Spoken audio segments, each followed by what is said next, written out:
A strong career depends on more than raw talent. The real question is how your skills fit together, how your technical stack supports your work, and why breadth plus depth makes you useful on a team.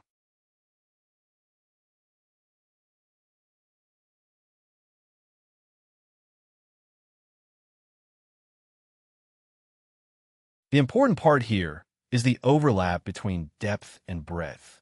That shape helps separate an FD from a specialist who only builds or a generalist who only talks.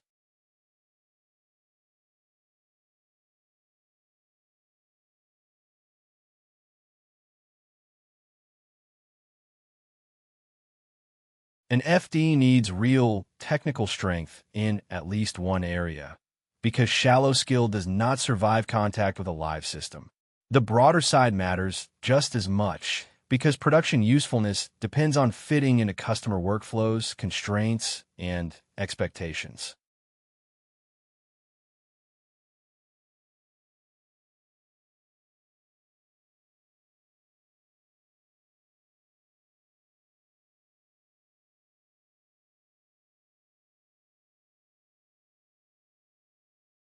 That trade-off is the reason the role exists. Pure depth can produce a demo that looks good but never lands with users, while pure breadth can identify needs without solving the hard engineering problems underneath. The FD sits in the overlap, where technical execution and customer understanding meet.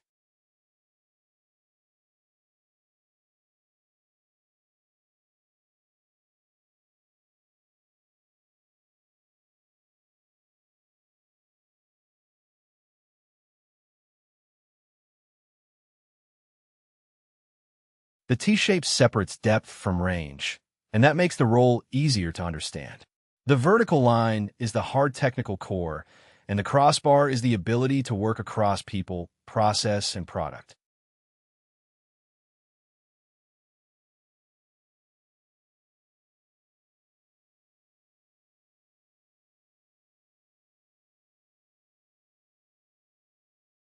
The vertical bar covers coding, data, systems, deployment, debugging, and the judgment to trace a failure to its source. The horizontal bar covers empathy for the user, ownership, ambiguity tolerance, product sense, and clear communication when the plan is still taking shape.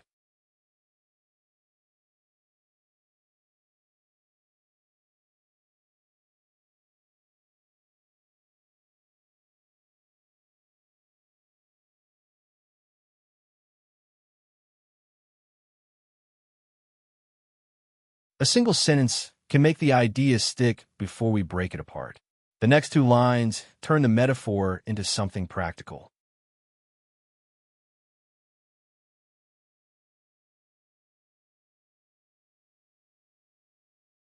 Technical depth is what lets you turn an idea into a working system.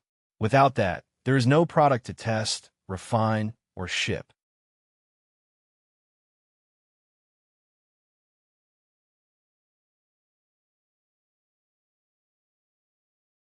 Breadth is what keeps the work aligned with real needs.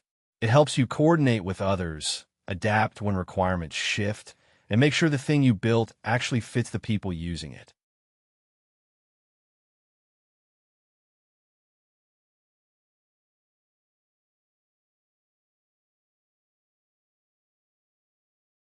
That is why the later sections line up so neatly with the shape of the T. One part adds the engineering stack, another covers the customer-facing workflow, and another shows how deployment, evaluation, and governance fit together.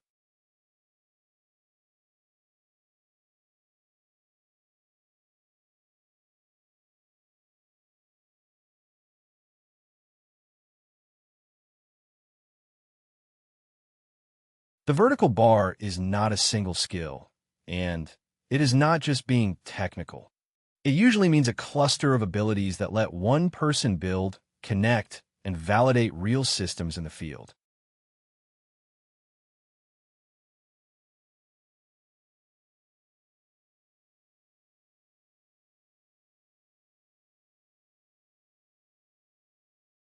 Hiring teams often use broad language, but the actual job asks for a mix of strengths. The role only makes sense when you look at the combination, because the value comes from moving across boundaries that are usually split apart.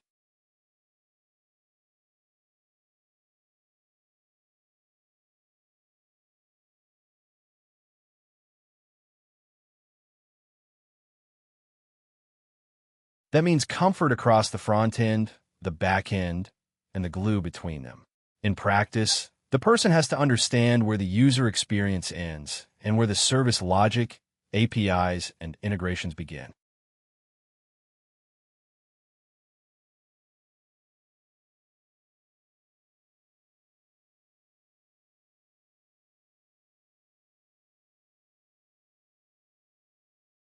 Enterprise data is rarely clean enough to use as is.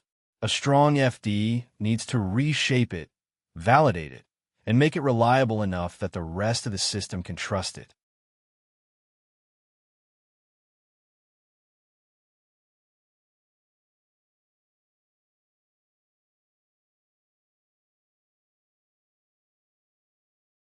Here the job is to make the whole application fit together.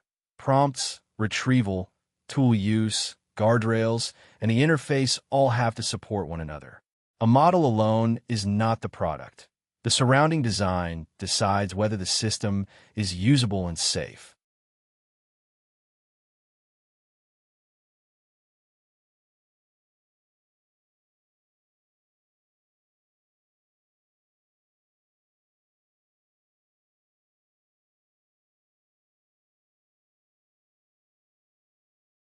That part is about making good deployment decisions. The work includes service placement, observability, and reliability, because a field system has to survive real traffic, real failures, and real customers.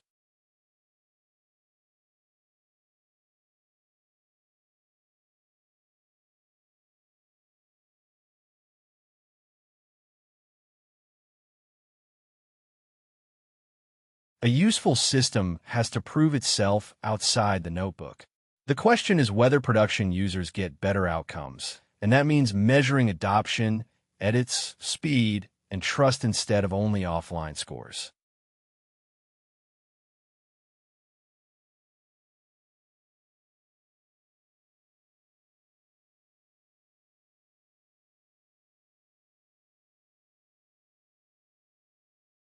That builder angle shows up in many parts of one project. An FD may touch the interface, the model endpoint, the logging path, the security review, and the handoff into a customer team. So the role sits at the point where design becomes shipped software.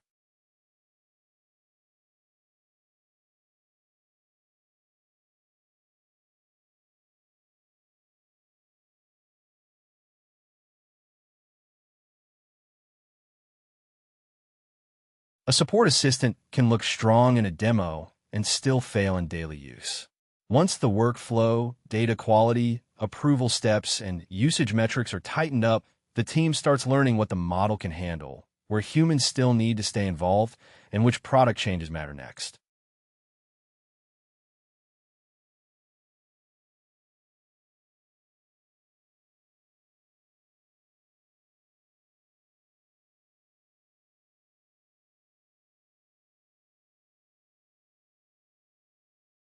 That contrast is a useful lens. The job is easier to understand when you ask what was blocked, what changed, how production use was measured, and what the team learned from the field.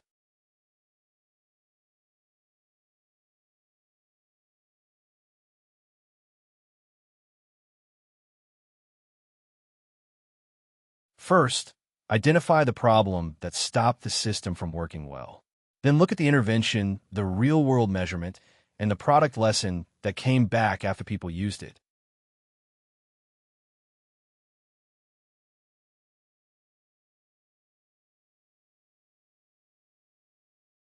If a role description cannot answer those questions, it is probably describing a general engineer, a consultant, or a pre-sales role instead.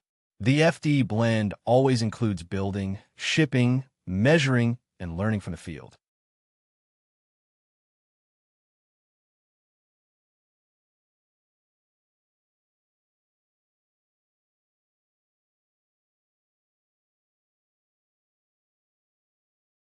The horizontal bar is where the real execution happens.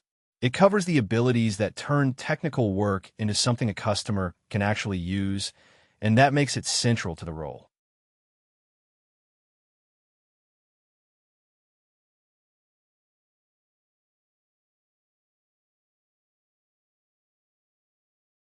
Those traits are not decorative extras. In FDE work, they shape what gets built, how fast problems get resolved, and whether the solution fits the customer's world.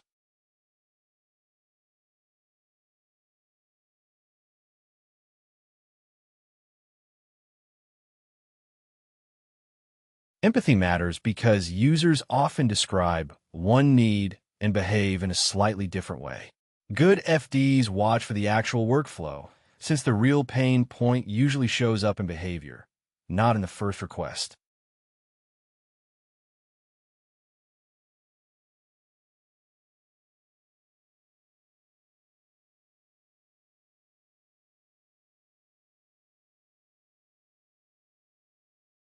Ownership is what keeps the work moving once the polished demo is over. Integration problems, edge cases, and workflow friction appear later, and someone has to stay engaged until the solution holds up in practice.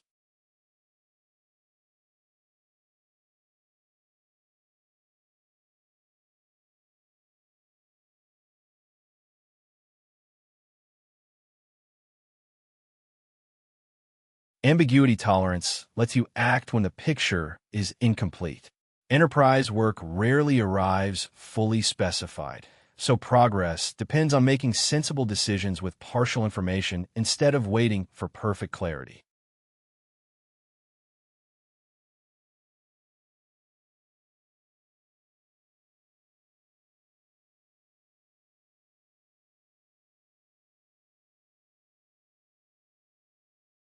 Product sense is the ability to judge trade-offs. It helps you decide whether the right move is a better feature, a tighter guardrail, or a workflow change that removes more friction than another round of model tuning.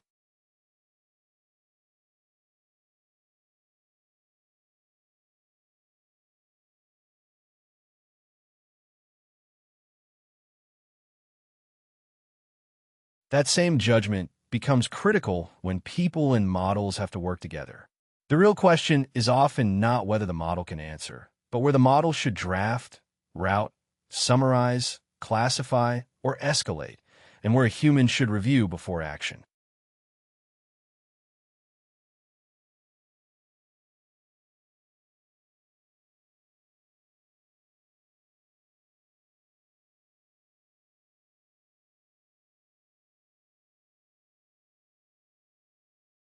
A useful checklist makes that workflow thinking concrete.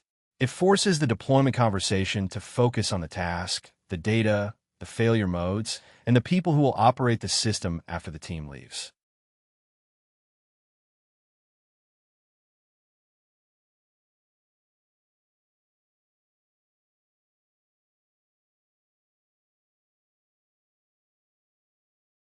Start with the task itself, because speed only matters relative to a real job the user already does. If that task is vague, the deployment is usually solving the wrong problem.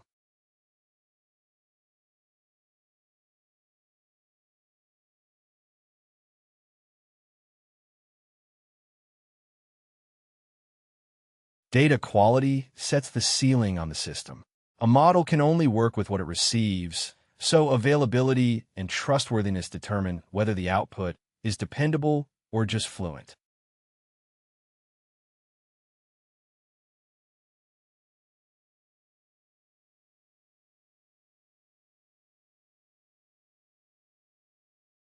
Failure mode matters just as much as average performance. Some mistakes are acceptable because a person can catch them, while others are unacceptable because they directly affect money, safety, or customer trust.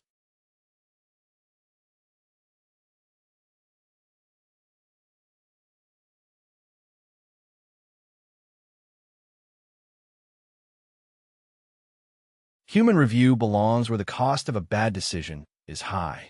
The review step should be deliberate, because too much review slows the system down and too little review makes the automation risky.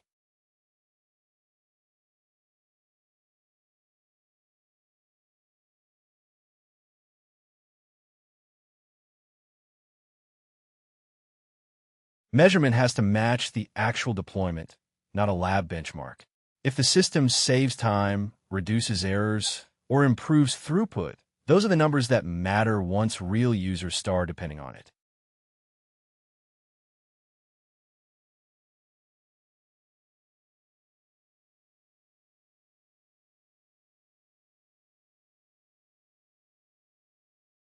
Handoff matters because the customer has to live with the system after the initial build. If operating it requires training, monitoring, or process changes, those needs have to be designed from the start.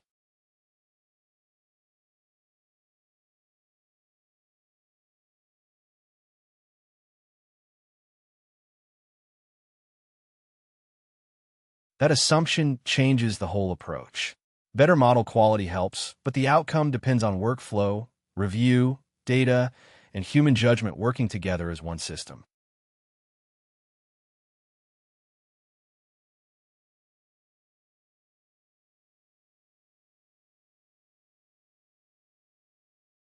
Current job postings show how the role is framed in real hiring, and that tells us a lot about the T-shaped profile in practice. The wording changes over time, so the goal here is to read the signal carefully, not treat any single posting as permanent truth.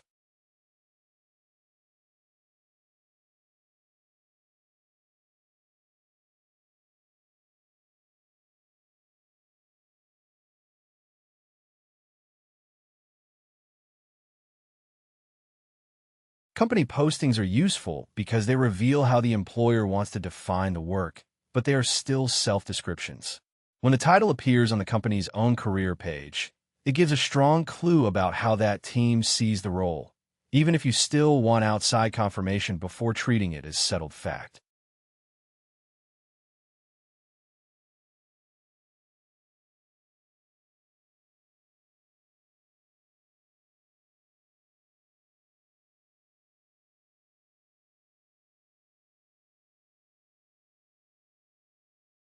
Those listings point to more than a generic AI title.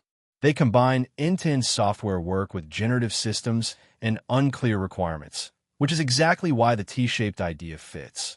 Broad engineering skill on one side, deeper AI relevance on the other, plus the ability to work with customers while the problem is still taking shape.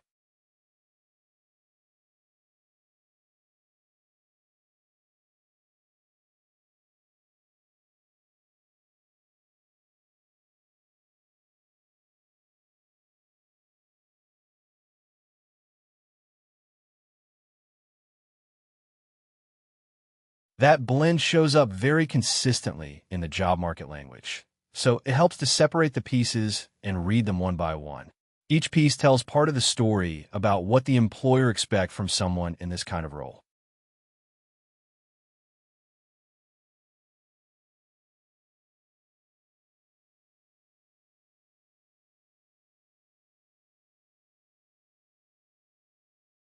Strong product building experience matters because the work is not isolated model research. Someone in this role has to move through front-end, back-end, and product decisions with enough fluency to turn an idea into a working system.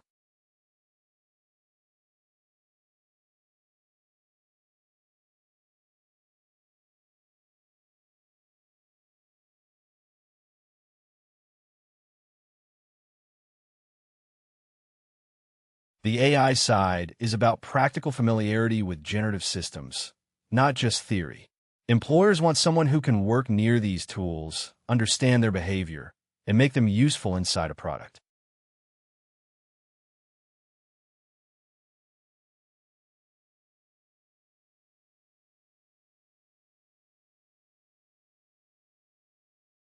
Ambiguity matters because the requirements are often not fully settled at the start.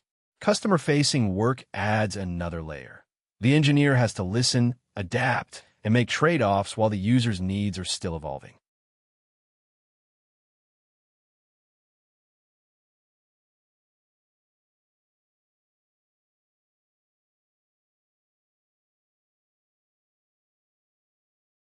Speed is part of the job description because these teams are usually iterating quickly.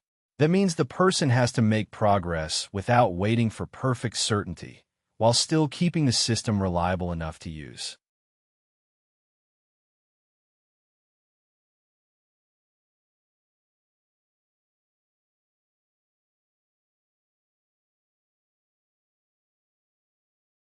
Systems knowledge and production experience matter because the role lives in real software, not just prototypes. Data handling, deployment, and operational stability are part of the craft, since the output has to work for actual users.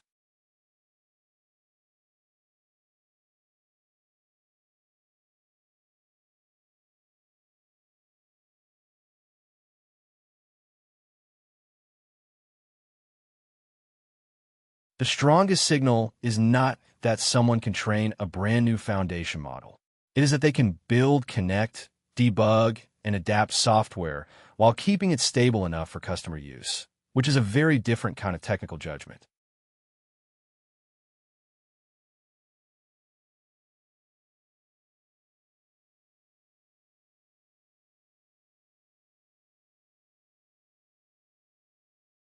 Compensation needs caution because paid data changes with level, location, and time, and company pages do not always expose numbers in a stable way. The more durable reading comes from the seniority clues in the posting, experience level, ownership, and responsibility for customer visible outcomes.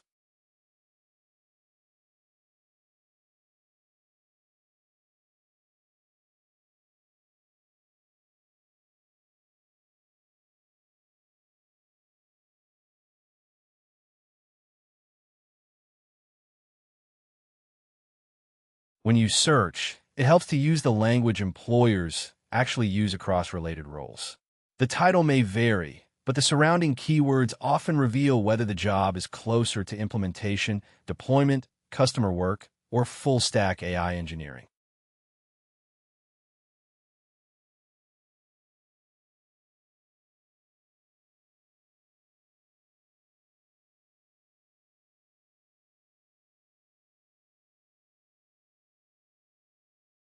This title often points to someone embedded close to the customer, where technical work and delivery are tightly linked.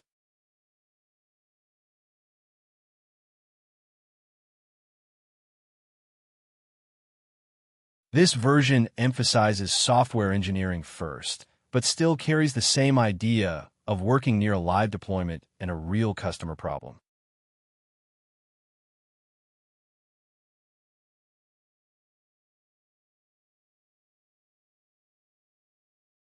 Applied AI usually means the focus is on making AI useful in a product or workflow rather than on core model research.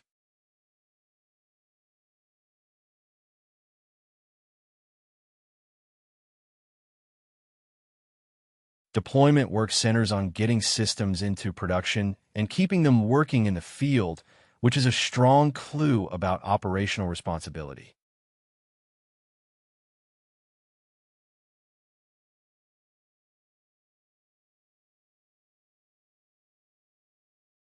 Customer engineering tends to sit close to integration, support, and solution design, especially when a team needs technical help during adoption.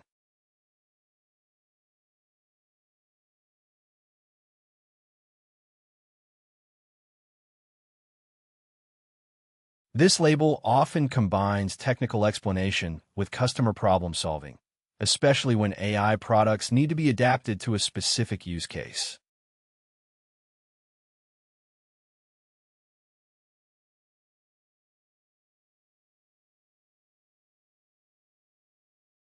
That phrasing suggests direct work with large language models, but in a role that still requires conversation, adaptation, and responsiveness to users.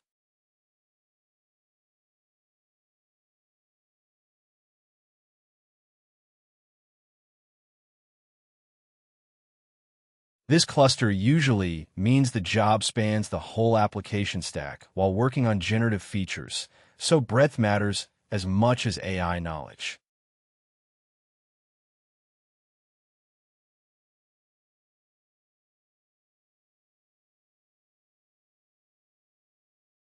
Enterprise implementation points to real-world adoption inside a company, where integration, workflow fit, and reliability matter as much as the model itself.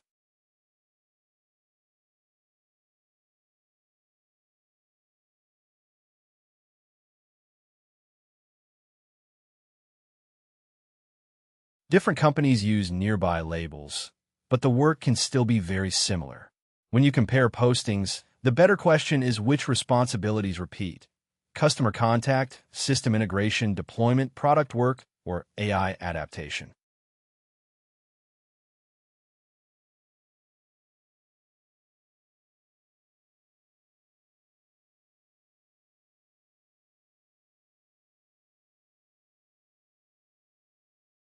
An FD matters because the work changes from a prototype that looks good to a system that can actually operate in real conditions. The focus shifts from demo quality to deployment quality.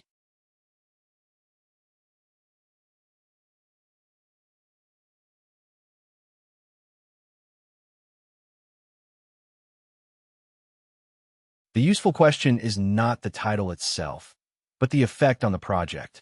Once an FD is involved, you should expect clearer integration, clearer ownership of problems, and clearer proof that the system works in practice.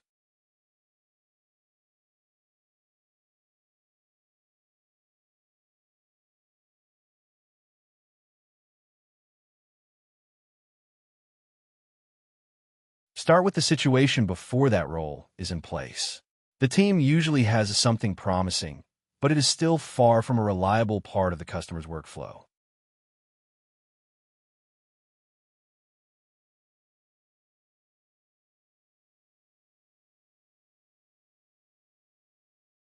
A prototype can look polished and still fail the real job. If it is not tied to the day-to-day process, it remains a demo rather than a tool people can depend on.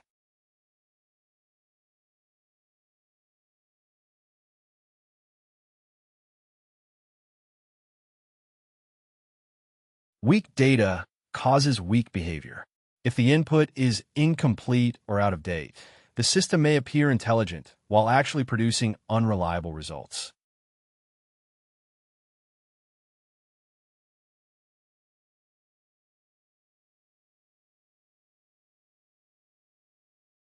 People do not trust a system when they cannot predict how it breaks.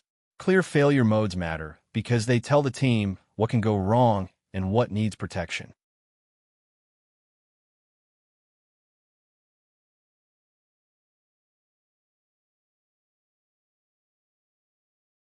If success is not measured, it is hard to know whether the product is actually being used or helping anyone.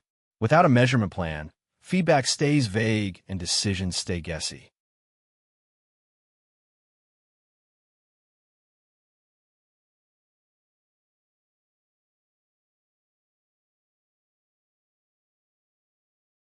Then the picture changes from uncertainty to operational detail.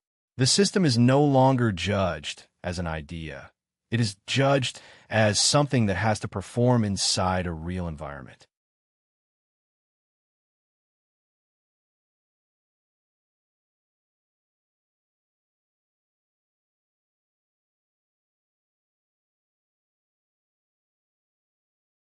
Now, the prototype sits inside the real workflow, so it has to fit the way people already work. That connection is what turns an experiment into something that can be adopted.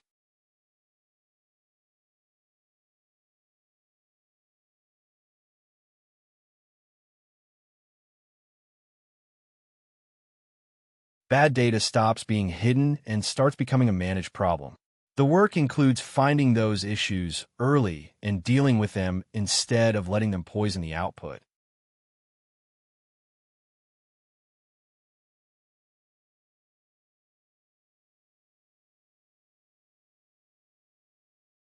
These controls make the system easier to operate and easier to trust. When something fails, there's a path to retry, inspect, review, and understand what happened.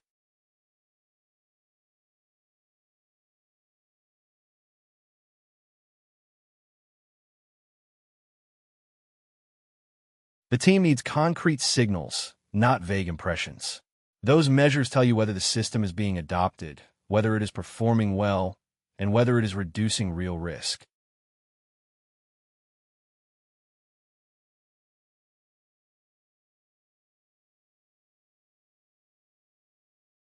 Once the system is in use, the next improvements become visible.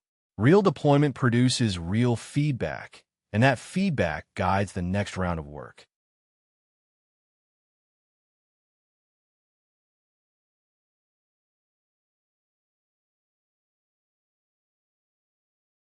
That contrast explains why the role keeps growing around enterprise AI. Many teams can get a model to answer a prompt, but far fewer can make it hold up under messy data, real users, and operational pressure.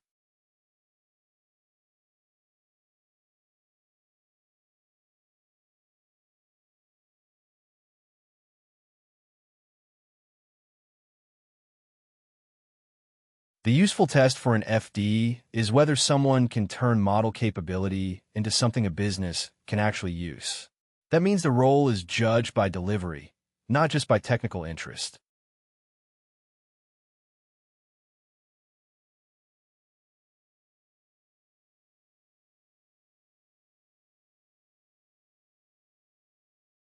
That last mile matters because the hardest part is often not building a model, but getting it into a shape people will trust, use, and pay for. An FD sits at that boundary and makes the technical work operationally useful.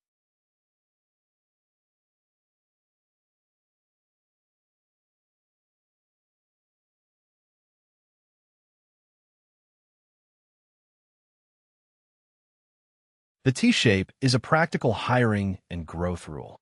Deep technical strength lets you design and ship the system, while the broader bar helps you work with teams, constraints, and adoption so the system survives outside a lab or prototype.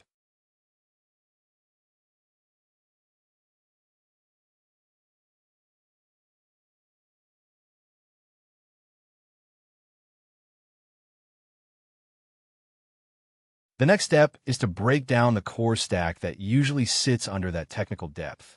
From there, it becomes clearer where standard software engineering ends and where FD work starts to have its own shape.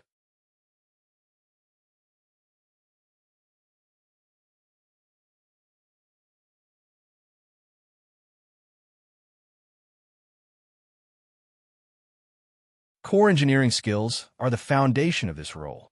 The rest of the chapter focuses on the practical tools that make an FD useful in production, not just familiar with the label.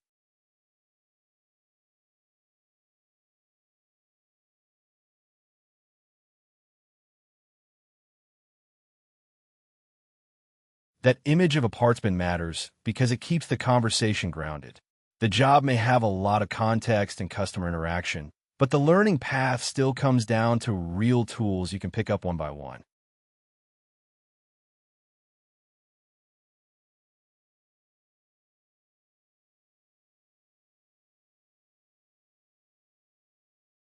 Polish and communication help, but they do not replace engineering depth.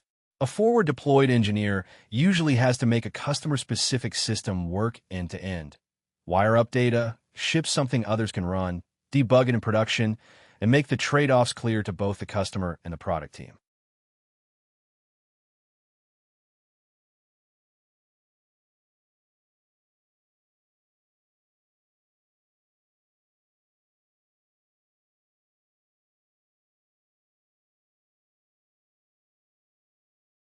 Those tools show up again and again because they're the standard machinery of modern delivery. Python or TypeScript handles the application layer. SQL reaches the data, cloud platforms host the system, and containers make it portable.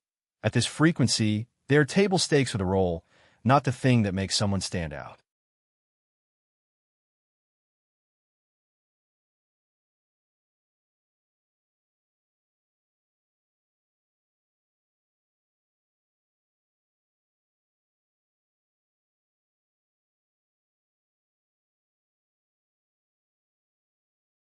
Table stakes means the minimum capability you need to be taken seriously for the role. In this context, it sets the floor for what a customer-facing engineer should already be able to handle before deeper specialization even matters.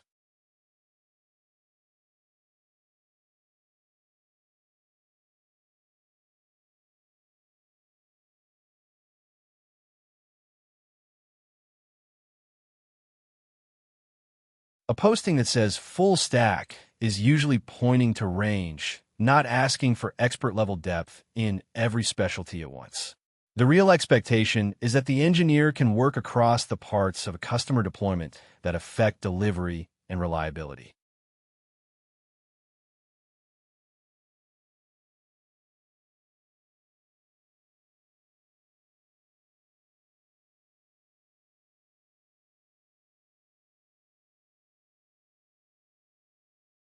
That starts with being able to work in a normal application code base. You may not be inventing a new framework, but you do need to change existing code confidently in the language the team uses.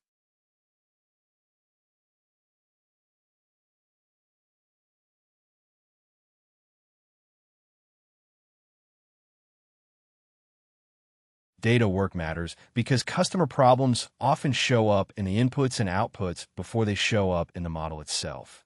Being able to inspect, clean, and verify data keeps the system trustworthy.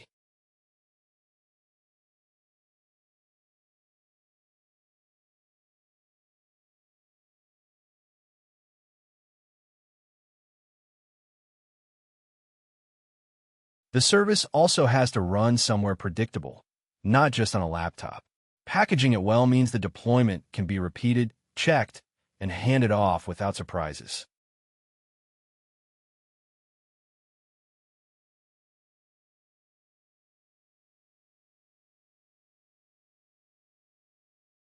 Then, there is the infrastructure layer. The engineer needs enough cloud fluency to hook the service into the systems where customers actually run it, monitor it, and depend on it.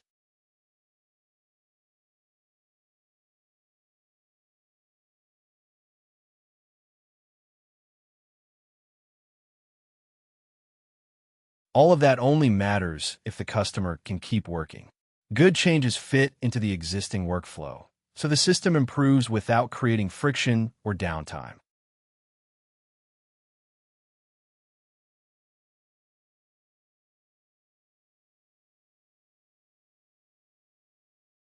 That is where the T-shaped model becomes practical. One strong area deep enough to build, supported by broader skill across product, operations, and deployment. For an FD, that mix is what turns a working demo into something that can live inside a real business process.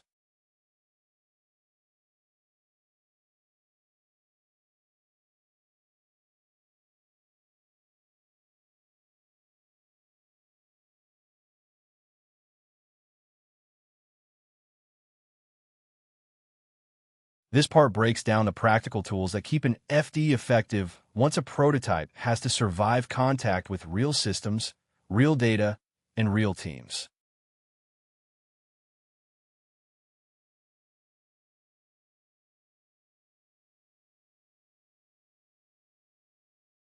These two languages show up because they sit close to the systems FDs touch most often, from back-end logic to customer-facing interfaces.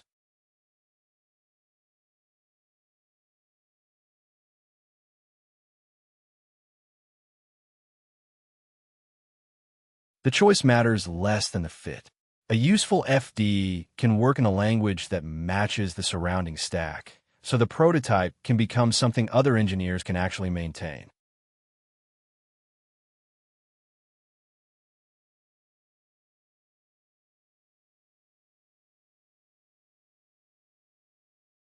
Python fits naturally when the work is closer to services, data cleanup, evaluation, or the scripts that glue internal systems together. It is often the fastest path from an experiment to something reliable enough to run repeatedly.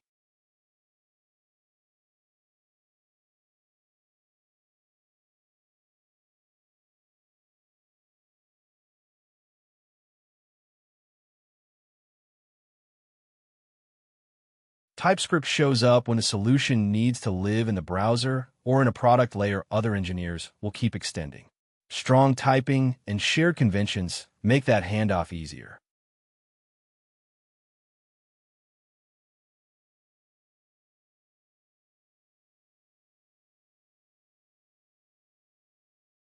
The language itself is secondary.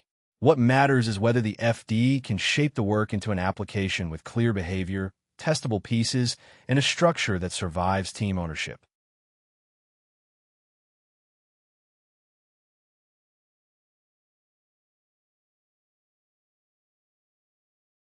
SQL is the quiet skill that turns model access into system usefulness, because the real work usually starts with the customer's data and not with the model call.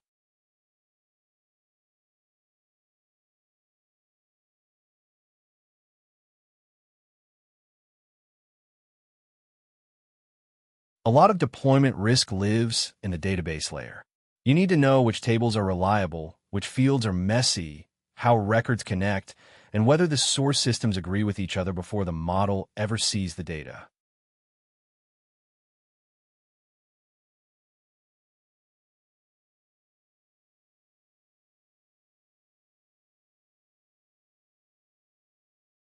That is why SQL is used for wrangling, not just querying. It lets you inspect the shape of the data, combine sources, reduce noise, and catch problems before a demo turns into a broken deployment.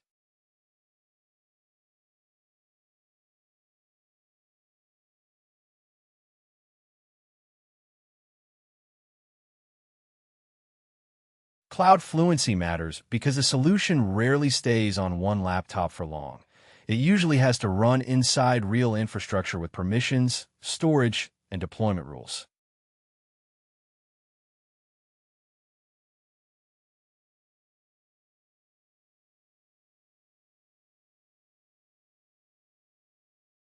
Even lightweight systems end up, depending on hosted services, manage storage, identity, containers, and deployment pipelines.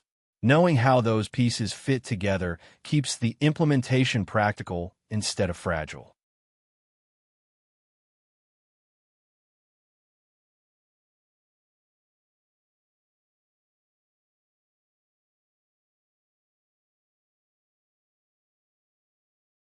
The goal is not platform expert status. The goal is to answer the operational questions that determine whether a customer can actually use the solution safely and repeatedly.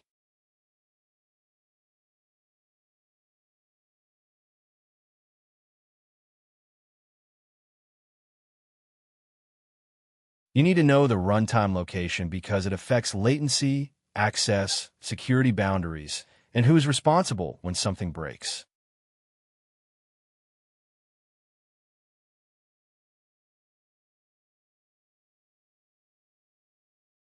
Identity controls who can call the service, what it can read, and what it can write. That is central to both security and operability.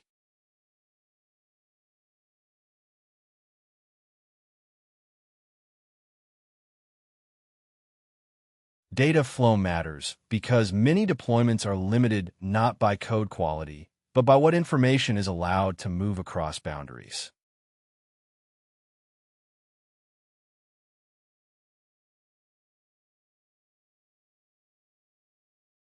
Logging is what makes the system debuggable once it is in the field.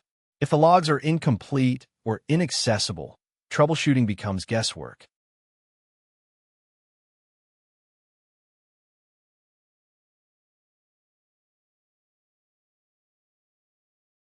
Timeout behavior is where a lot of real systems fail badly. A good deployment has a clear fallback, a clear error, or a clear retry path instead of hanging in silence.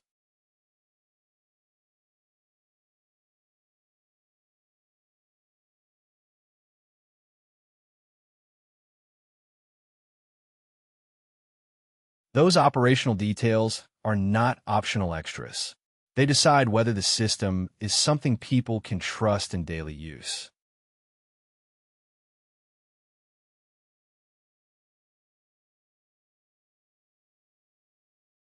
Containers make the handoff legible because they give the team a repeatable way to run the same service in more than one place.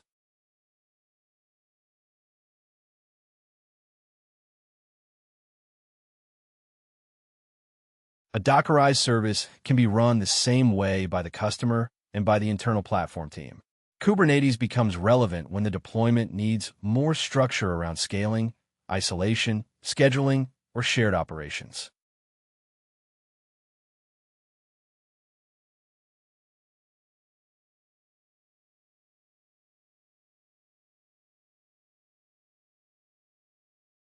At this level, the core idea is repeatability.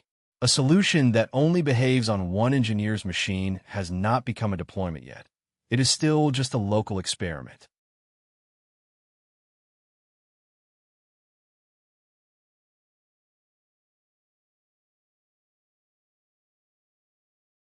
A useful deployment story starts with a prototype that works in a notebook and ends with a system people can trust in daily work. The contrast between those two states shows what the FD role actually changes.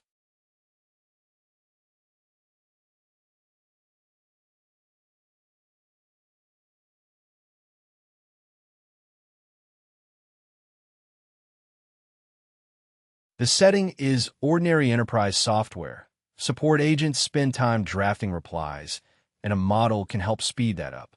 The hard part is not generating text. It is fitting the model into the customer's real process.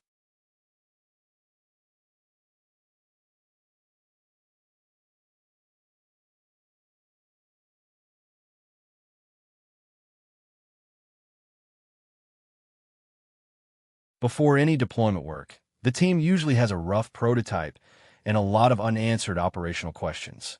The model may look promising, but the surrounding system is still fragile.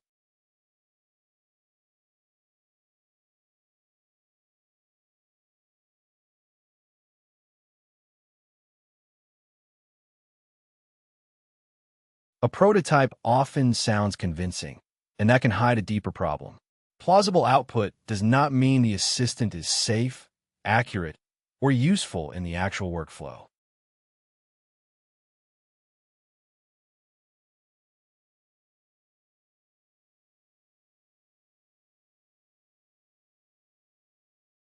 Real data usually arrives in an awkward shape.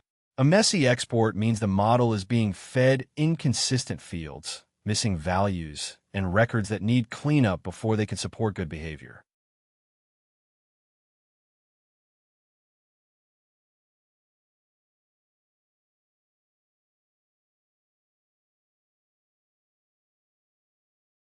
Without a boundary, the assistant can end up being used where it should not be used.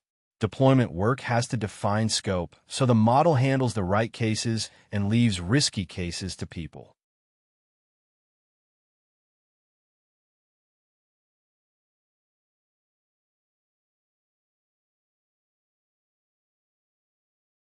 That is the measurement problem. If the team cannot observe whether agents save time, accept suggestions, or avoid errors, then the prototype may be producing noise instead of value.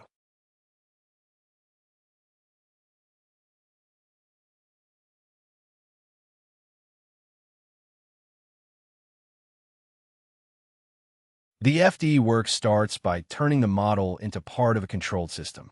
Instead of a standalone demo, the model sits inside services, checks, logs, and rules that match the customer's environment.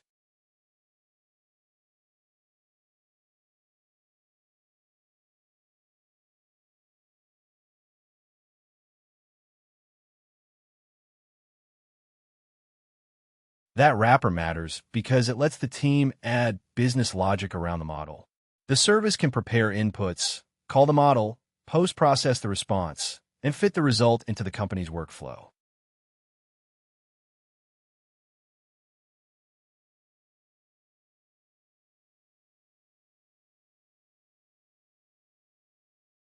Data checks catch problems before they reach the model. SQL is often enough to flag missing fields, broken joins, duplicate tickets, or other issues that would weaken the assistant's output.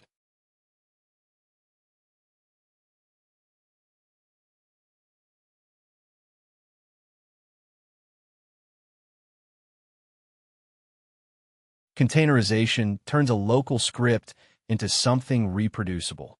Once the service runs in a container, the team can test it in environments that behave much more like production.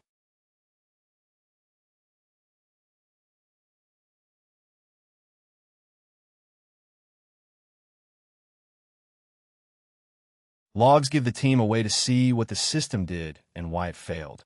Review steps add human oversight, which is essential when the assistant is still learning where it performs well and where it breaks down.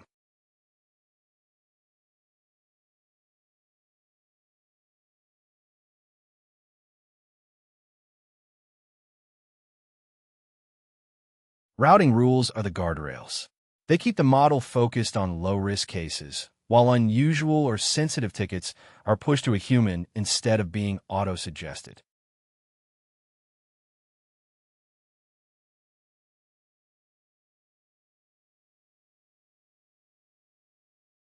After those changes, the assistant stops being a demo and starts behaving like part of the product. The surrounding system now supports real users, real data, and real decisions.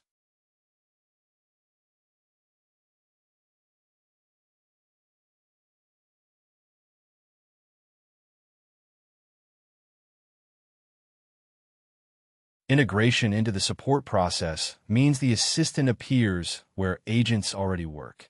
That reduces friction and makes the model useful in the flow of daily operations.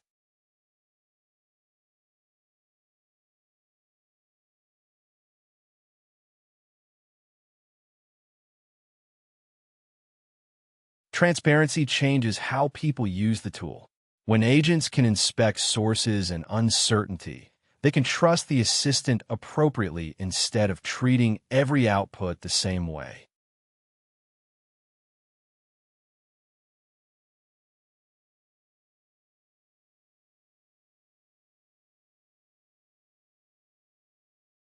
Those metrics tell the team whether the system is actually improving work. Adoption shows usage, throughput shows speed, acceptance shows usefulness, and error reduction shows whether quality is improving.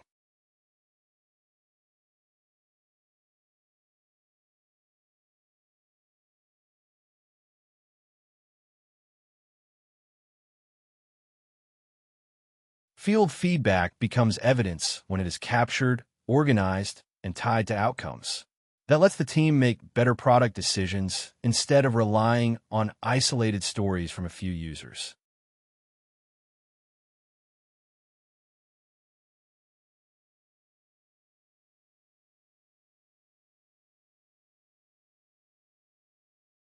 That contrast captures the job well. The FD is not only proving that the model can answer. The real task is making the surrounding workflow reliable, measurable, and safe enough for everyday use.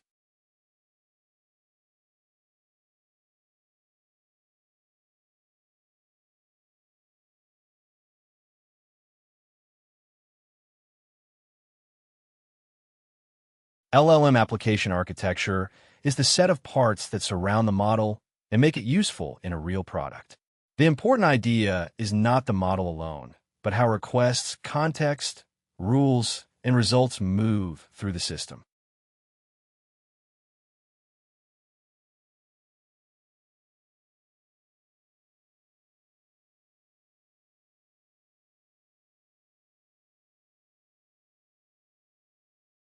Most systems break into a small number of layers, and each one has a job. Once you see those jobs clearly, the architecture stops feeling mysterious and starts looking like ordinary software design around an LLM.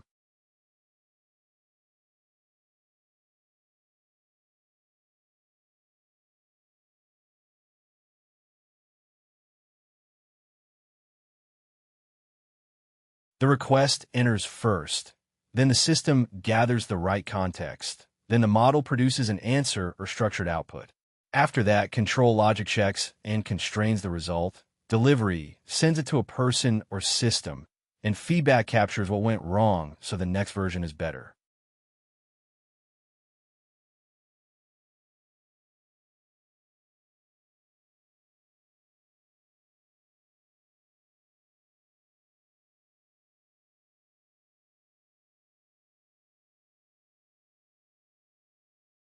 Evaluation-driven deployment changes the question from "did it look good?" to "can we measure this repeatedly?" That means tracking concrete signals like task success, human acceptance, latency, escalation, and unsafe outputs, so decisions rest on evidence instead of vibes.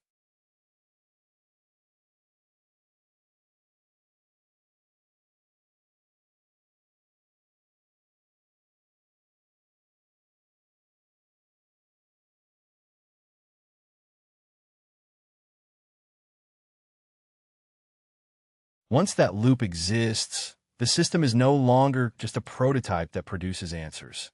It becomes something the team can judge, improve, and release with discipline.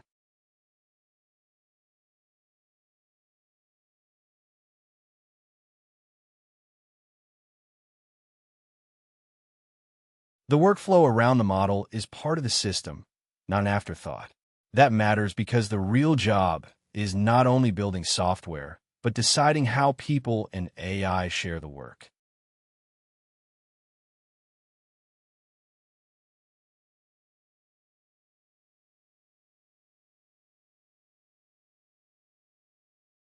A deployment can be technically solid and still fail if the surrounding process is clumsy. The FD has to treat handoffs, approvals, and fallbacks as engineering problems because those steps shape the actual user experience.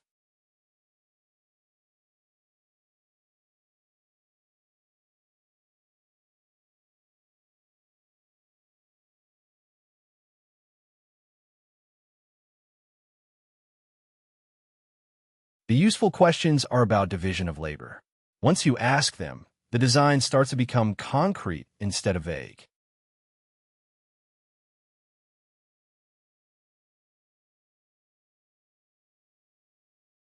Some steps need judgment, accountability, or domain context that the model should not own. Those are the parts you leave with the person.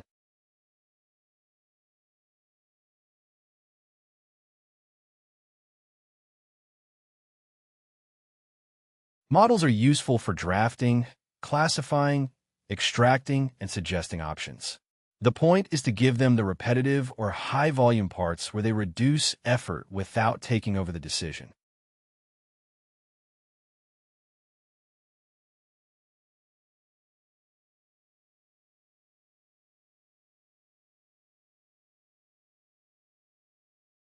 Review has to land at the point where mistakes are still cheap to catch. If it comes too late, the system creates rework instead of confidence.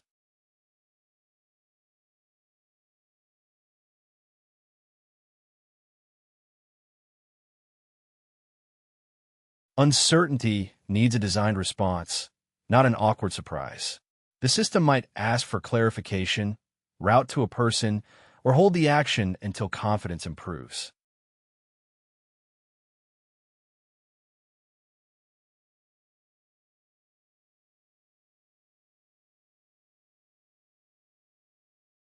A good answer from the model is not enough on its own. The workflow has to turn that output into the next real step, whether that is a ticket, a draft, a recommendation, or an automated action.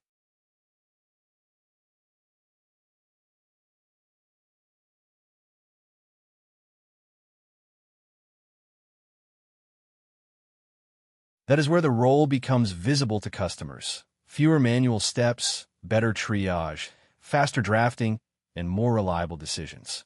The best design gives the person control where it matters and lets the machine absorb the parts it handles well.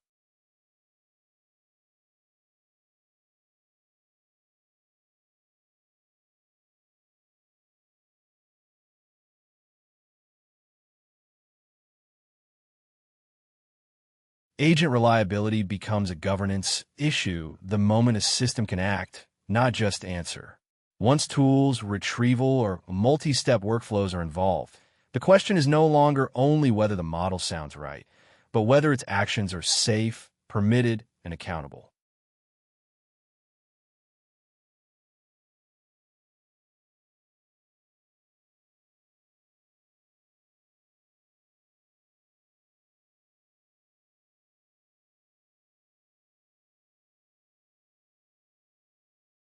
A single-turn response can be judged as output quality, but an agent can read, write call services, and chain decisions together.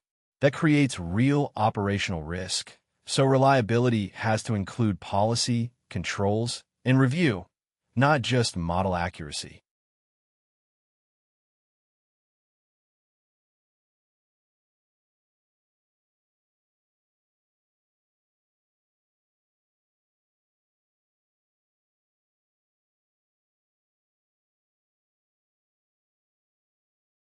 When a system starts taking actions, the engineer has to think like a systems owner.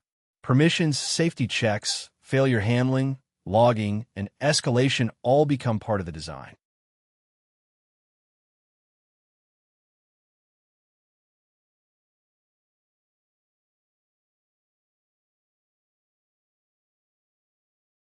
Permissions define the boundary of trust. A well-designed agent can only touch the data and services it truly needs, which limits damage if something goes wrong.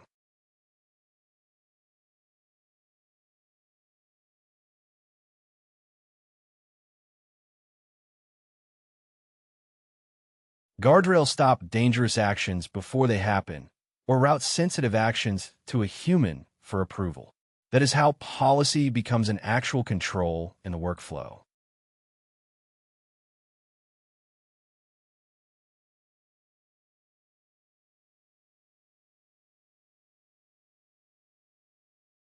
Retries are about resilience, but they need limits. A good retry policy handles temporary failures without creating duplicate actions, runaway loops, or noisy traffic.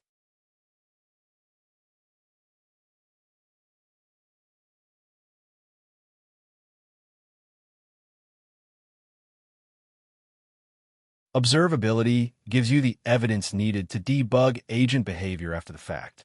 Logs, traces, and decision records make it possible to understand why the system acted the way it did.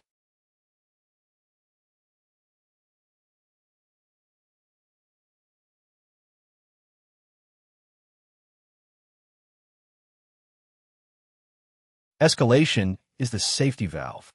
When uncertainty is high, the action is sensitive, or the system reaches a limit. Control needs to return to a human instead of forcing automation to continue.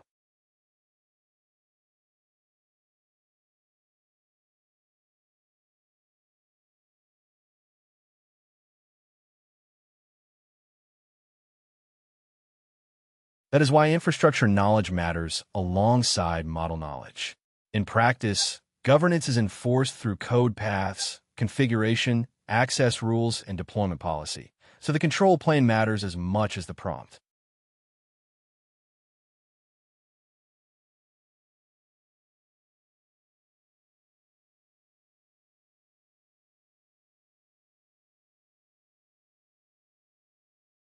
The builder side of the role reaches across the whole product surface, not just model prompts. What matters here is seeing how far the FD has to go from code to deployment to support without losing control of the details.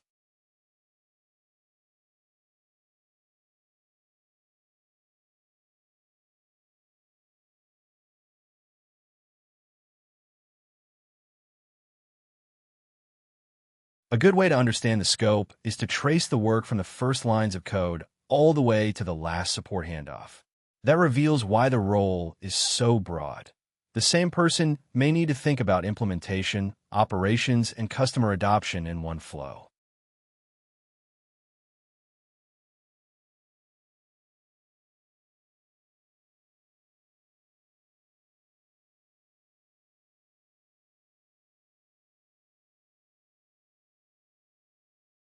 On the code side, the work often includes the actual product logic, the connections to external APIs, the prompting layer, and the pieces that hold the user interface together.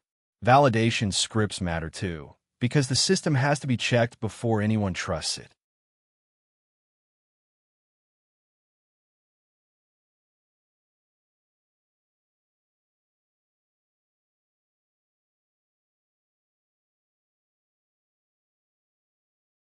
Data work is just as hands-on. That means pulling data out, cleaning it up, checking it with SQL, mapping it to the right schema, and making sure the system only sees what it is allowed to see.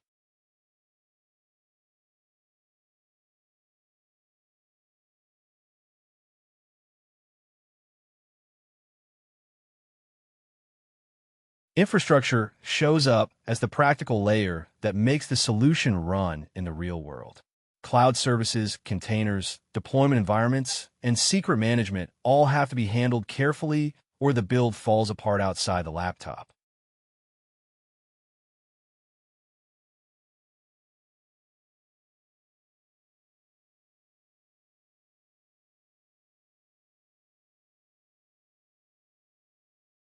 Workflow design is where the technical system meets the way people actually work. Review queues, handoff steps, fallback paths, and permissions shape whether the process feels safe, fast, and usable.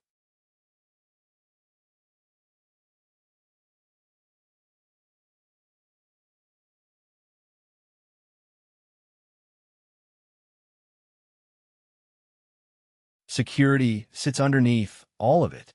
Identity, authorization, data boundaries, and safe defaults decide who can do what can leak, and how much damage a mistake can cause.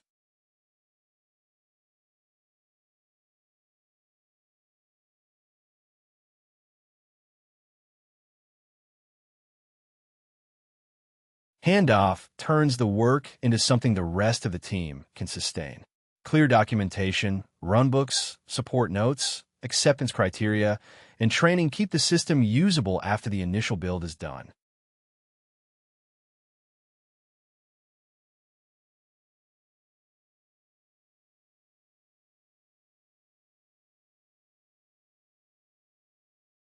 That range is what makes the role demanding and useful at the same time. Strong engineers can zoom into a broken query or a permission edge case, then zoom back out and see how that detail affects the whole deployment and the people using it.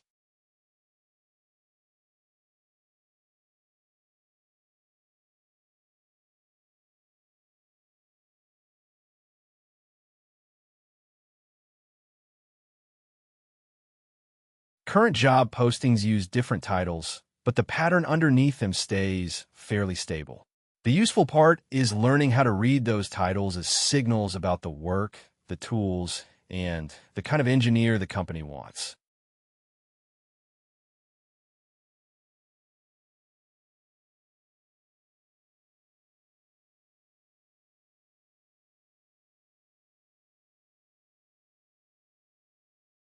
Companies rename these roles all the time, but the underlying shape of the work changes much more slowly.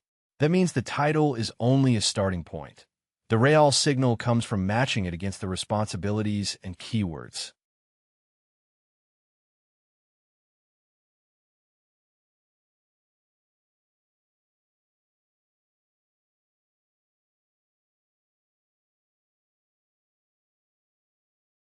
A forward-deployed engineer usually sits close to a customer problem and works outward from there. The job often blends coding with deployment, debugging, and adapting software to a specific environment.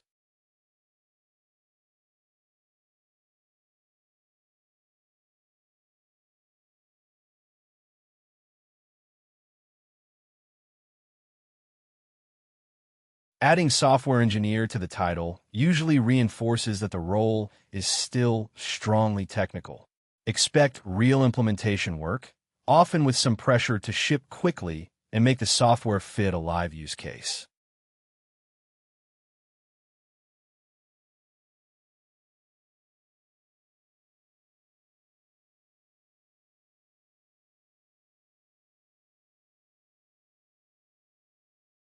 Deployment engineer points toward the part of the job where software has to run in real systems.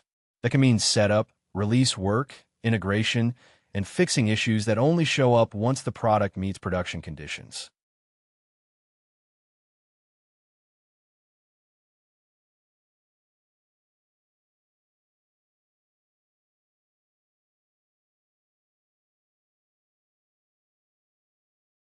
A technical solutions engineer usually bridges engineering and the customer side. The work still needs technical depth, but also depends on understanding business constraints and explaining choices clearly.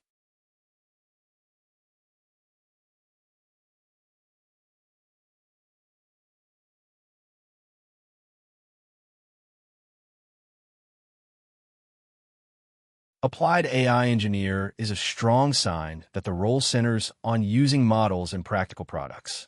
That usually means building with AI systems, handling real data, and turning model output into something dependable.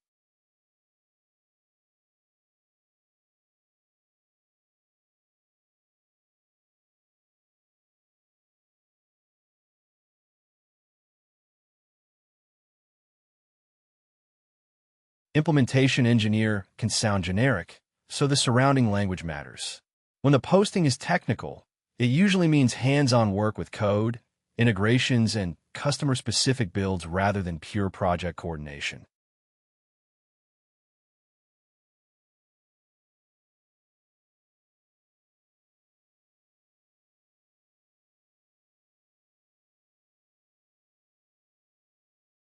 Partner engineer and customer engineer both suggest a role that lives near external users or partners.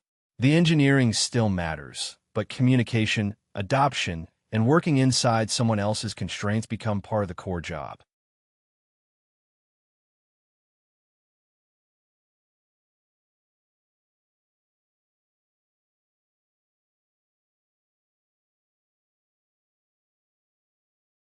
When those titles appear in real postings, the surrounding language exposes what kind of work is actually expected. The examples from companies like OpenAI, Salesforce, and Palantir all point to different flavors of the same basic expectation. Strong coding ability, comfort shipping systems, and the ability to work through messy real-world constraints.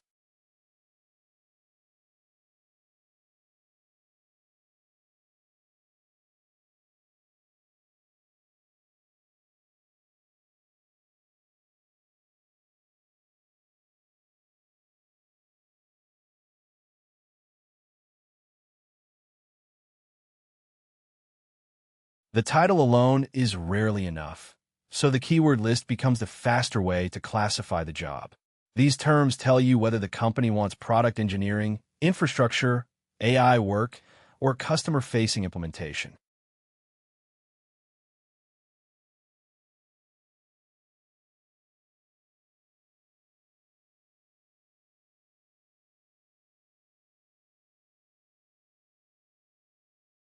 Full stack usually means both the front end and the back end matter. That is a sign the role expects breadth, not just one narrow specialty.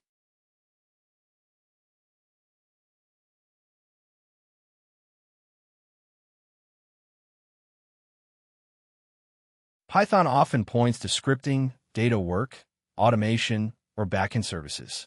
In these postings, it is a practical signal that the company wants someone who can build and iterate quickly.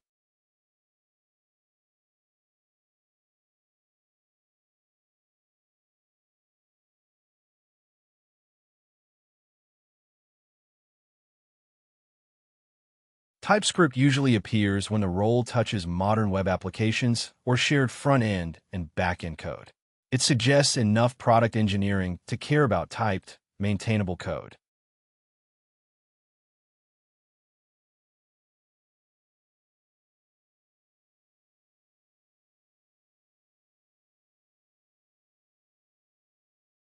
SQL is a strong clue that data is central to the work. The role may involve analysis, reporting, debugging systems through data, or building products that depend on databases.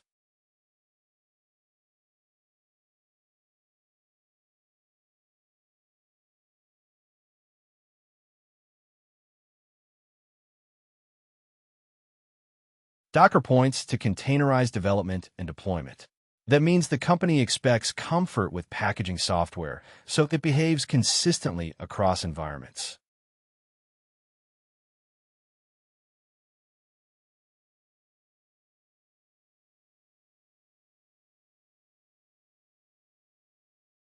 Kubernetes usually signals orchestration at a larger systems level.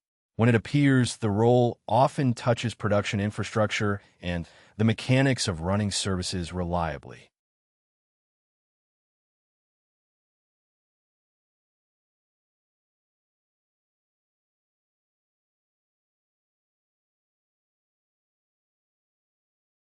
Cloud platforms show that the work lives in real deployment environments. The specific provider matters less than the fact that the role expects cloud fluency and operational awareness.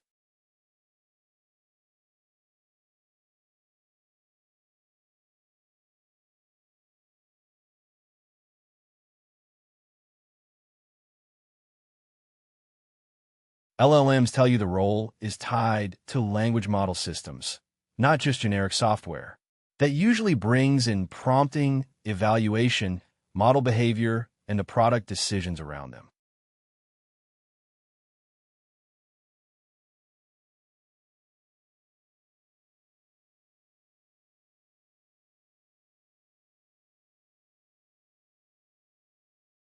Generative AI is another marker for model-based product work. The important clue is that the company wants someone who can turn model capability into something users can actually rely on.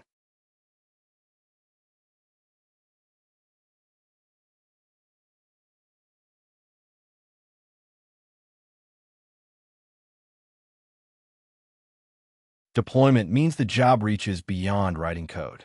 It suggests attention to release, rollout, environment setup, and making software work after it leaves a laptop.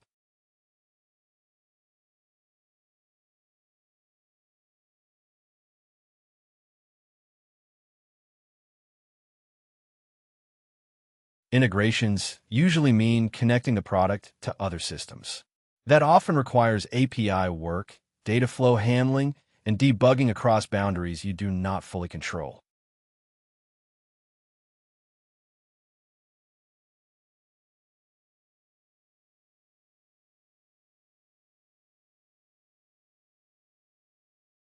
Customer-facing is a major signal that communication is part of the job, not an extra.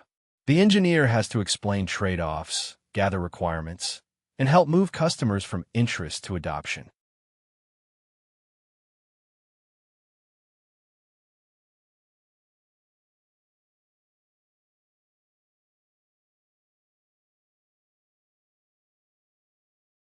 Ambiguity means the company expects you to operate without a fully defined problem. That usually favors people who can make progress from incomplete information and refine direction as they learn more.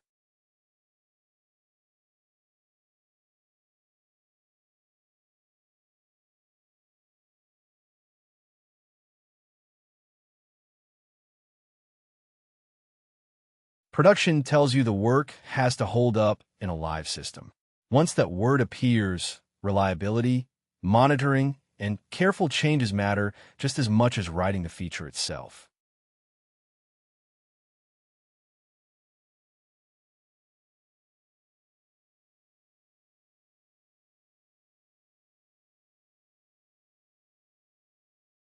Compensation varies a lot by location and company, so a single number can mislead you if you treat it as universal. The steadier signal is the shape of the job. These roles want someone who can code independently, reason about systems, and communicate clearly with non-engineers while the work is still changing around them.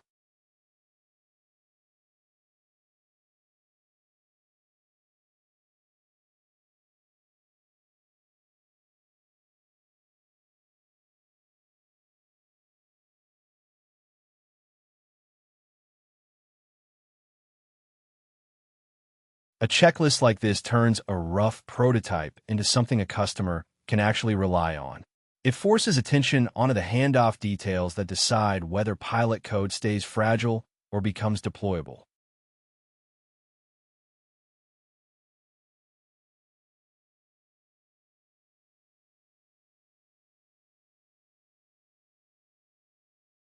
The point is not perfection. The point is readiness. If most of these answers are still no, the work is still a prototype, even if it already looks impressive in a demo.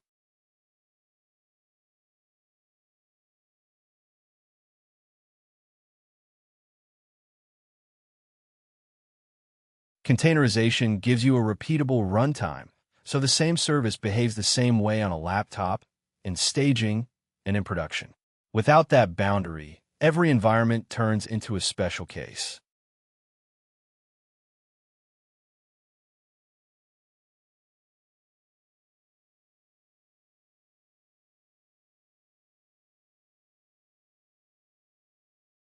Reproducibility matters because a pilot cannot depend on one person remembering hidden steps. Another engineer should be able to follow the path, rebuild the result, and get the same core behavior.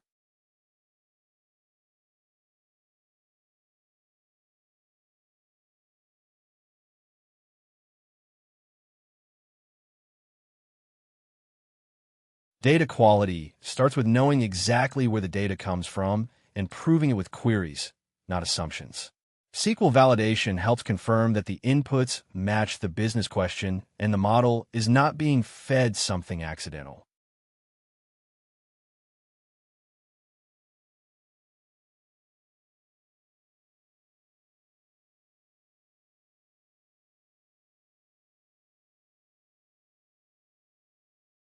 A realistic environment catches the problems that disappear on a local machine, like networking, storage, permissions, and scaling behavior.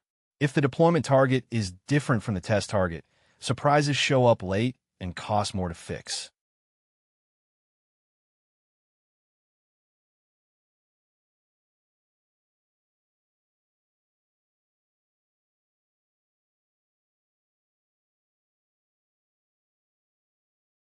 Operational basics matter because real systems fail in small ways before they fail completely. Logs tell you what happened, alerts tell you when to care, and retries handle temporary failures without turning every hiccup into an incident.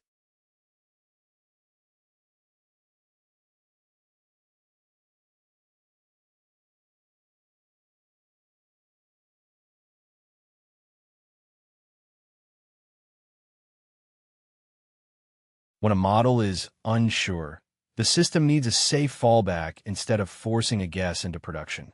A review path keeps high-risk outputs under human control until confidence or policy says otherwise.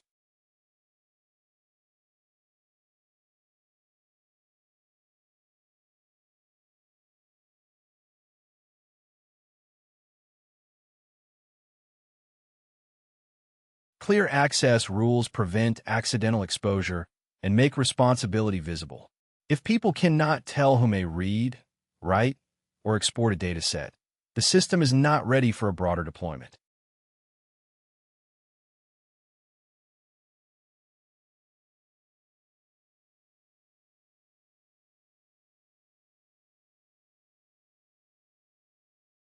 A pilot is not finished until someone knows how to own it next. The handoff plan covers support, maintenance, and the first few changes after the original build team steps back.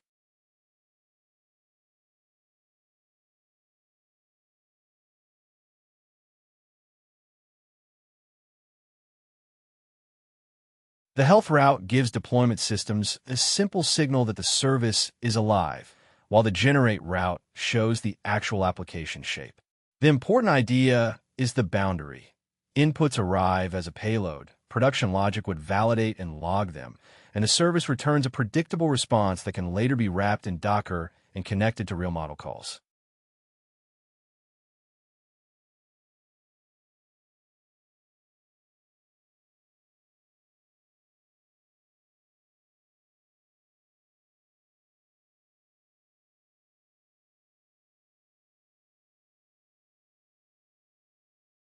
Those additions are what move the service from a working demo to something safe to operate. They protect the edges around the model and workflow, so failures are visible, access is controlled, and the system behaves predictably under real load.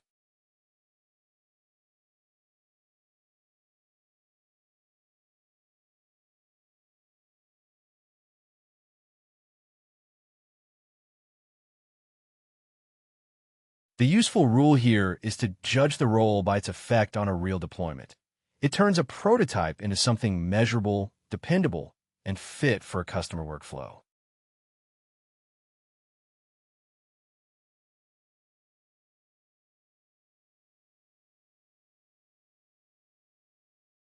That sentence captures the job well. The work is not mystical. It is normal engineering applied in a setting where the outcome has to survive real use, real constraints, and real feedback.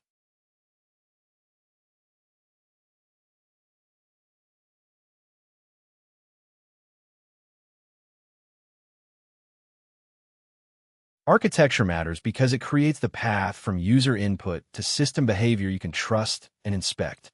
A forward-deployed engineer sits in that layer and makes the product usable, governable, and measurable where it actually runs.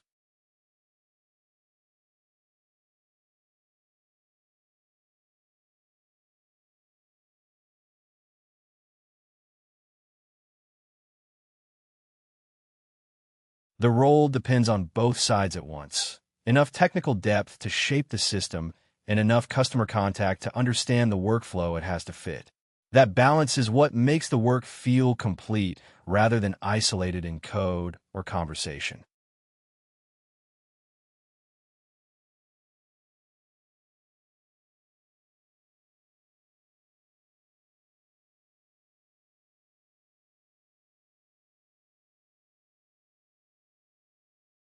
The AI-specific layer is the part of the FD role that changed because models entered the workflow. It matters because the job is no longer only about integration. It now includes making AI useful inside a real business process.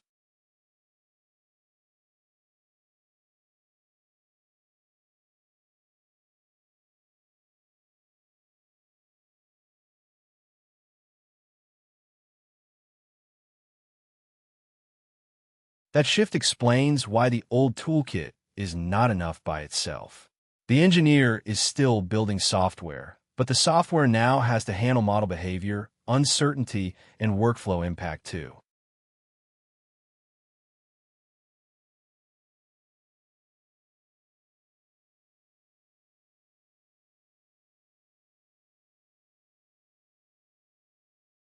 The modern role lives at the overlap of three things: enterprise systems, AI application design, and the way customers actually work. The classic integration work still matters, but the new layer asks whether the AI output is reliable, useful, and fit for a business process.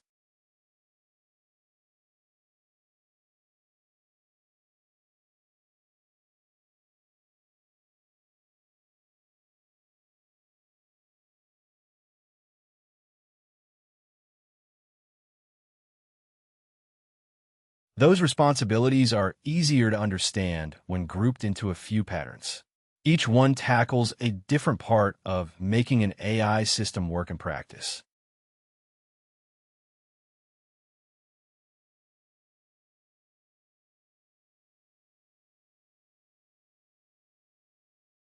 LLM application development means turning model calls into something a user can actually use.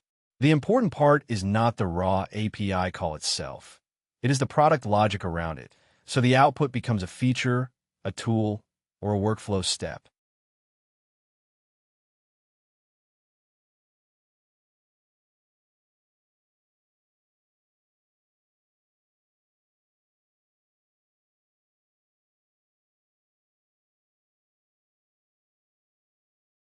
Retrieval augmented generation adds context before the model answers. By pulling in documents, tickets, records, or policies first, the system can ground its response in the customer's own data instead of relying only on the model's memory.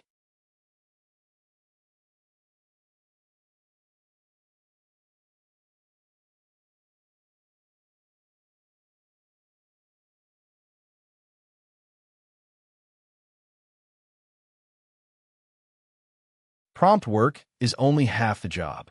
The other half is evaluation, running prompts against a fixed set of cases so the team can see where the system is consistent, where it breaks, and where its behavior starts to drift.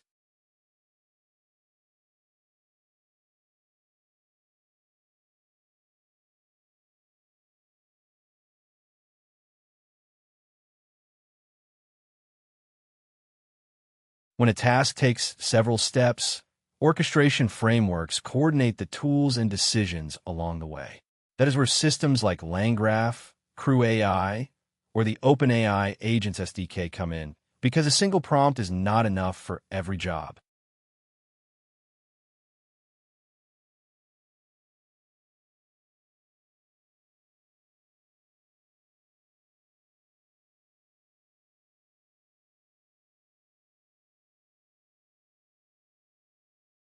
All of these pieces matter, but they do not replace the older engineering skills underneath them.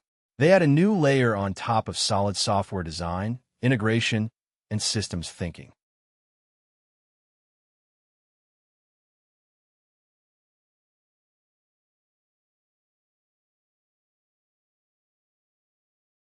The core shift is from building a fixed integration to managing an AI system that can vary from one run to the next.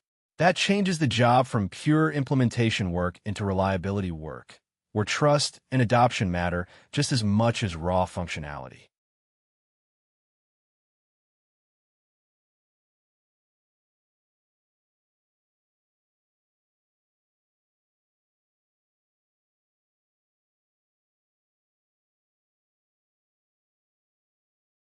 Earlier work was mostly about connecting known systems and making them pass data correctly.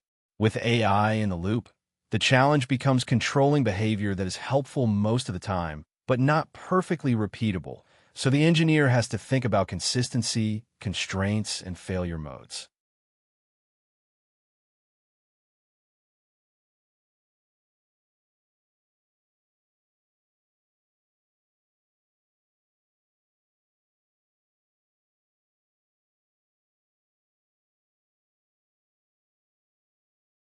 That difference shows up in two places: the success metric and the surrounding system. Instead of stopping at integration, the work extends into whether people actually trust the feature and keep using it.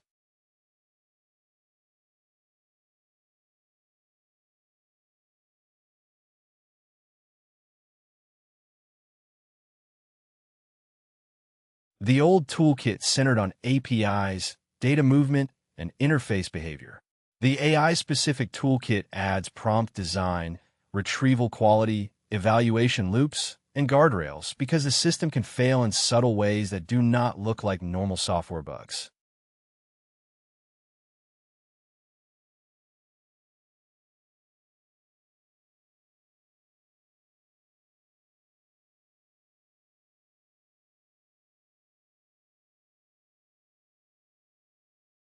That is why the role widens. The job is no longer just shipping code inside a customer environment. It is turning AI capability into a workflow that is dependable enough for real business use.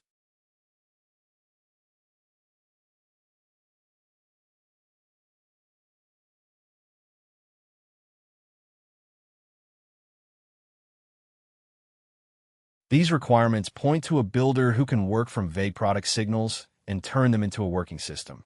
The goal here is to separate the real job signal from the job title language.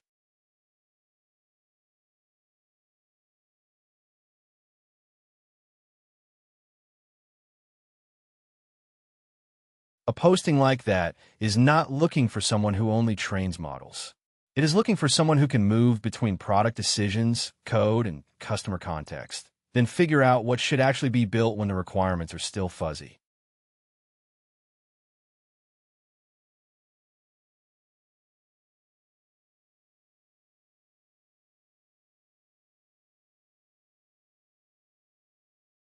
A request like a support copilot can hide the real issue. The policy is hard to retrieve, the ticket history is messy, or the team does not trust the answer enough to use it. That is why the role has to uncover the failure mode first, then design the interaction and verify that people actually adopt it.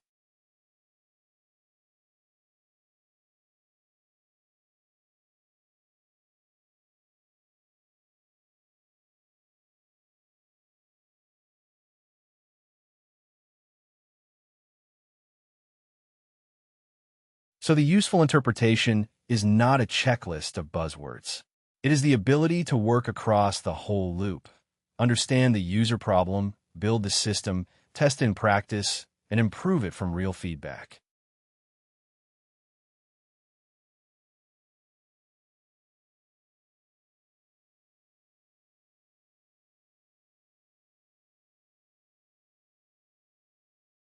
The role reaches across the parts of a product that turn an AI model into something useful for customers: code, data, infrastructure, workflow design, and security. That matters because the real job is not just calling a model, but making the whole system work reliably in production.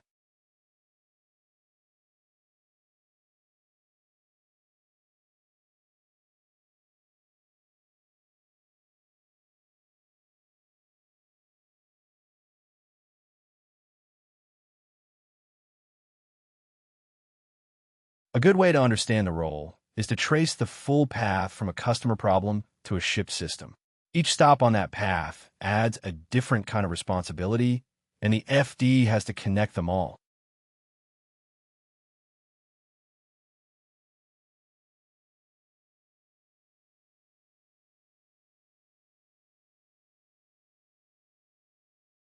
Code is where the workflow gets built. The FD connects the user request to retrieval, tool calls, and model calls, so the application can gather context, ask the model, interpret the answer, and send it back into the product.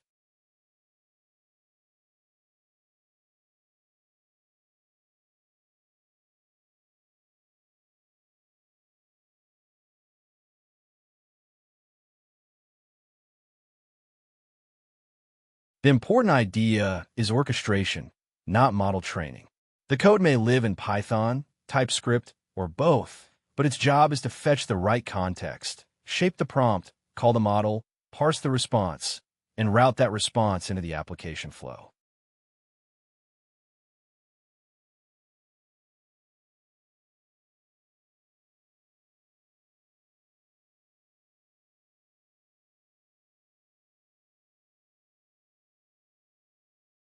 Data becomes part of the job because the model only helps if the right information is available. The FD has to work with the customer's own records and documents, which means data quality and access rules matter as much as volume.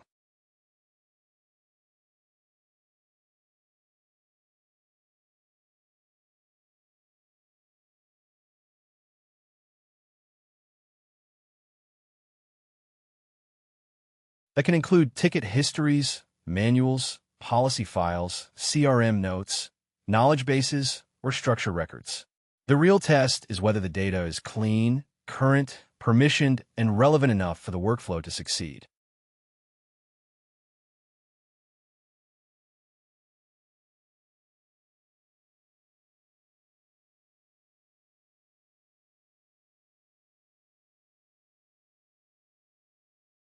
Infrastructure still has to be handled like any other software system. AI features run on cloud services, containers, deployment environments, secrets management, and access controls, so the basics of reliable delivery still apply.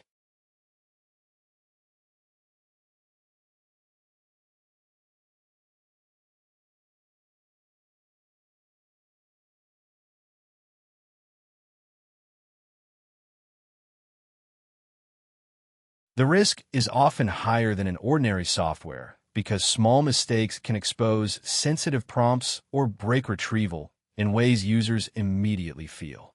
A system that looks fine in development can fail badly once permissions or environment settings are wrong.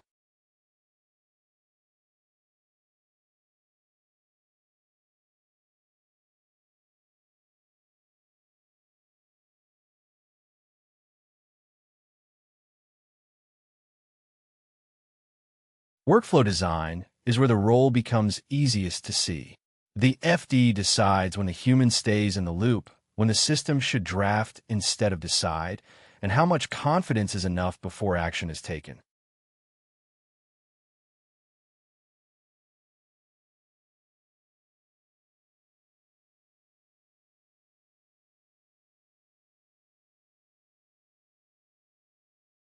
Different domains need different guardrails.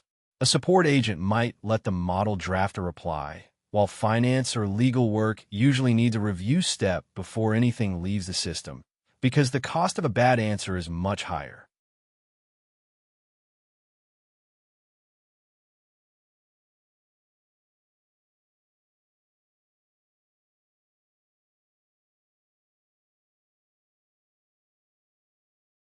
Security and handoff decide whether the work can survive outside the lab. The builder has to make the system safe enough to deploy and clear enough for someone else to operate after the first release.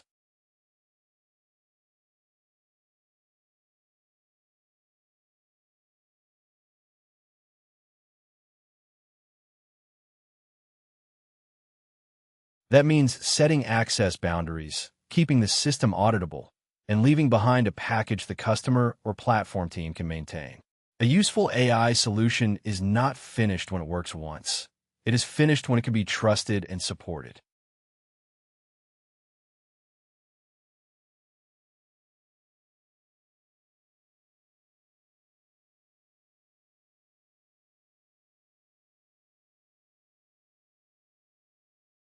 RAG and prompt/eval loops are where a lot of practical AI work happens. The core job is not training a new model from scratch. It is wiring the model into real data, then testing whether that setup answers well.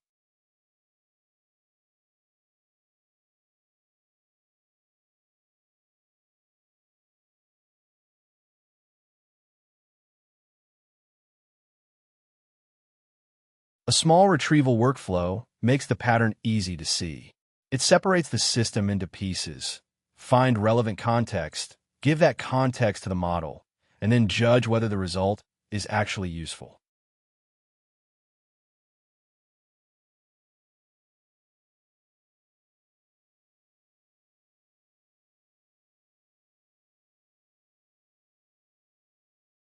The important move is in the middle.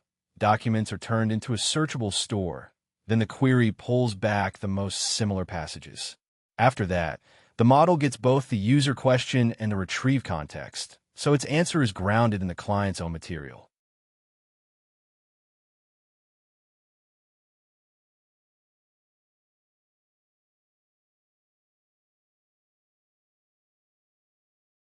That is the main shift in thinking. Retrieval gives the system the right facts, prompts define the task, and evals tell you whether the combination behaves well on real examples.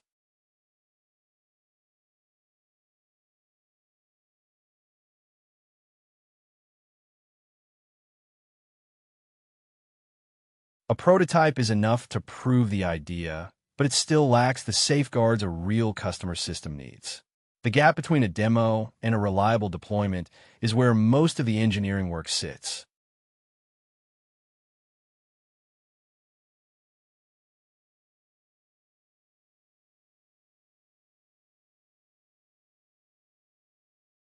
Access control comes first because the right people and services need to reach the right data and nothing else.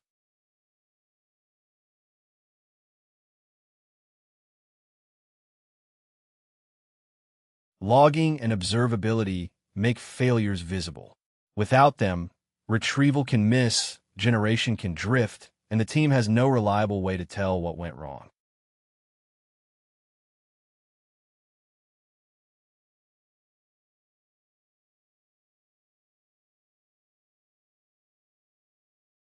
Temporary outages happen, so the workflow needs to recover cleanly. Retries and careful error handling keep a short service problem from becoming a broken application.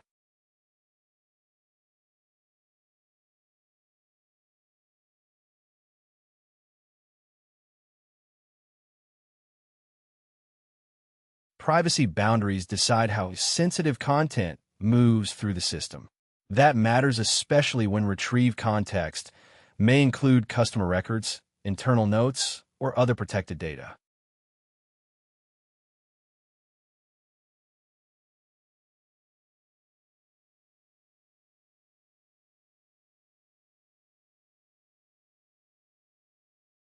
A deployment pipeline keeps changes controlled and traceable.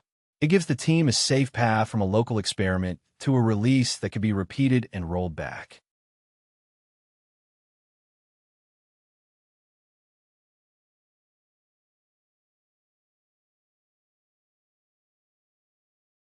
A runbook lets another team operate the system without depending on the original builder.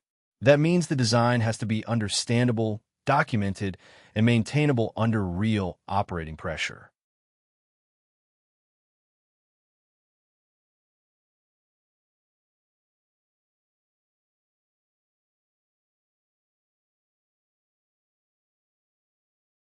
That is the difference between a demo that only works in a notebook and a system that can handle real users, real data, and real failure modes.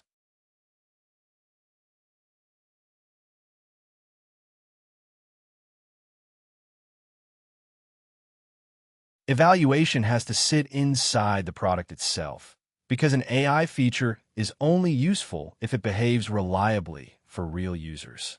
The real question is not whether it launched, but whether it keeps working well enough to earn repeat use.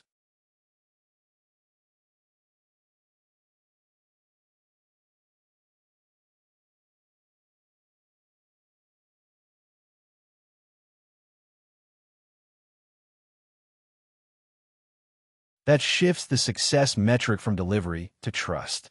A feature that technically ships but fails on common cases will not survive contact with real workflows.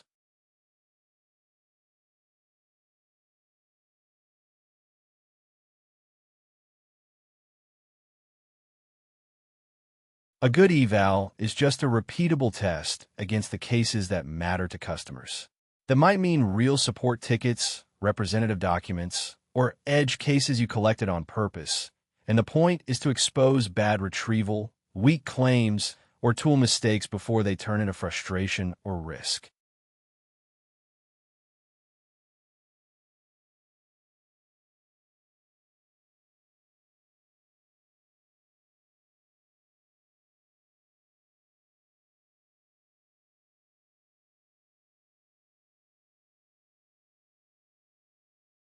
Once the problem is framed that way, the work becomes a loop instead of a one-time build. Each pass tightens both the model behavior and the product decisions around it.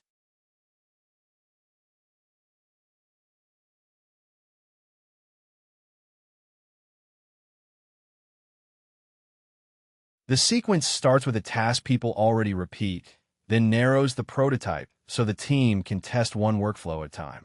After that, the eval set, failure analysis, rollout, and feedback cycle turn the prototype into something the business can actually trust and improve.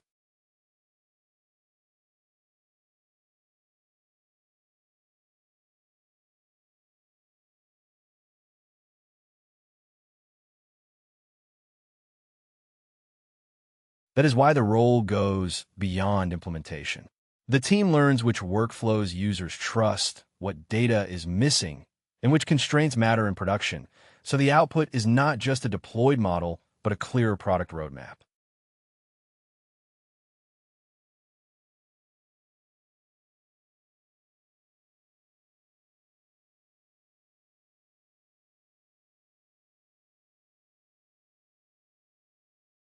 Agent frameworks help coordinate multi-step work, but the real question is whether the system behaves well under pressure with tools, branches, and state.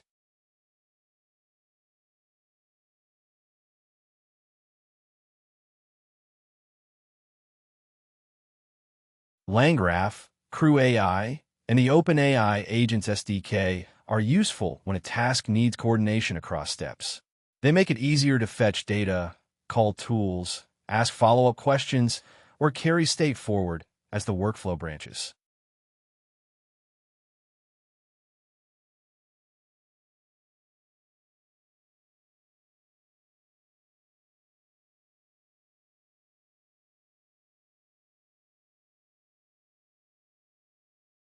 The library name does not matter as much as the result it produces.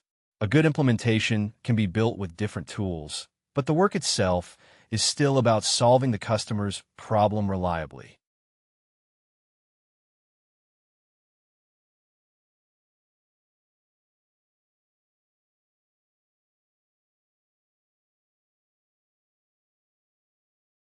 An FD should look past the fashionable orchestration layer and examine what the system actually does. That means checking whether the behavior is correct, recoverable, and trustworthy instead of getting distracted by the wrapper around it.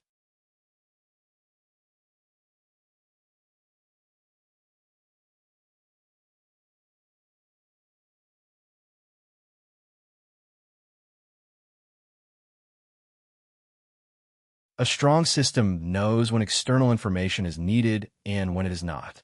If retrieval happens at the wrong time, the answer gets slower, noisier, or less accurate.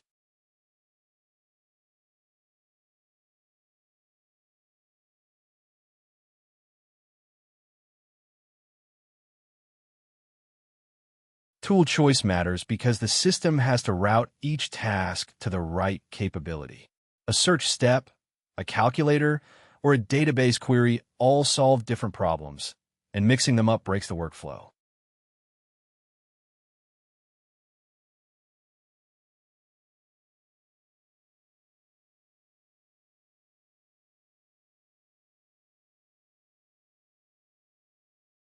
Failures are normal in multi-step systems, so recovery has to be built in.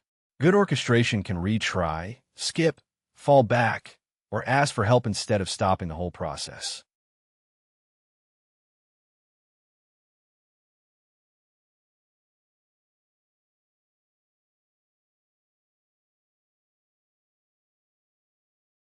Inspection matters when you need debugging, auditing, or trust. If the path through the workflow is visible, a person can understand why a decision was made and where it went wrong.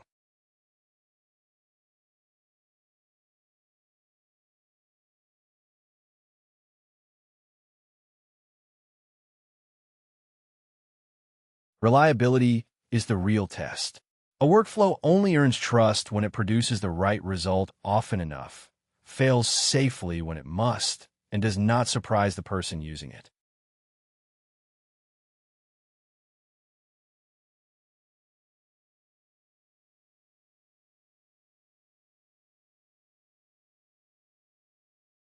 When those checks pass, the framework is doing useful work in the background. When they fail, changing the framework name only hides the problem for a while.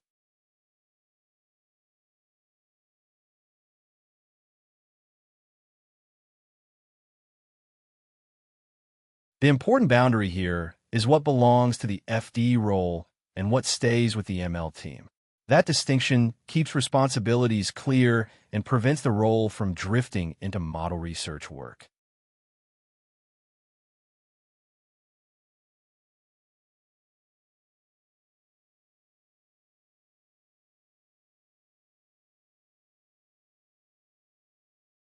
The title alone can make people assume the FD owns every part of an AI system. Making the boundary explicit avoids confusion about where this role starts and where it stops.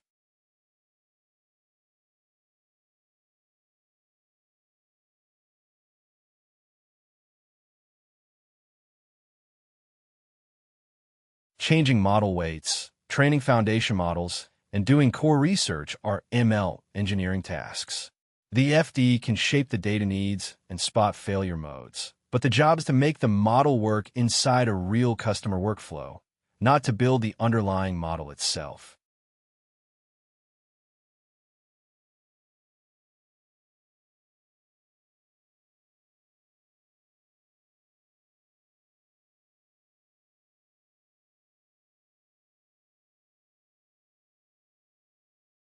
That separation matters for career planning because many strong FDs never train a model at all. Their expertise grows in how the system is designed, shipped, and adapted to users, while still understanding enough model behavior to make good product decisions.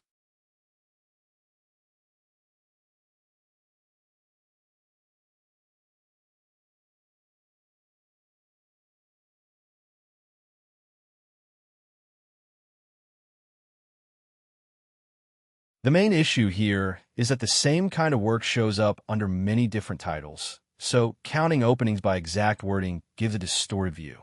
The goal is to separate real market signal from naming noise.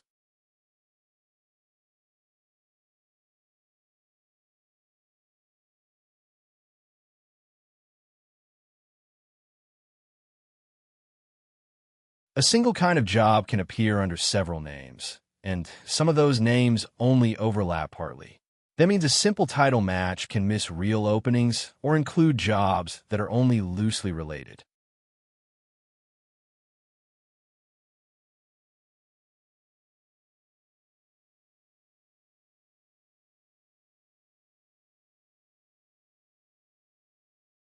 A better approach starts with live postings, then groups them by family of work instead of trusting the title alone. From there, you can compare roles by what they actually ask for.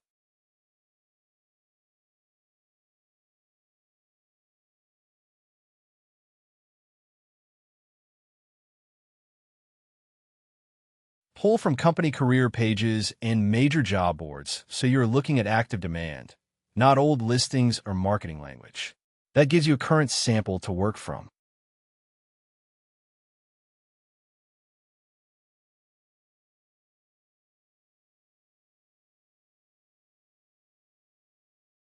The title itself is only the first hint. Roles with different labels can belong to the same cluster, so grouping by family give them more honest count.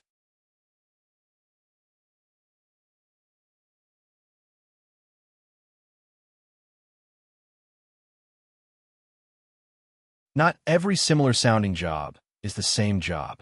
Some roles are deeply embedded with product delivery, some sit close to sales, and some are broad AI engineer positions that only partially overlap.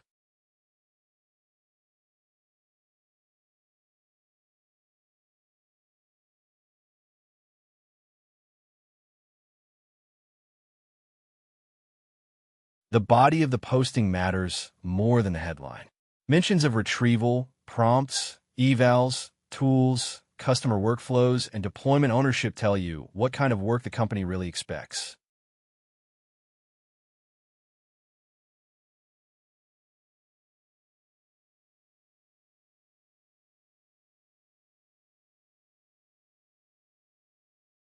Seniority and location shape the market just as much as the title does. It also helps to note whether the work is product-heavy, pre-sales heavy, or post-sales heavy, because those versions of the role do not behave the same way.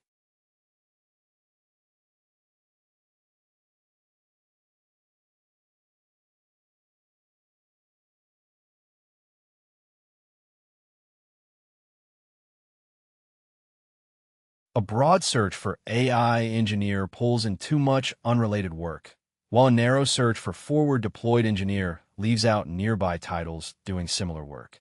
The real market sits between those two extremes, bigger than the exact title suggests, but smaller than the headline buzz implies.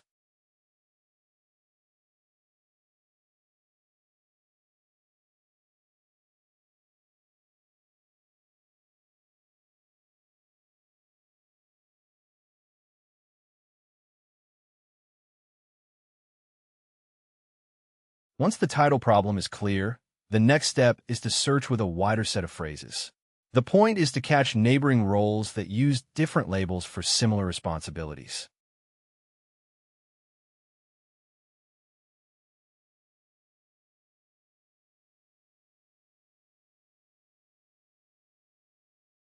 Use several keyword combinations so the search reflects the range of naming patterns in the market. That gives you a more complete set of postings to review.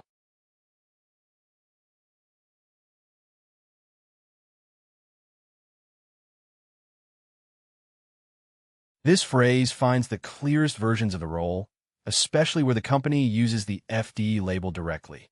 It is the best starting point for a targeted search.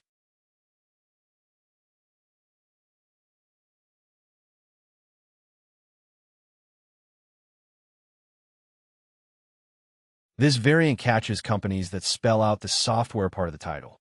It often surfaces the same family of work with slightly different naming.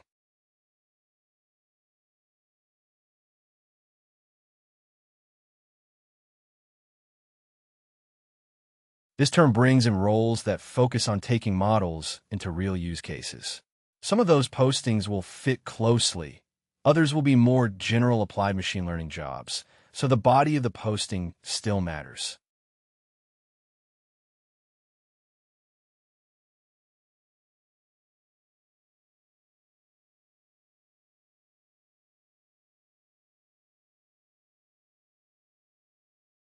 That search often surfaces customer-facing technical roles where the engineer is working beside clients. It can reveal embedded work that does not use the forward deployed label at all.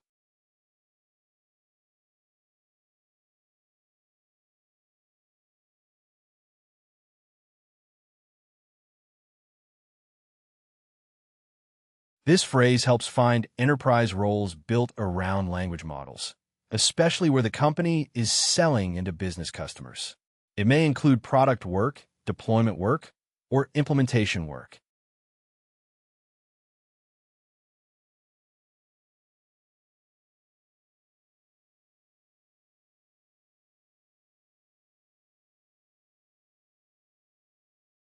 That combination often catches pre-sales or solution-oriented roles where generative AI is part of the offering. Some postings will be close to the target role. Others will lean more toward demonstrations and customer support.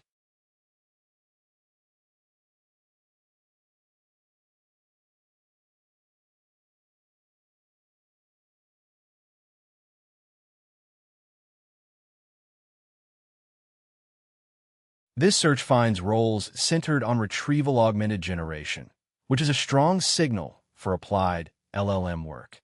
It is a narrower term, but can uncover postings that never mention forward deployment.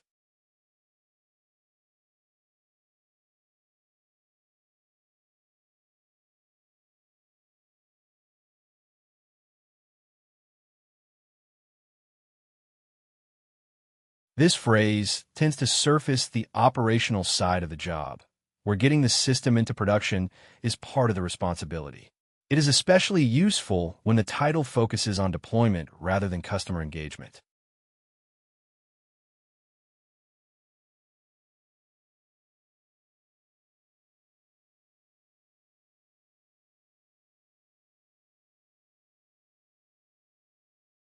The title gets you into the right neighborhood, but the signal words tell you what the job actually is. Phrases like full stack, ambiguity, retrieval, evals, agents, and cross-functional ownership are the clues that separate real matches from loose overlaps.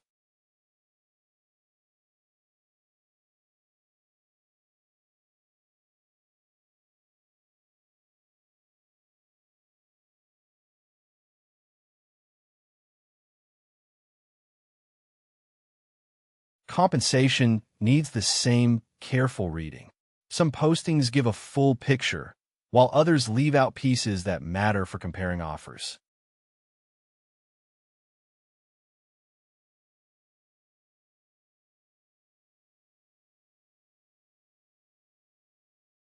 Base salary is the fixed cash amount, while total compensation adds bonus and equity. If you mix those together, two roles can look similar even when the cash pay is very different.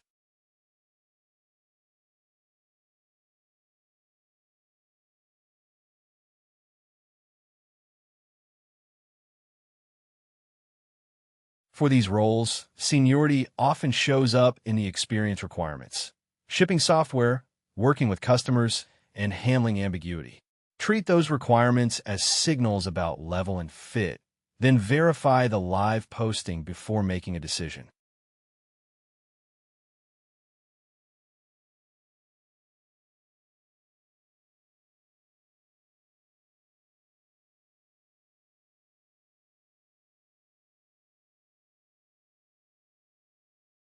What matters here is choosing the smallest useful skill set, not trying to absorb all of AI at once. The goal is to learn the pieces that let you build something real, judge whether it works, and keep it reliable.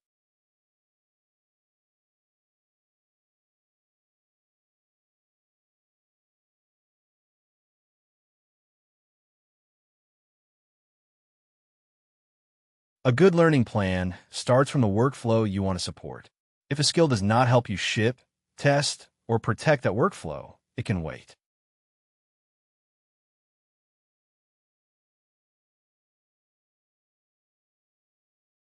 The useful way to think about the stack is step by step. Each layer adds a specific job, and each one depends on the layer below it.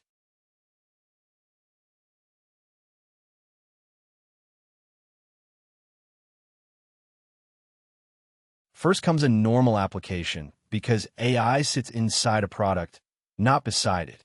Then retrieval brings in the right data. Prompting shapes behavior. A small eval set gives you a check on quality. User reactions reveal where the system succeeds or fails, and guardrails with logging and handoff make it safe to operate.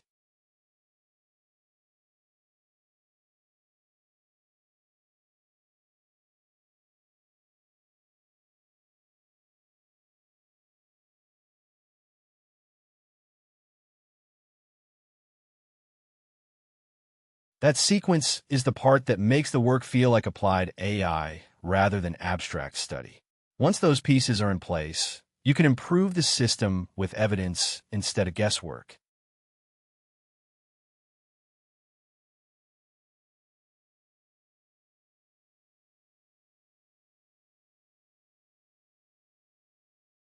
The practical point is that modern FD work is no longer just software engineering around model.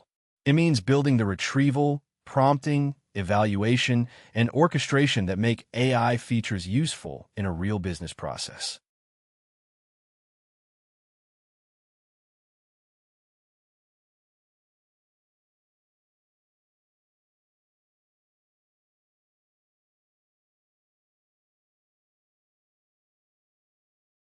A 2026 FD still needs the normal engineering stack, but the job now centers on probabilistic systems.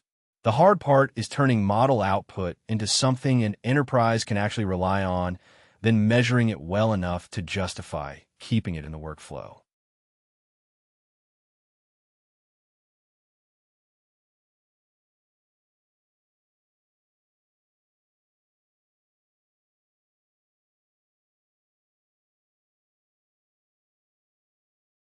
That leads into the data side of the role, because grounding, measurement, and maintainability all depend on clean data practice.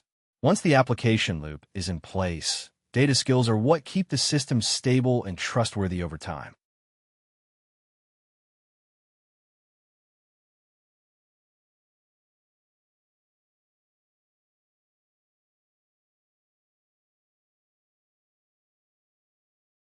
Data skills help you turn raw information into useful decisions. That means collecting it carefully, cleaning it, reading it accurately, and spotting what it can really tell you.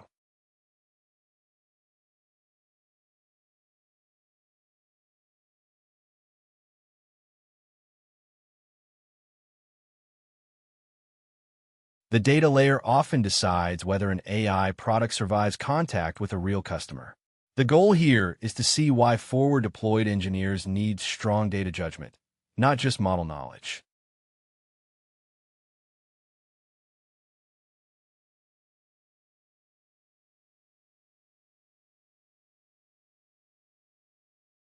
A strong demo can hide weak foundations, but once real enterprise data shows up, the model is rarely the first problem.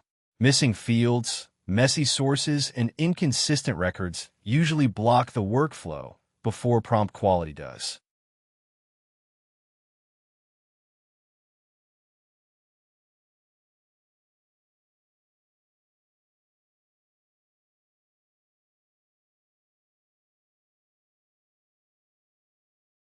An FD has to connect systems that were never designed to agree with one another. When the database, CRM, tickets, documents, and model endpoint do not line up, the engineer has to fix the data path before the model can help.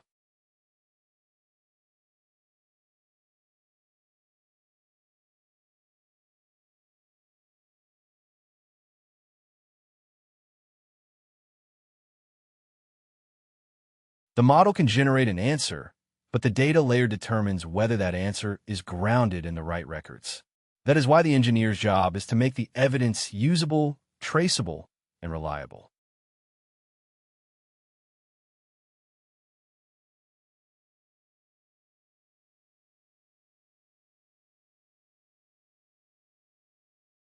Clean examples can make AI work look simpler than it really is. Real enterprise data usually arrives incomplete, duplicated, and inconsistent, so the engineer has to work with friction from the start.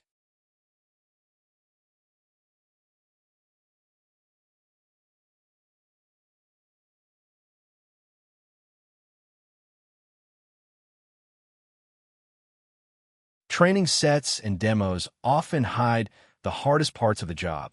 In production, the data is rarely curated end to end, so the system has to tolerate uncertainty and still produce useful results.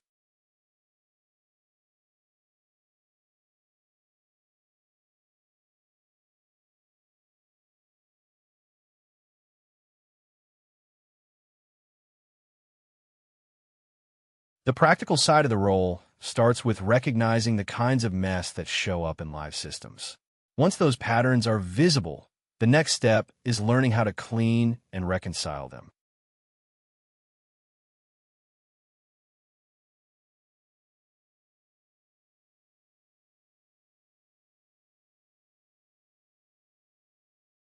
Much of the useful information never arrives in tidy columns. It lives in text, attachments, and support history, which means the engineer has to extract meaning before the model can use it.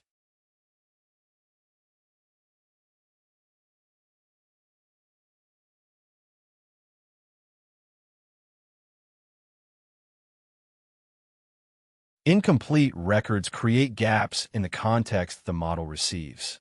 If the application depends on those records, The engineer has to decide whether to infer, reject, or route around the missing data.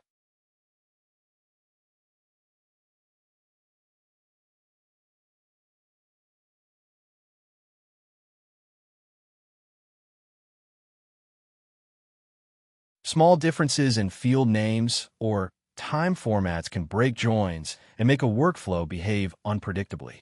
Data engineering skill means spotting those mismatches before they become product failures.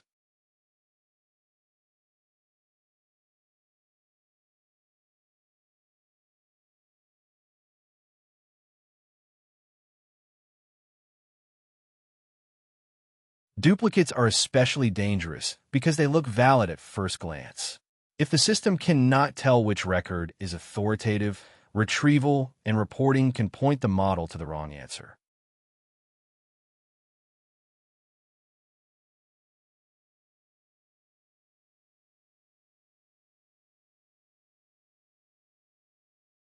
A model can only reason over the information it is given, so bad context produces bad behavior downstream.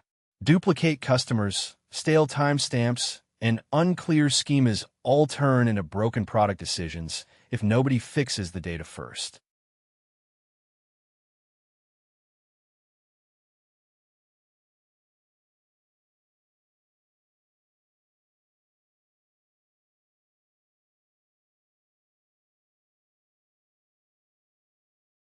Cleaning, transforming, reconciling, and structuring data is not a side chore in this role. It is part of making the application actually work in production.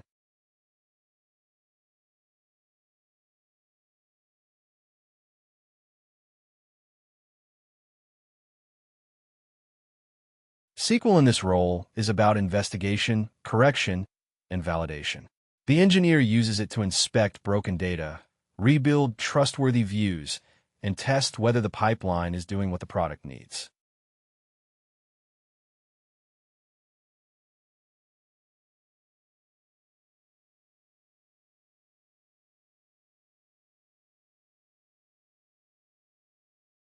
Simple selects are not enough once the workflow depends on real records.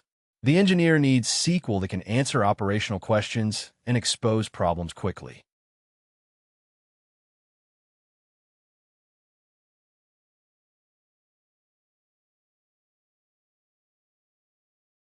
The useful SQL tools are the ones that help you reason about rows over time and across systems.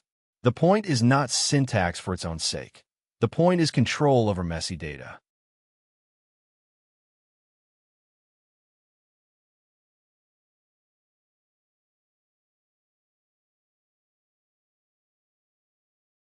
Joins become tricky when systems disagree on identifiers or field names.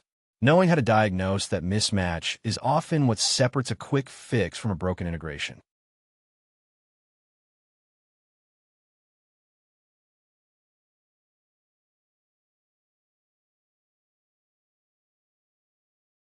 Window functions let you compare records without collapsing them too early.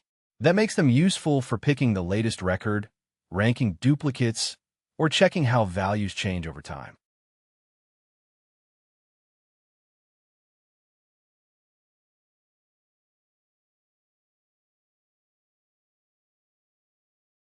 A CTE breaks a complicated transformation into named steps, which makes debugging much easier. When a logic is layered, readability matters as much as correctness.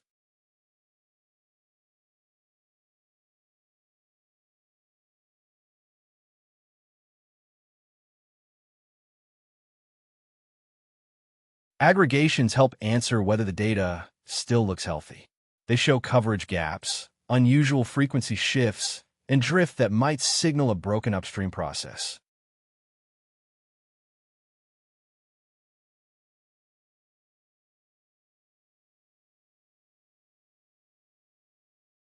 Those SQL features are practical tools for questions like which row is newest, where duplicates live, and which records never reach the next table. That kind of analysis is central when the application depends on trustworthy context.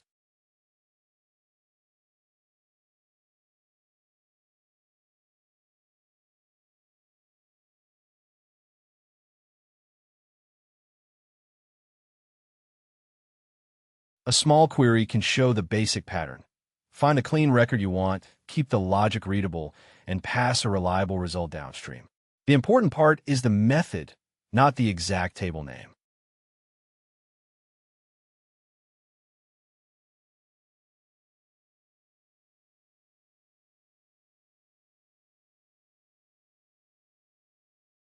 The CTE builds a ranked view of raw orders, and the window function assigns one row number per customer with the newest date first. The final filter keeps only the latest non-null order for each customer, which is a common way to turn messy source data into a clean downstream view.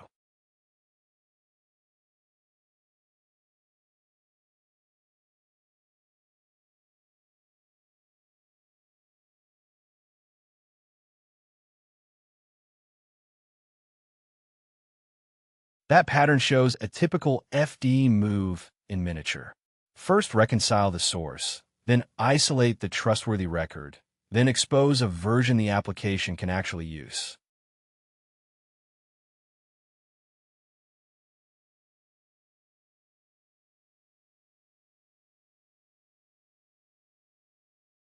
A real deployment needs security, logging, retries, privacy boundaries, tests, and a maintenance plan. The job is not finished when the query works. It is finished when the workflow can be operated safely and handed off responsibly.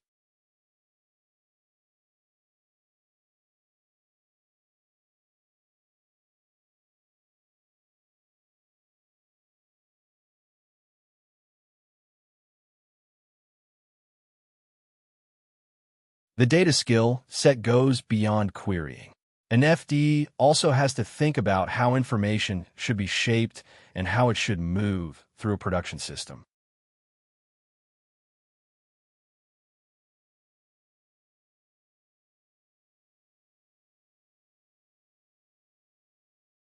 Knowing SQL helps you inspect the system, but it does not tell you whether the data model will support the product later. Schema thinking fills that gap.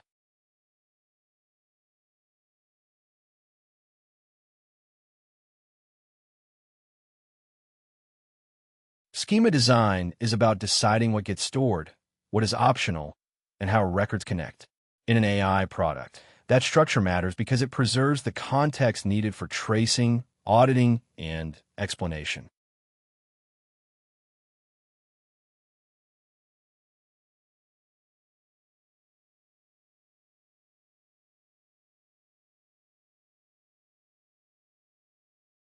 A pipeline is the path data takes from source to application. An FD may not own the whole platform, but they often build part of that path, such as extraction, transformation, validation, or the final integration into the user workflow.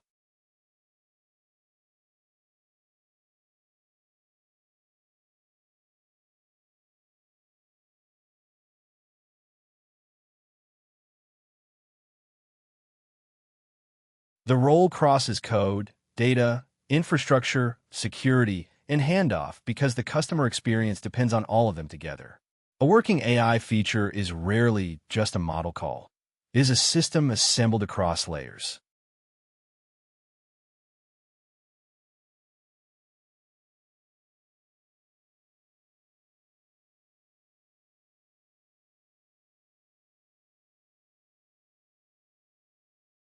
The value becomes clearer when you compare the rough starting point with the production version. The engineer's work changes both the data path and the way the team learns from users.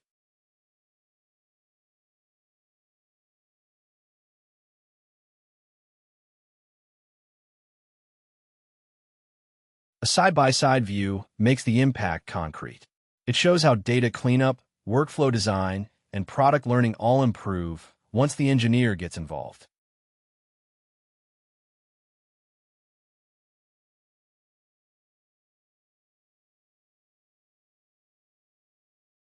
The contrast is the point.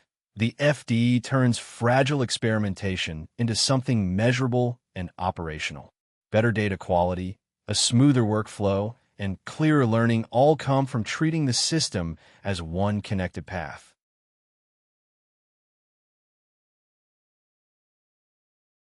Shipping code matters. but the larger outcome is evidence.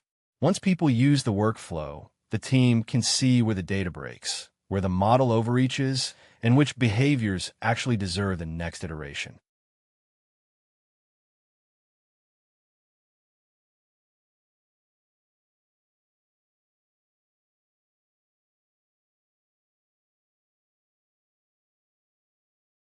The title starts to make sense when you list the surfaces the engineer works on in a normal day. It is a broad job because the product only works when all of those pieces connect.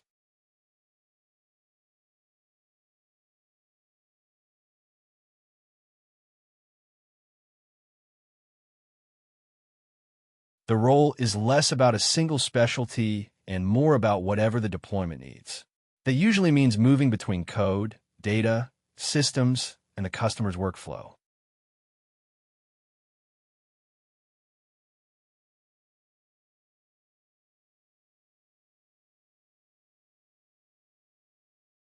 A real deployment can pull the engineer into several layers at once.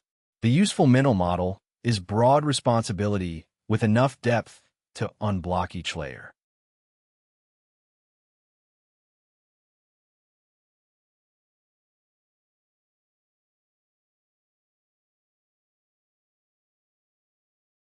On the code side, the work may involve the app itself, a retrieval service, a parser, or a small script that connects systems. The goal is to make the data move cleanly through the product.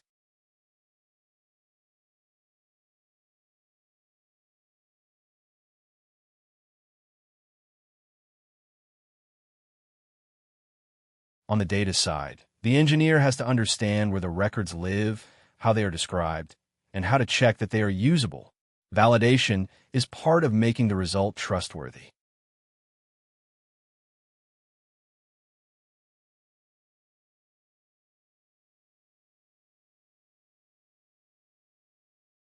Infrastructure matters because the workflow has to run in the right environment with the right permissions. If those settings are wrong, a good application still fails in practice.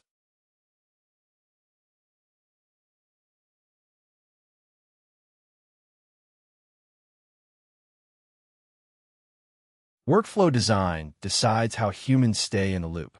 The engineer has to define when people review output, when they override the model, and how exceptions move through the process.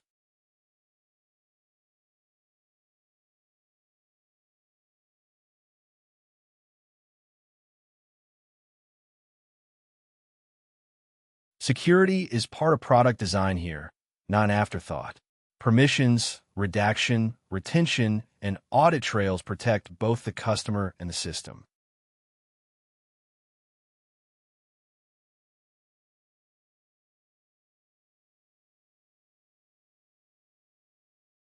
Handoff matters because the work has to survive after the original engineer steps back. Documentation and runbooks make it possible for the customer's team to keep the system running and improve it later.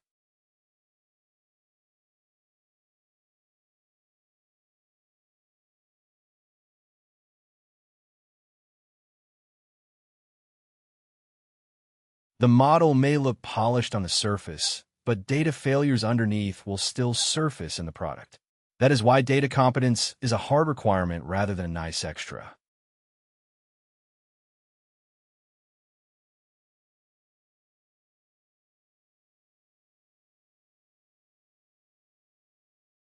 A concrete support workflow makes the point easier to see. Once the data gets messy at scale, the engineer spends time cleaning context, not polishing wording.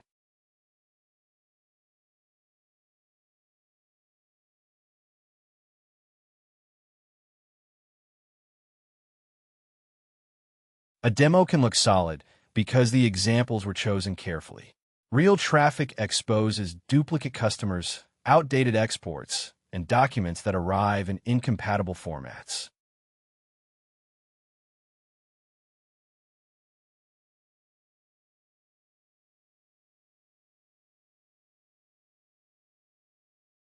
The fix is operational, not cosmetic.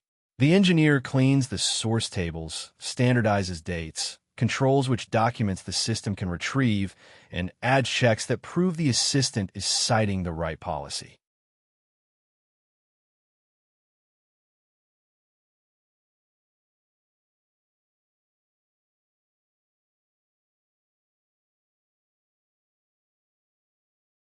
That is the real change from prototype to deployment. The model did not magically improve. The surrounding data and workflow became reliable enough for people to trust the output.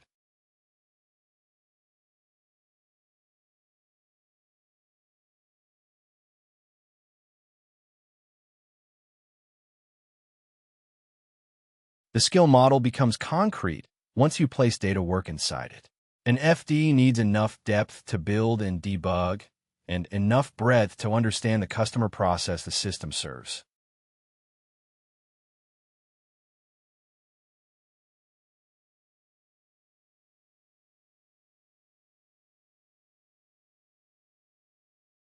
The vertical bar is technical depth, and the crossbar is the ability to work across people and systems. For this role, data work sits in the middle because it requires both implementation skill and business context.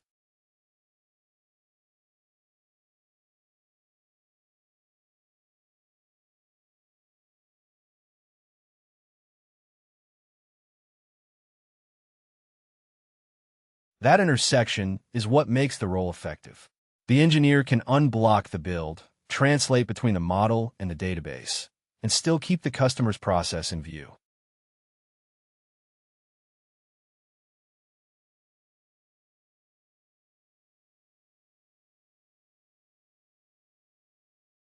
Job postings often hide the data requirement behind broader language. Reading the wording carefully helps you spot which roles really expect this kind of full-stack, data-heavy work.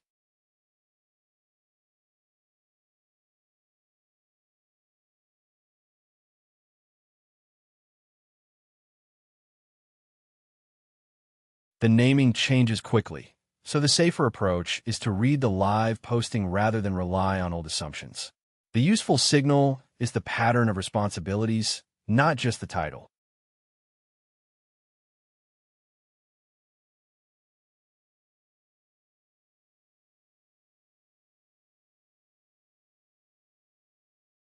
This title usually points to an engineer who works close to the customer and close to the deployment. The role tends to combine technical building with direct problem solving in the field.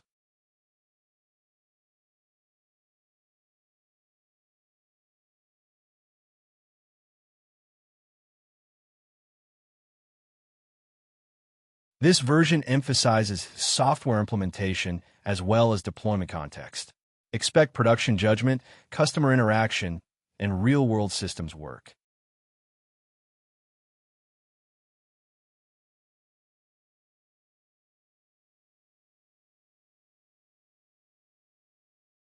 Applied AI roles often signal that the model work is tied to an actual workflow. The job usually asks for enough data fluency to make the AI feature usable in production.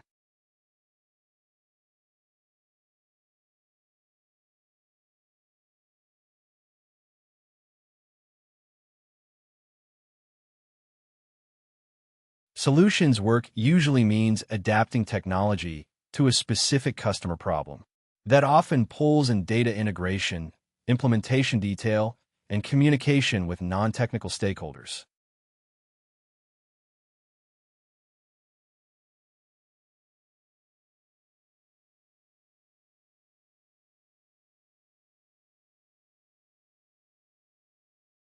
These titles often point to a hybrid role. The engineer has to solve the customer problem and also carry the technical burden of getting the AI system to work end to end.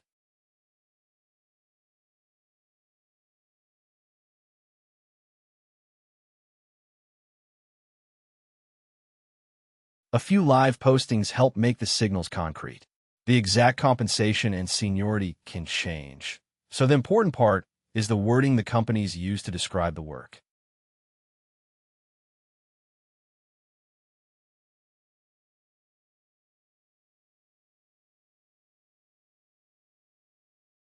The The language in these postings points to senior engineering judgment, comfort with generative systems, and work done with customers in messy environments. It is a strong reminder that the job is broader than model prompting alone.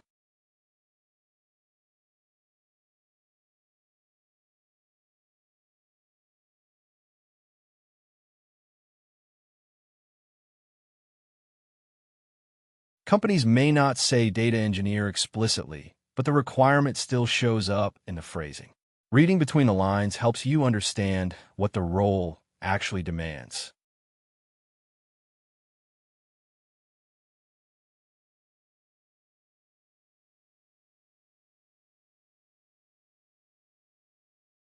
Full stack means the work spans multiple layers, not just one isolated service. That usually includes data handling, product logic, and deployment concerns together.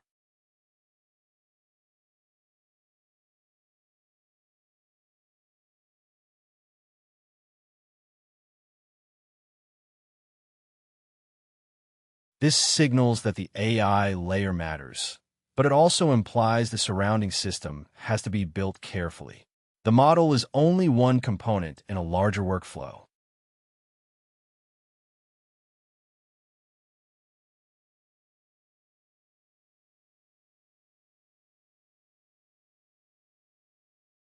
Ambiguity means the requirements are not fully specified at the start. The engineer has to discover the problem, shape the solution, and keep moving without a perfect blueprint.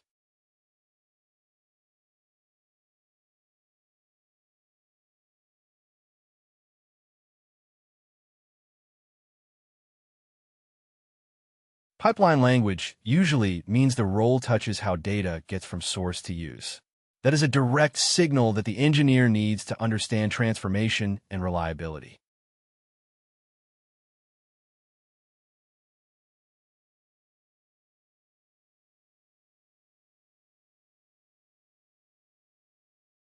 SQL and analytics point to practical work with rows, coverage, and verification. The role is likely to involve checking data quality, not just calling an API.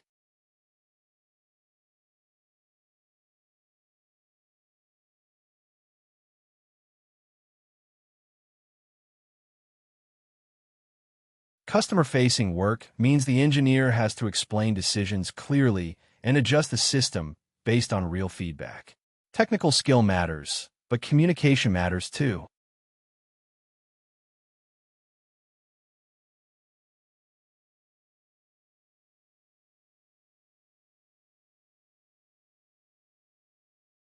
These words signal that the work has to survive beyond a demo. The engineer is expected to turn an idea into something stable enough for regular use.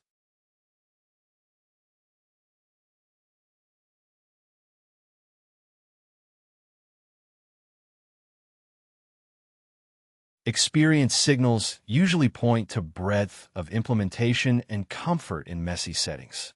The common thread is judgment. The ability to keep building when the requirements are incomplete and the data is imperfect.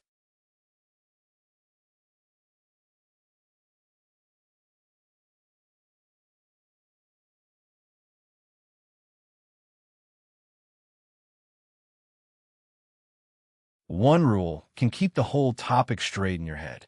It separates the visible AI layer from the part that makes the system credible in real use.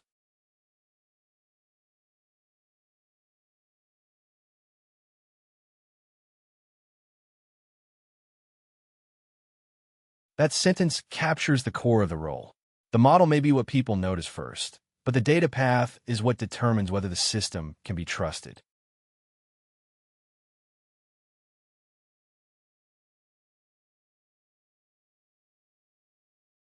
A good mental model is to trace the path from user input all the way to human trust.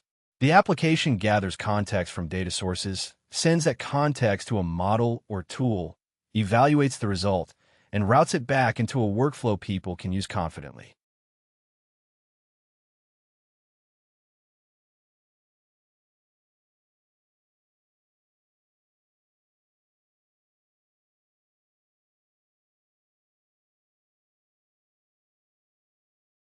Once the data path is clear, the harder human question appears.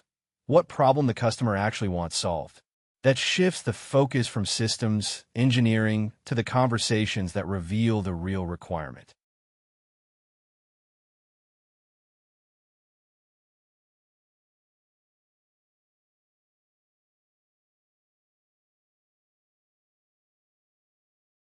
Customer discovery is the part of product work that turns assumptions into evidence. It tells you who has the problem, how painful it is, and whether the idea is worth building at all.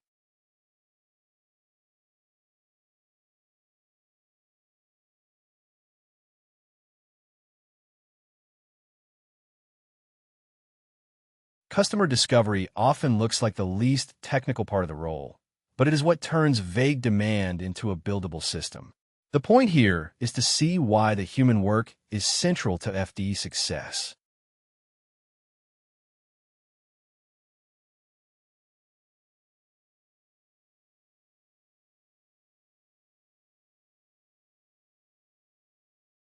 The most valuable FDs are not just strong coders in isolation. They can take a messy conversation and convert it into something the team can actually ship, which makes the role practical rather than abstract.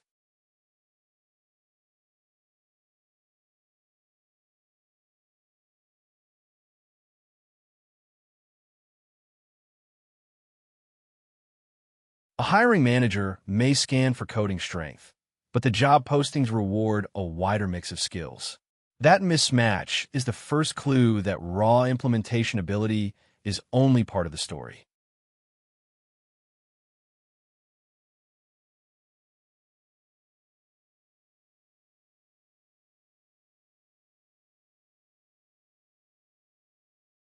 The pattern that keeps showing up is the ability to hear a vague complaint, extract the real problem, and keep the right people aligned while the work crosses engineering, operations, security, and product. That combination is what makes customer-facing judgment such a strong differentiator.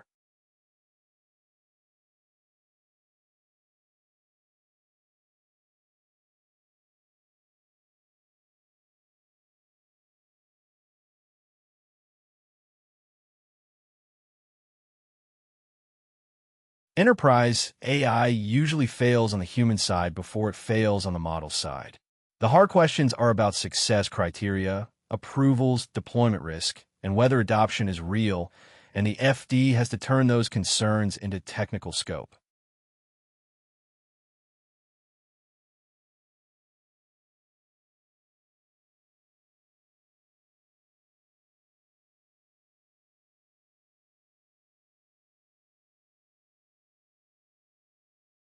Discovery matters because the FD often starts before a clean spec exists.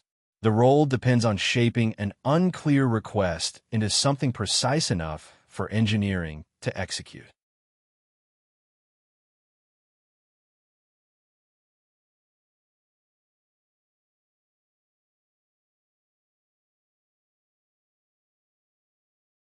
A strong engineer can build from a precise specification. An FD is often responsible for creating that specification out of ambiguity, which changes the job completely.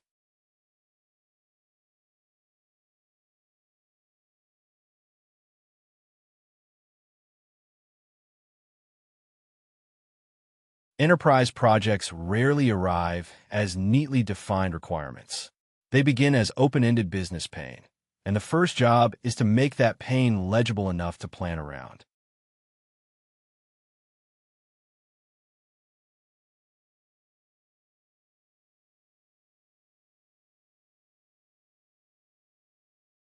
Customers usually describe a workflow problem first, not a product requirement. The actual need is hidden inside the process they are struggling with.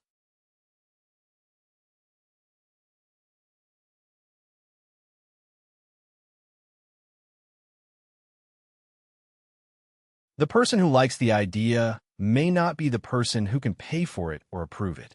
That means the FD has to understand politics and ownership inside the customer organization.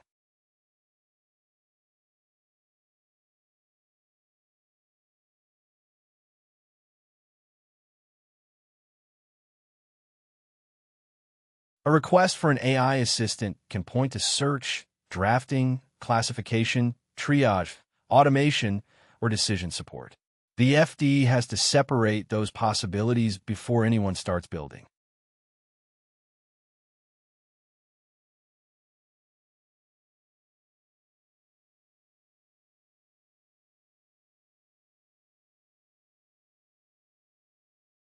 Sometimes model quality is not the limiting factor at all.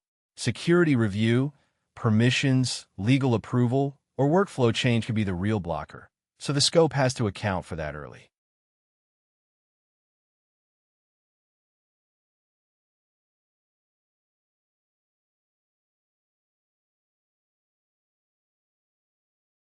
The FD first discovers what the customer actually needs, then converts that into a scope the team can deliver. That translation step is where the role creates real value.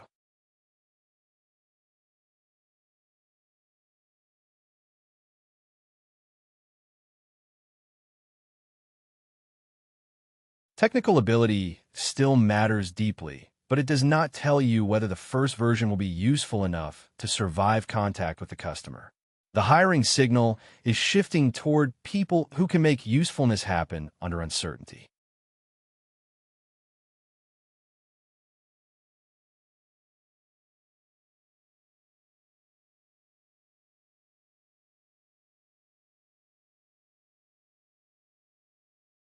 The easiest way to think about the role is the T-shaped model. It captures both the depth needed to build systems and the breadth needed to work across people, product, and business concerns.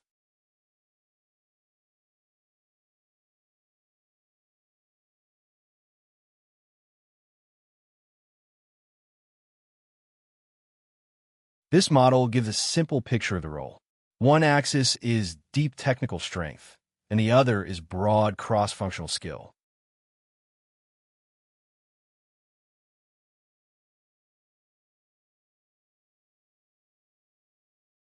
The vertical bar stands for depth. An FD needs enough engineering strength to build, debug, and ship real systems instead of only discussing them.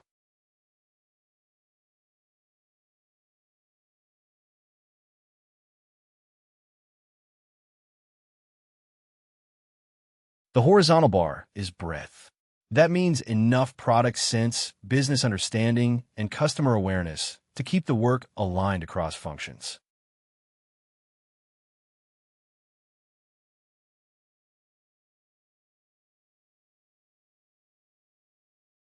On the depth side, the role often includes full-stack work, APIs, orchestration, deployment basics, and the practical cleanup needed to make customer data usable.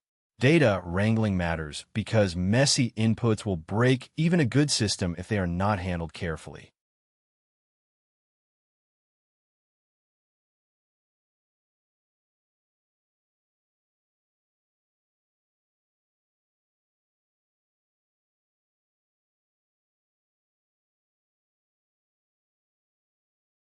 On the breadth side, the work includes interviewing users, comparing stakeholder priorities, writing down assumptions, and turning vague goals into acceptance criteria.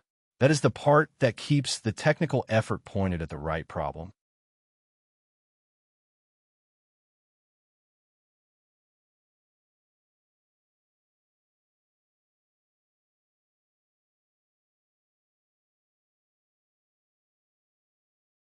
This is not soft work in the casual sense. It is engineering with a different input format, where the raw material is conversation instead of a clean spec.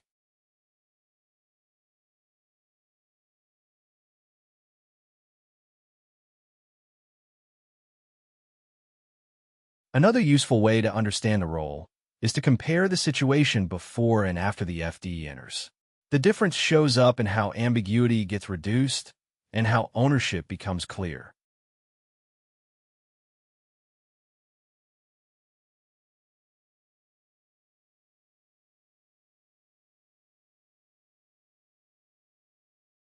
The best test is simple.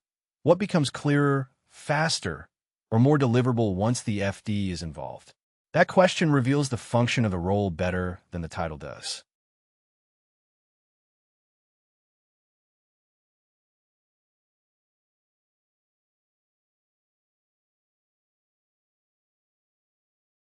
Before the FD enters, the conversation is usually still loose and unresolved.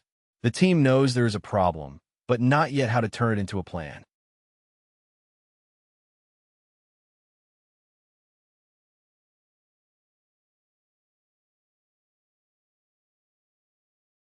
At first, the problem is described in business terms that are too broad to build from. That language is useful for starting the conversation, but not for defining implementation.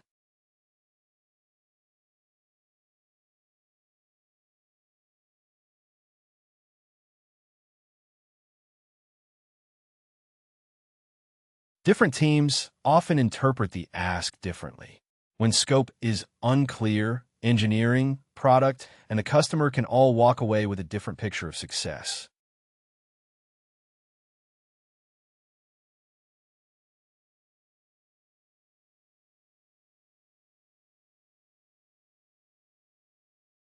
Data access is another early uncertainty. If no one knows what data exists or who can use it, the technical plan is still floating.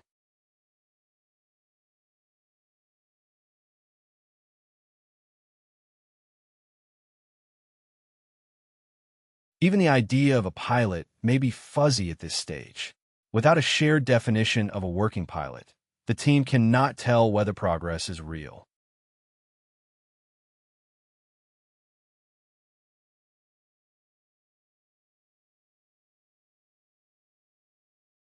Customers often want speed, while the internal team still cannot see a safe path to deployment. The gap between urgency and readiness is exactly where the FD becomes useful.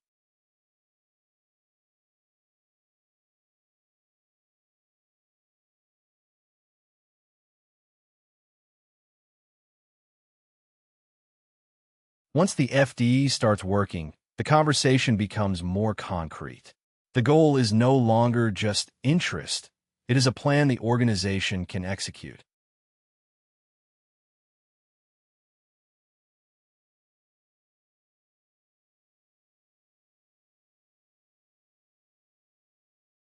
The broad problem gets translated into parts the team can build and test. That makes the work schedulable instead of vague.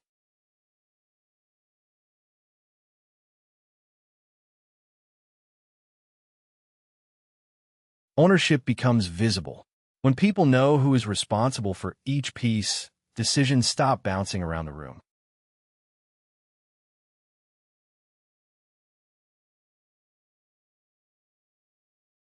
The important data sources and workflow constraints get named explicitly. That clarity prevents a lot of downstream surprise.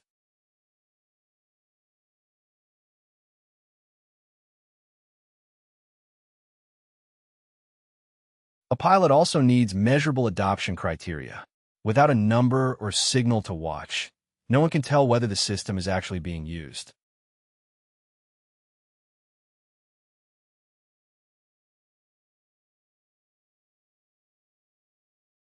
The team also learns what should carry over to the next customer. That is how a pilot becomes product learning instead of just a one-off engagement.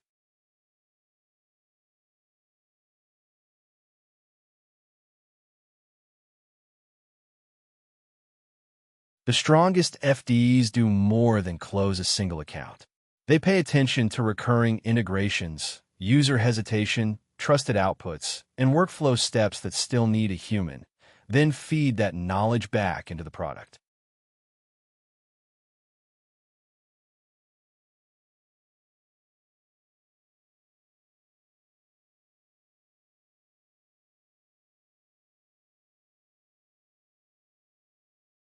That feedback loop is what makes the role strategically important. It links the immediate deployment to the company's longer-term product direction.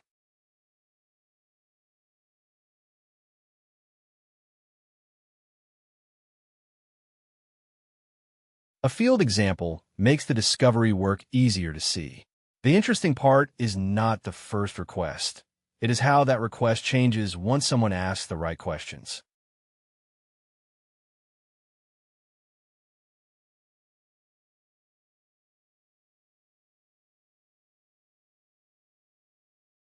A customer may start with a sentence like this, but that sentence hides almost everything that matters. The FD has to unpack the workflow before anyone can build responsibly.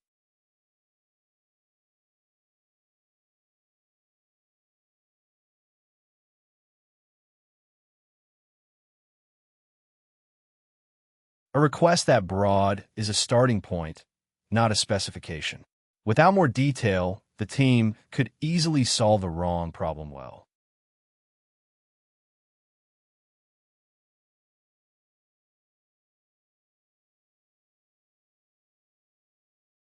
The next step is to ask questions that reveal the real shape of the work. Good discovery turns a vague ask into constraints, risks, and measurable outcomes.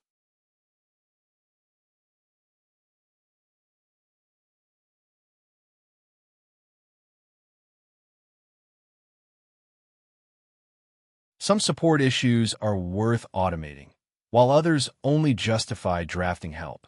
That difference changes both the model design and the workflow design.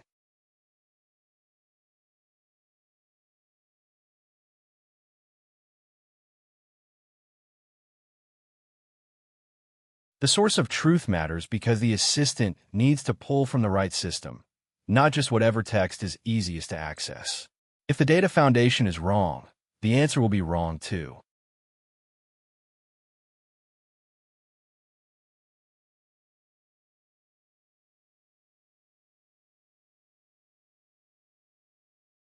Access control comes up immediately in enterprise settings. The FD has to understand who is allowed to see sensitive records before any implementation choices are made.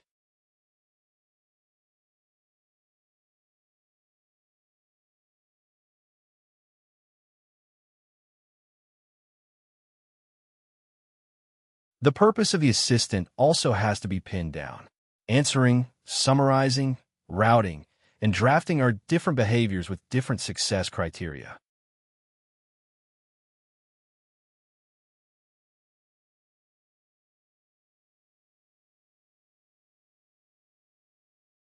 The cost of error determines how cautious the system must be. A low-risk workflow can tolerate more automation than a sensitive one.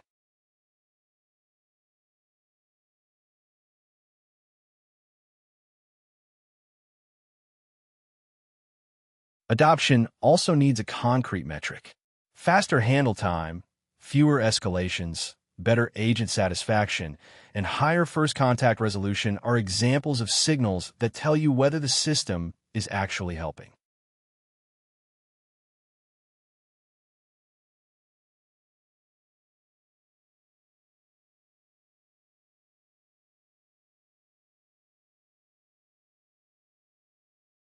By the end of that conversation, the original idea may turn into something quite different. It might become a human-approved drafting tool, a retrieval workflow, or even a data and permissions project before it becomes a model project.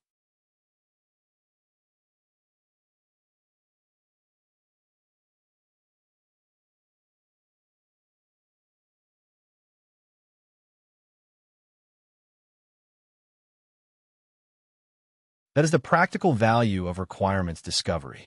It keeps the team from building the wrong thing with a lot of polish.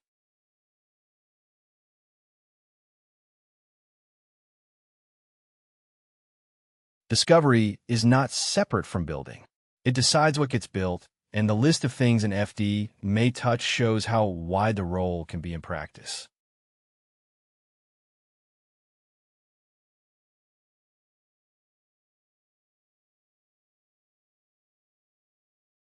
Customer discovery and implementation belong together.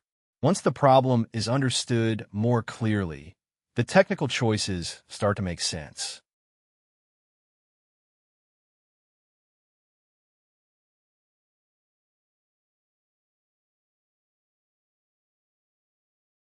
A real deployment can pull the FD into several layers at once. The role spans code, data, infrastructure, workflow, and handoff.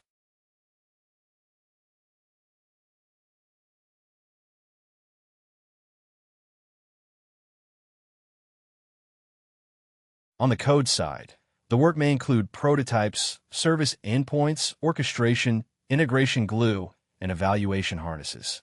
These are the pieces that turn an idea into something testable.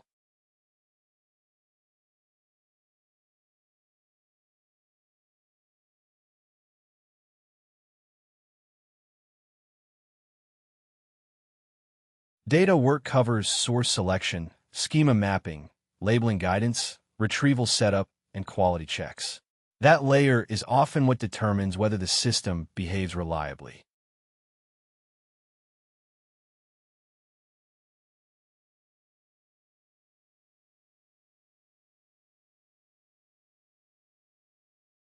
Infrastructure matters too, especially deployment environment, authentication, logging, observability, and latency trade-offs. Those details decide whether the system can live in production instead of just a demo.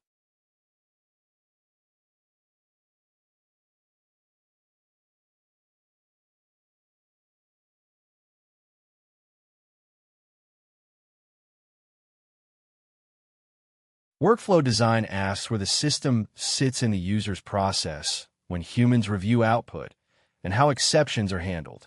If the workflow is awkward, adoption will suffer no matter how good the model looks.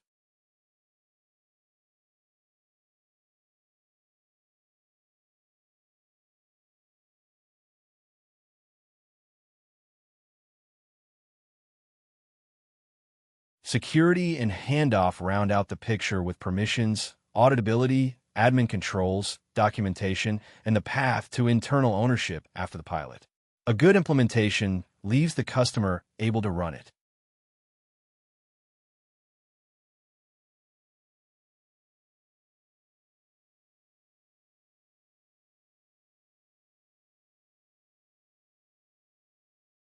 That collection is why the role looks hybrid. The FD is carrying engineering work, product interpretation, and implementation leadership at the same time.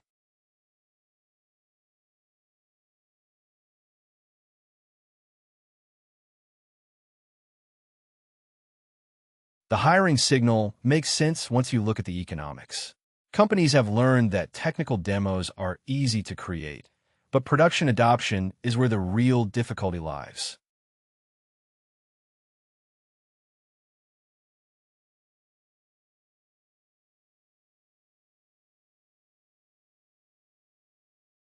A flashy demo can be built quickly, but getting the system used in a real organization takes coordination, trust, and fit with existing workflows. That is why customer discovery has become more valuable.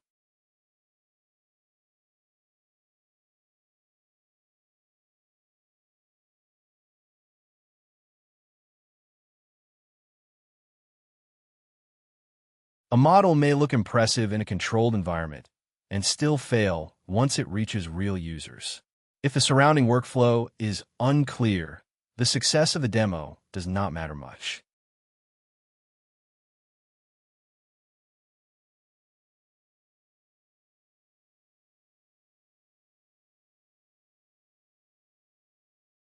Ownership of the workflow has to be clear, or the project will stall when decisions need a home. The FD helps surface that ownership early.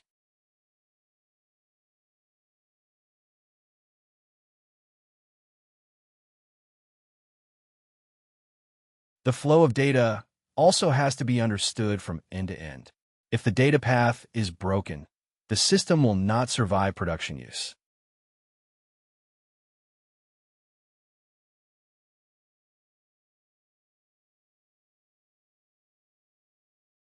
The business value needs to be explicit, not assumed. Teams need to know why the work matters and what outcome justifies the effort.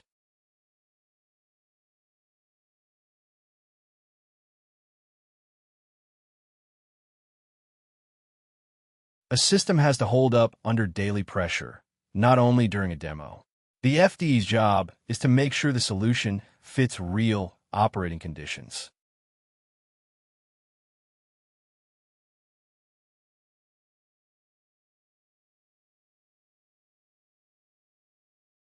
This is also where unit economics enters the picture. A system can work technically and still be too expensive to deploy if each customer needs too much bespoke labor, which creates margin risk.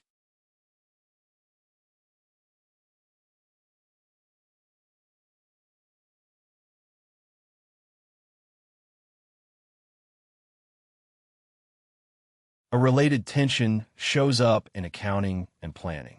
Leaders have to decide whether custom work is reusable product development or one-off implementation labor, and the FD sits right on that boundary.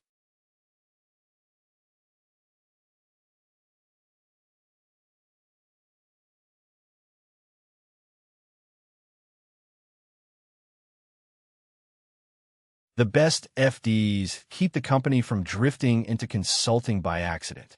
They learn from each deployment, but they avoid promising a custom fix that cannot scale.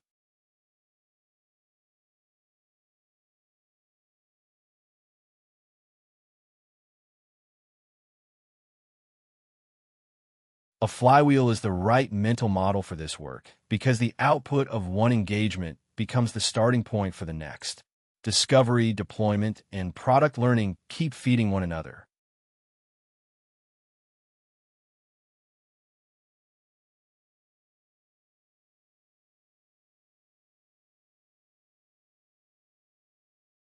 The process is iterative, not linear. Each conversation improves the next one because the team learns from the last deployment.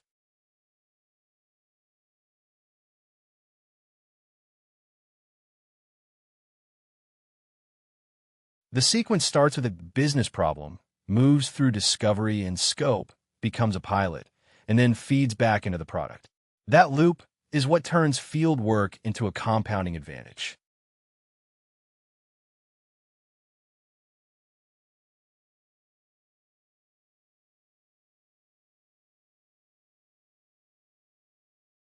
That flywheel is why FDEs can speed up both sales and product improvement at the same time. One good deployment creates clarity for the next customer and insight for the company.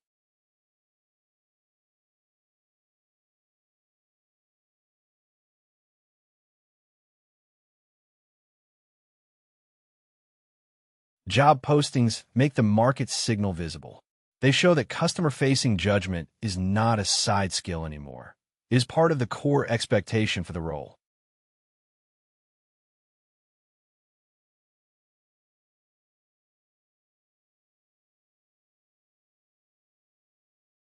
A recent scan found customer empathy and requirements discovery in a large share of postings, alongside the usual engineering language. That tells you companies want people who can build and discover at the same time.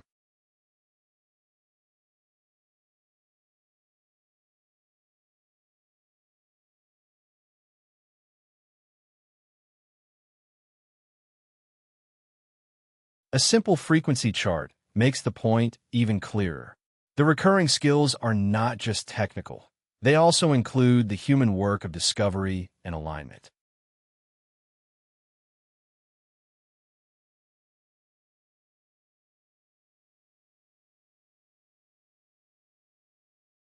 The sample shows three dominant clusters: core engineering, AI-specific work, and customer-facing discovery.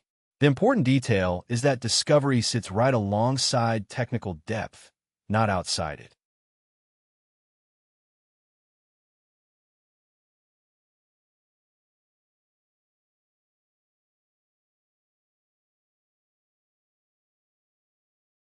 The exact percentages will vary by company, level, and geography, so this should be read as a market snapshot rather than a permanent rule. Even so, the pattern is strong enough to be useful.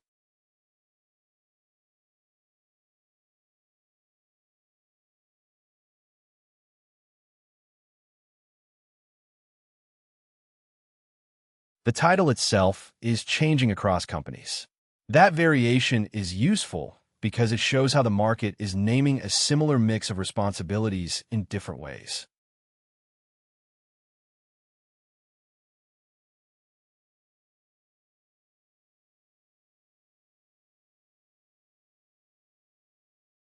This title is the classic version of the role.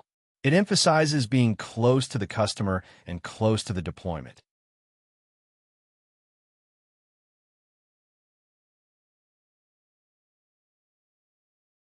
This version leans harder into engineering identity, while keeping the deployed and customer-facing nature of the job intact.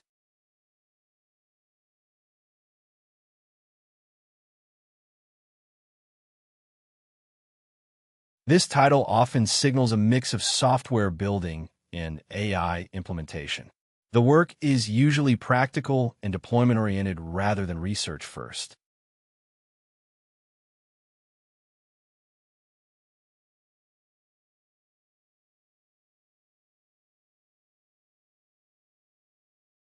This one often highlights customer problem solving and implementation support. It suggests a role that bridges product, sales, and engineering.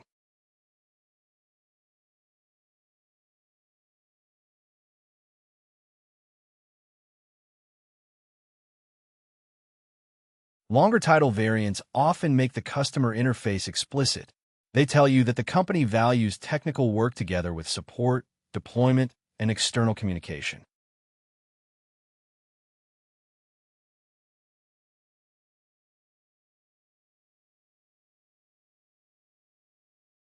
Live role language often asks for full stack ability, experience with LLMs or generative systems, comfort with ambiguity, and the ability to work with customers. The market is signaling scope first, not narrow specialization.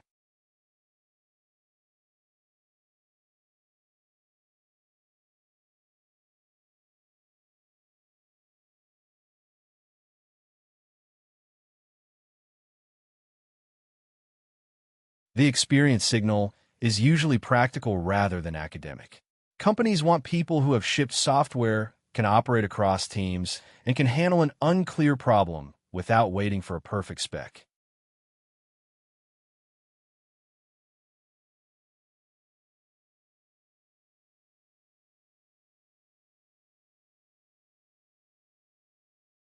The most useful keywords are often buried in the job description. Reading closely tells you what the company really values beyond the label on the posting.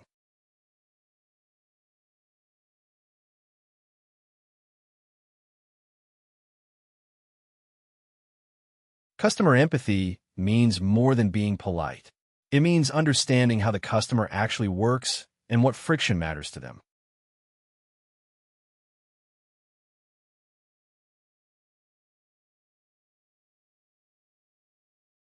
Requirements discovery is the work of turning vague need into concrete scope. It is one of the main ways the FD creates momentum.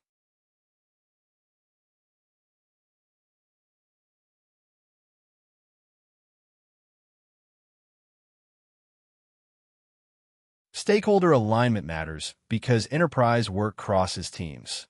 If people disagree on the goal, the build will drift.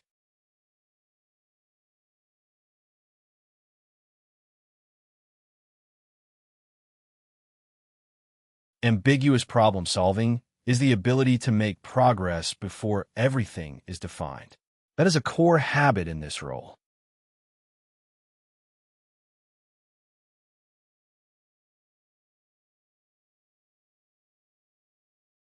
Deployment and productionization signal that the company cares about real use, not just prototypes. The system has to live in the customer environment.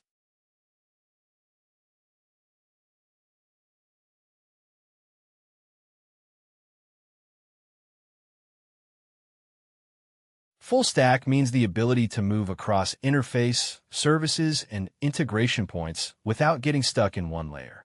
That breadth is useful when speed matters.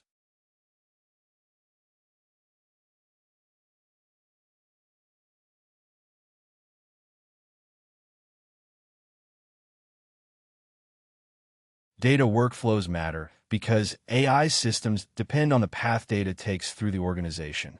If that path is weak, the whole solution becomes fragile.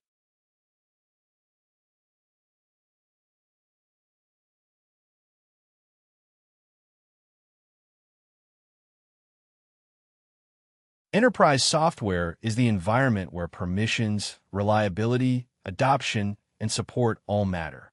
That context explains why the role is so cross-functional.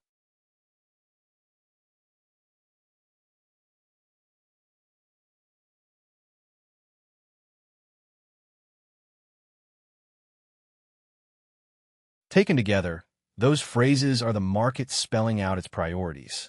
The hiring signal is not subtle once you know what to look for.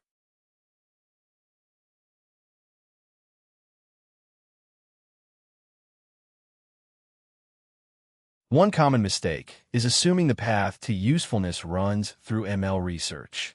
For most FD roles, that is the wrong target entirely.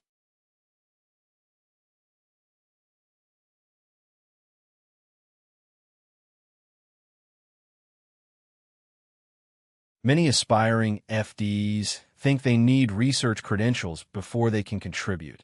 Usually, the more important skill is being able to make a vague problem operational.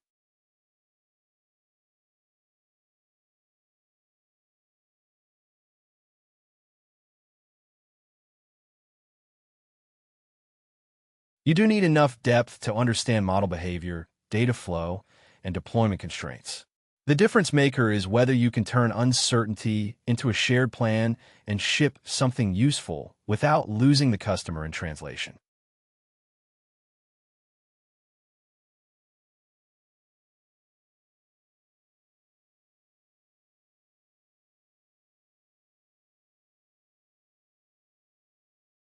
If you can explain the T-shaped model in plain language, you are very close to the job center. The role asks for depth, breadth, and the discipline to connect both to a real deployment.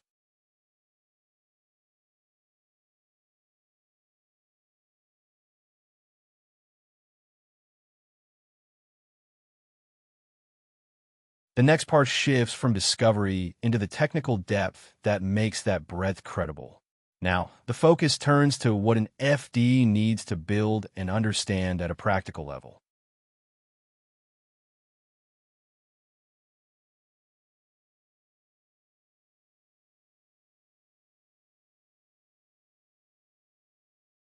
Communication changes the shape of the work itself, because a vague request can turn into the wrong design, the wrong priority, or the wrong deadline. The goal here is to read what people mean, not just what they first say.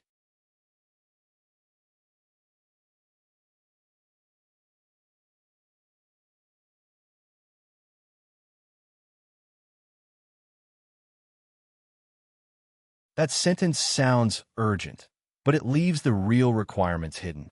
The important question is not only when it is due, but what work means for the people who have to use it.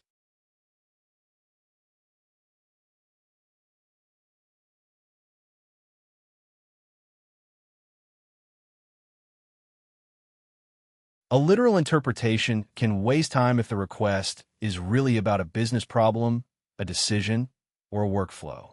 Good engineering starts by turning the vague sentence into something testable and specific.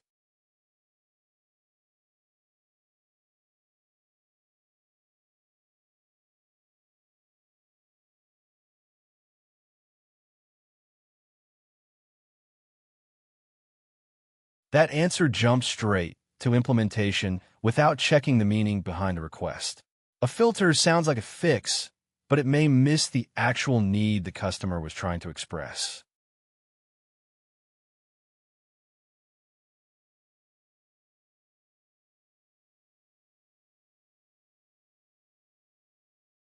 If the sales team only trusts the dashboard when several fields agree, then the real issue is trust and consistency, not just selection. A feature that ignores that context may ship cleanly and still fail the people using it.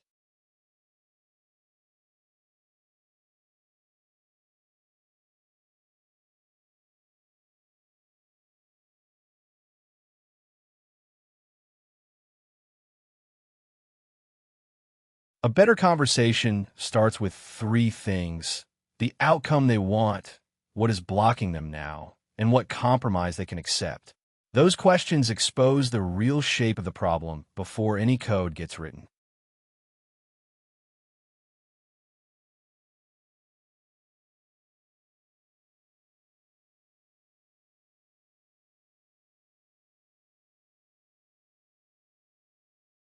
That response does not refuse the request. It reframes it into a clearer decision. By asking whether Europe means office location, billing region, or sales territory, You protect accuracy and also avoid building something people will not trust.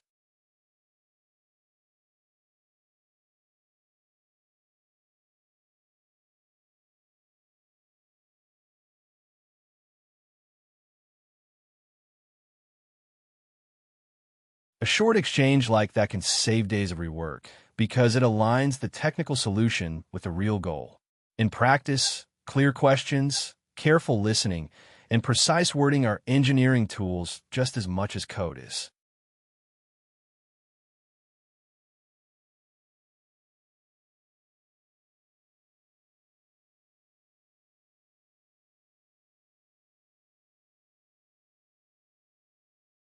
Trade-offs sound honest when they name the constraint, the cost, and the consequence of each choice. The goal here is to answer clearly enough that a stakeholder can decide, not to hide uncertainty behind architecture language.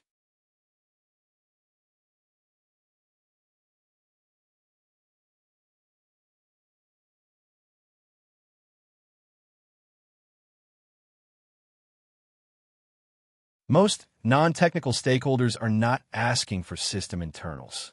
They want to know what will happen to their workflow, what the effort will cost, where the risk sits, and who will feel the change if something goes wrong.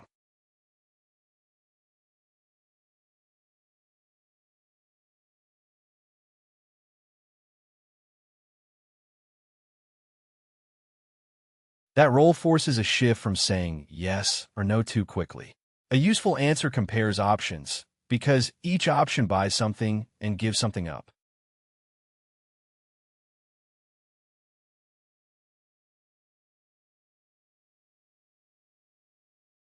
A simple structure keeps the conversation grounded.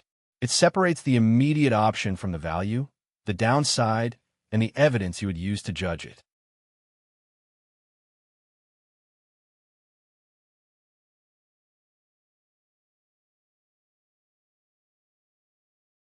Start with the current feasible path. That sets the baseline, so everyone knows what can be delivered with the time, data, and systems already available.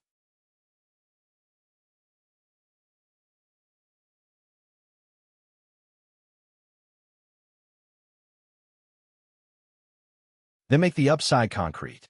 Tie the gain to something the stakeholder values, such as speed, safety, accuracy, or lower operating effort.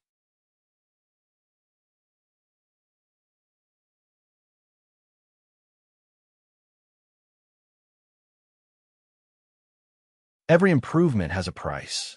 That might be extra complexity, higher maintenance, slower rollout, or a narrower set of users who could benefit right away.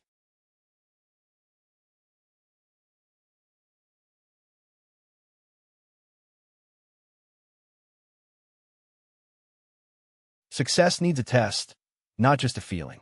Define the signal that proves the change helped, so the decision can be measured instead of argued forever.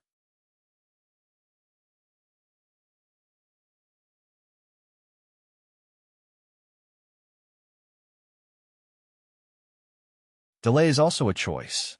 Sometimes waiting reduces risk. Other times it leaves the team carrying the same pain longer and makes the eventual fix more expensive.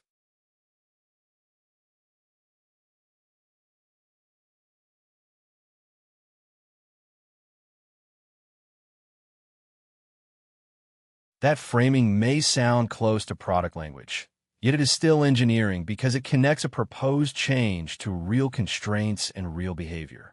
In enterprise AI, the request is usually about making a workflow safer, faster, and dependable enough that people will trust in practice.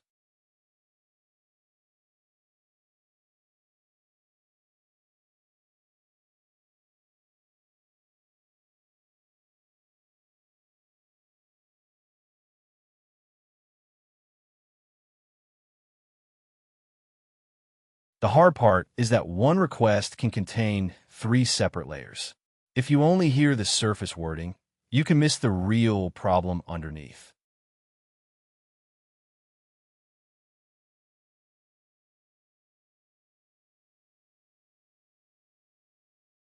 The first layer is the feature they named. The second is the workflow pain or risk that made them ask. The third is how they will decide whether the change was worth it.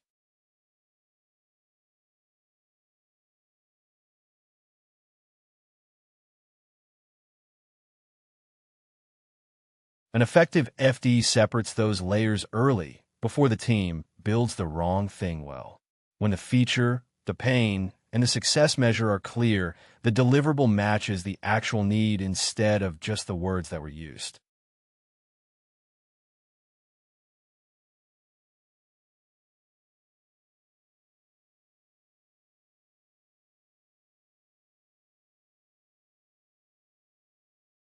The T-shaped model shows how an FD combines depth with range.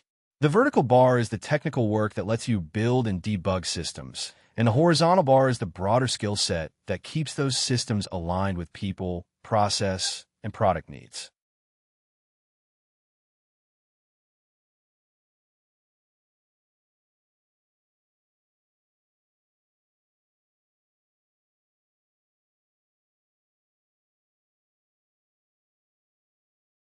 Technical depth means you can work through software, data, infrastructure, and deployment problems without losing the thread. Breadth means you can talk to customers, coordinate with other teams, and understand the domain well enough to keep the work moving instead of bouncing every issue elsewhere.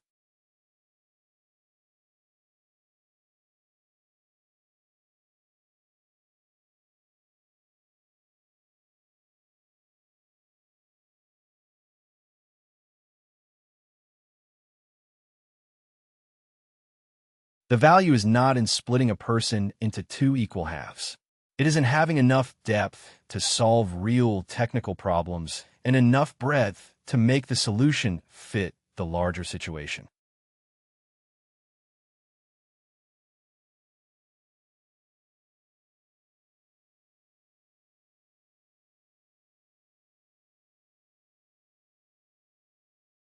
That technical side lets you build the feature, trace problems through the stack, and fix what breaks without waiting for someone else to interpret the system for you.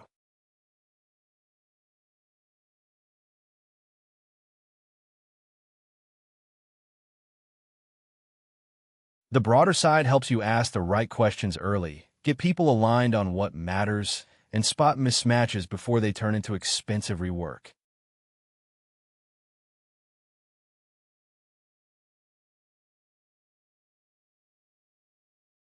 That wider perspective keeps a project from quietly drifting into confusion. When people share a common understanding, the implementation stays connected to the real goal instead of becoming technically complete but practically wrong.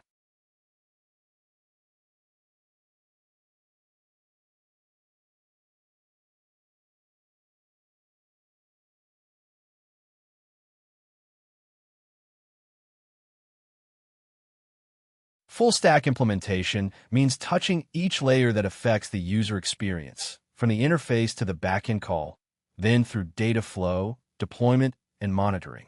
An FD may not own every layer forever, but they need to know how a change in one layer shows up in the customer's hands.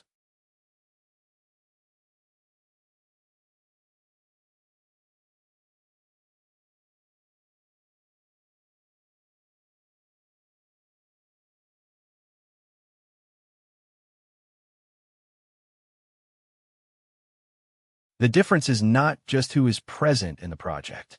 Once the FD gets involved, the problem becomes sharper, the data becomes usable, and the work starts connecting to real operational outcomes.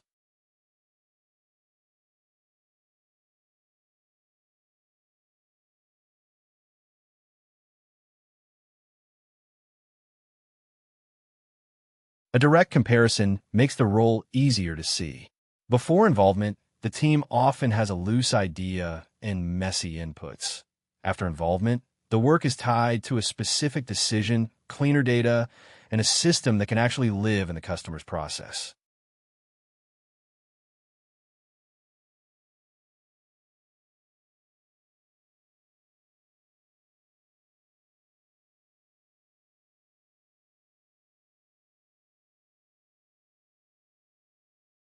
The shift shows up across the whole life cycle. The problem statement gets narrower, the data gets mapped to the real workflow, the build becomes something the customer can use, and adoption can be measured instead of guessed.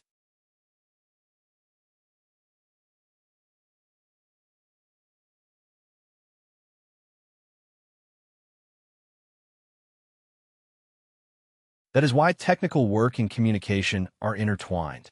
Better communication changes the product direction, the metrics you watch, and the feedback that comes back to the team.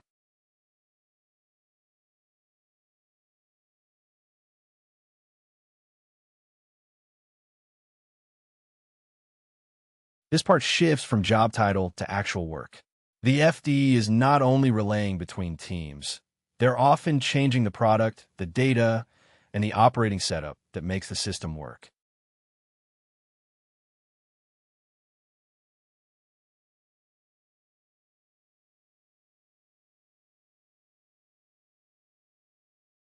That means the role has real technical ownership. An effective FD looks for the parts of the system that can be improved, connected, or stabilized, then helps make those changes happen.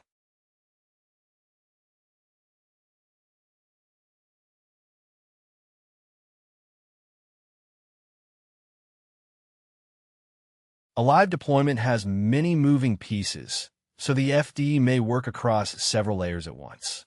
The important point is that the role spans implementation details and operational details, not just the conversation around them.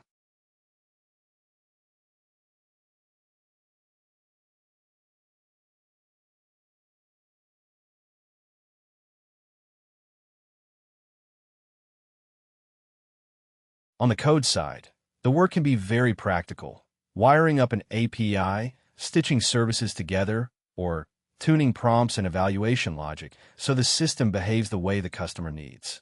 Sometimes the smallest code change removes a lot of friction downstream.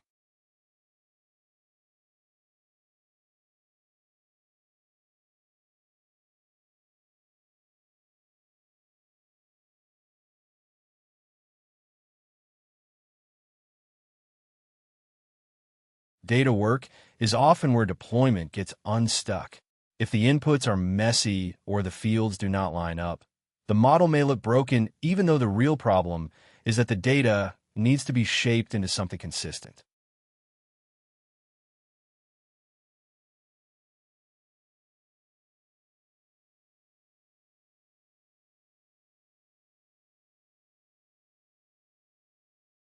Infrastructure matters because a system has to run in the customer's environment, not just on a laptop. Settings, permissions, speed, and logging all affect whether the solution is usable and diagnosable when something goes wrong.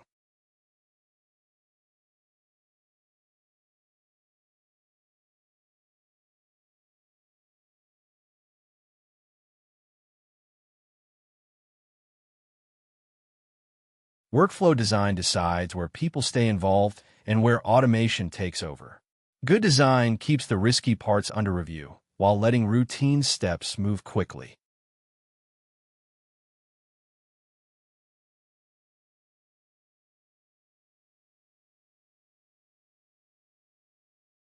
Security and handoff are what make the pilot survive after the first demo. The customer needs to operate the system safely, keep access under control, and maintain it without depending on the original team every day.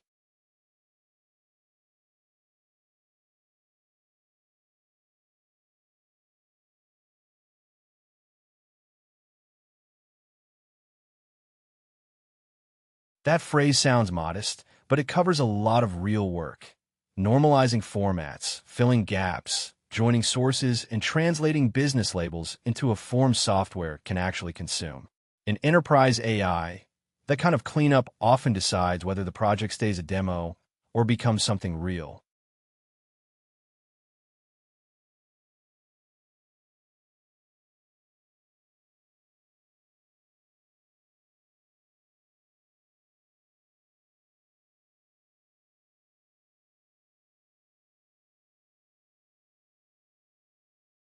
That is where the communication skill shows up. The first complaint is rarely the full diagnosis, so the FD has to separate model behavior from upstream data problems, label quality, decision thresholds, and the way success is being measured.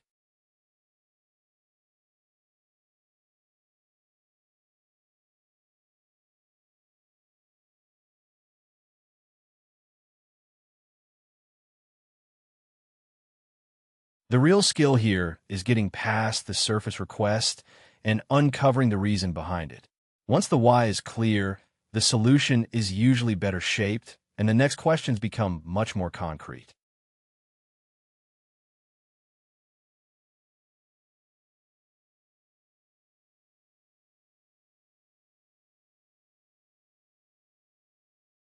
A first request often hides the real problem. Pull one layer away, and you usually find a decision, a constraint, or a risk that changes how the work should be done.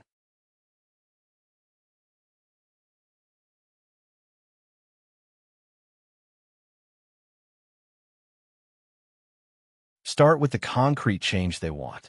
They give you the surface target, but it also tells you what they think is broken or missing right now.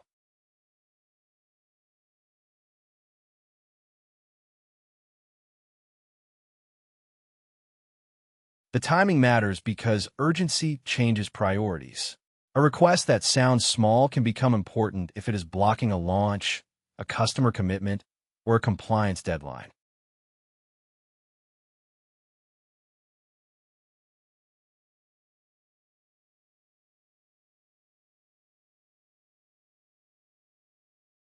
This question exposes the cost of an action.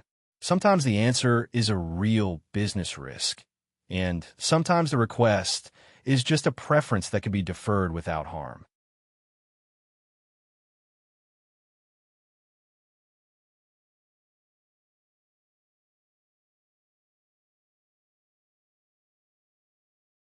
Success has to be measurable enough that different people can agree on it.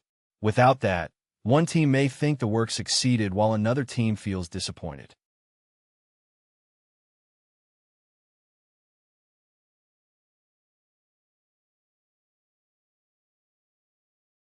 Every enterprise request comes with a trade-off. You may improve speed at the cost of control, or flexibility at the cost of simplicity, and naming that trade-off keeps the decision honest.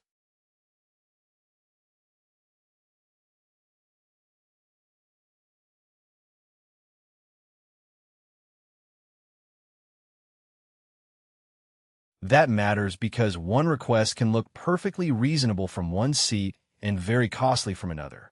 The job is to surface those differences before they turn into friction during delivery.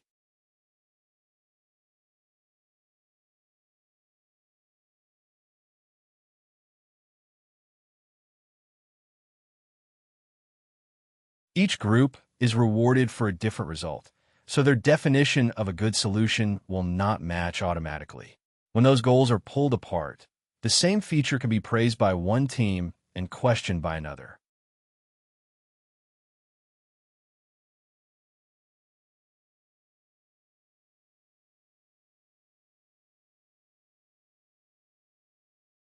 That is an incentive alignment problem. If the expectations stay hidden, the implementation can satisfy the loudest stakeholder and still miss the outcome that really matters to the business.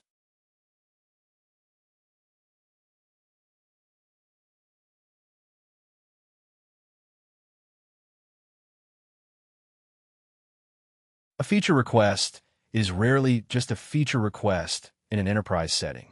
It also raises questions about who cleans the data, who approves changes, who watches the model, and who responds when something breaks.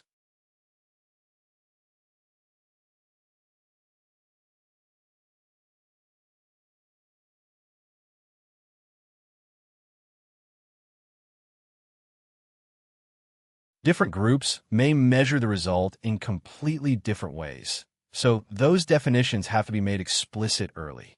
When the team agrees on success up front, the work has a much better chance of landing cleanly for everyone involved.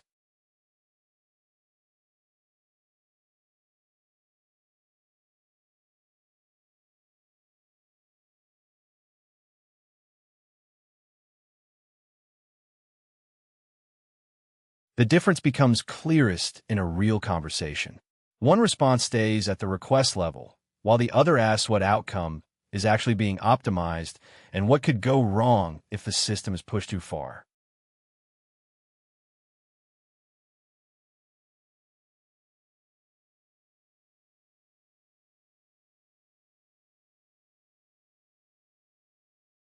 An FD often has to turn a broad request into something the team can build and ship safely. A realistic exchange makes that skill concrete because it shows how a vague ask gets translated into scope, risk, and measurable goals.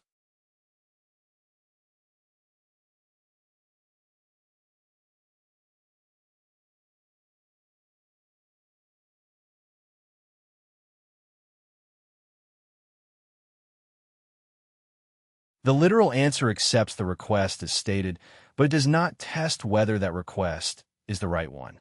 The root cause response changes the conversation. It separates easy tickets from risky ones, ties the work to faster response times, and asks which failure would matter most so the solution can be designed around that constraint.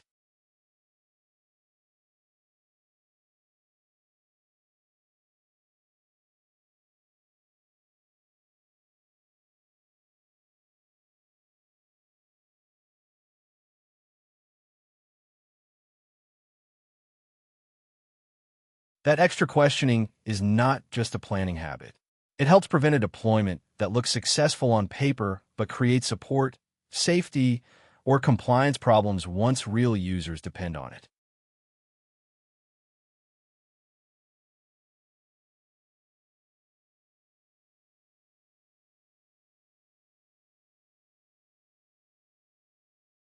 It also keeps measurement honest. Instead of counting how many AI replies were produced, the team can check whether handling time fell, whether resolutions became more correct, and whether the people doing the work actually adopted the new flow.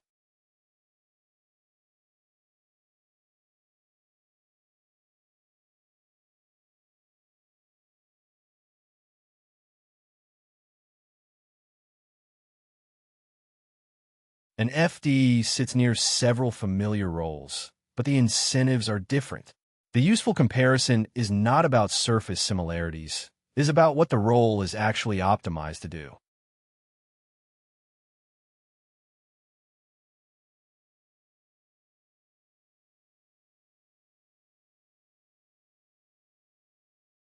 Those comparisons make sense at first glance because all of them involve technical depth and customer contact. The difference comes from what each role is rewarded for, and that changes the day-to-day behavior.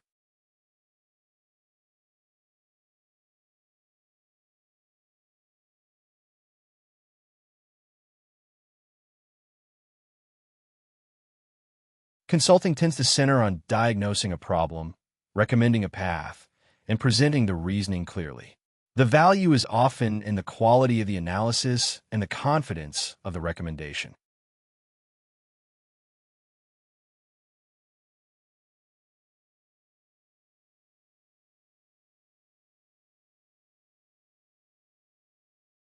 Solutions engineering is usually tied to the sales motion.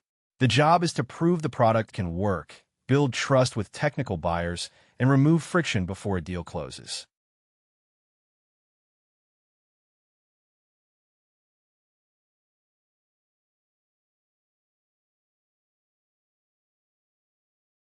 Product engineering has a different center entirely. The work is organized around a roadmap, so the main reward is shipping features that move the product forward in a planned way.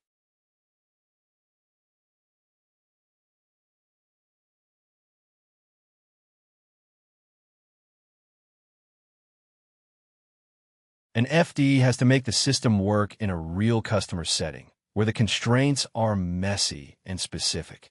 The important extra step is that the lessons from that environment do not stay local. They shape the product itself.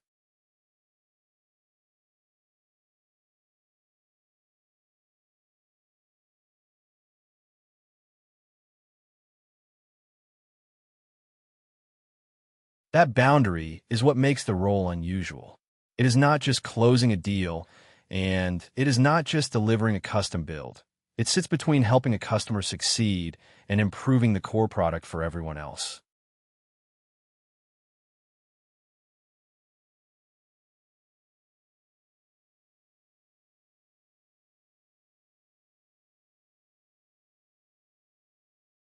That means the communication skill goes beyond explaining features. The real job is to turn what happens in the field into product insight that the team can act on.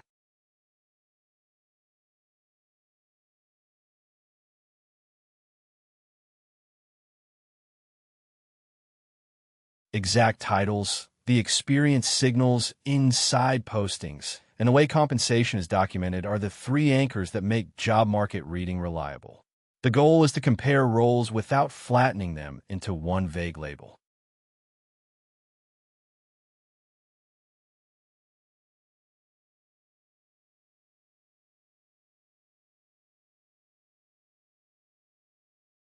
Role names change fast, so the safest move is to start with the title a company actually uses right now, then study the skills and responsibilities it emphasizes. Pay data needs the same discipline.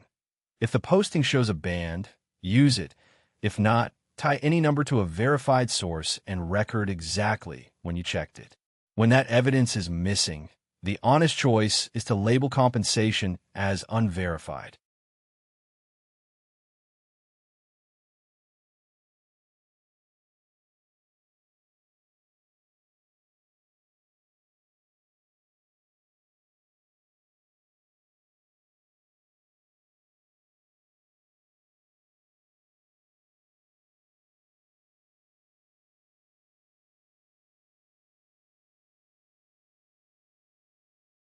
A generic keyword pile hides the differences between employers. Breaking search terms apart by posting and source makes it easier to see what each company is really asking for, and it also keeps the evidence attached to the right role.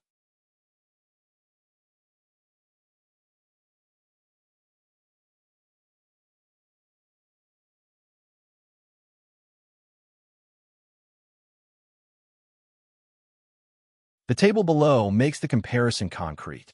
Each row keeps the title, the source, the seniority clues, the pay note, and the search terms together, so you can compare one role against another without losing the context that gave the signal meaning.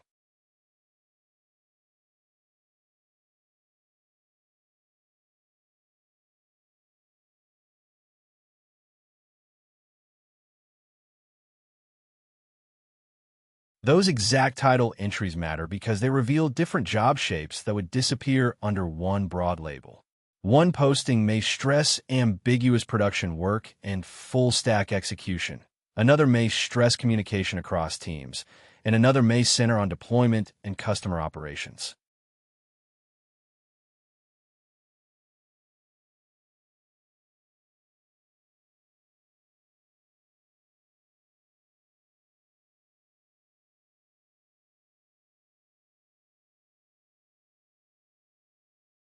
Search terms work best when they are tied to the environment the company names. Words like full stack, LLM, generative AI, production, data workflows, and enterprise software help separate a forward-deployed role from a standard software engineering posting because they point to the setting, not just the title.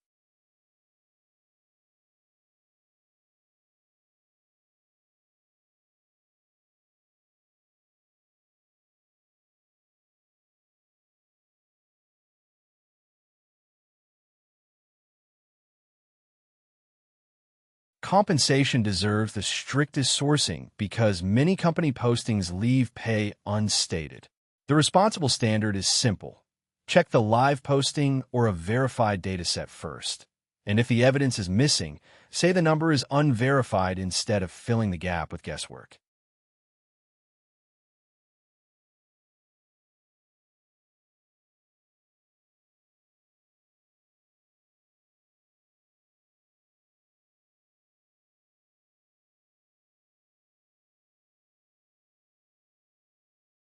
A good request conversation should move from vague demand to clear decision. The goal is to learn what matters, what can fail, and who needs to act next.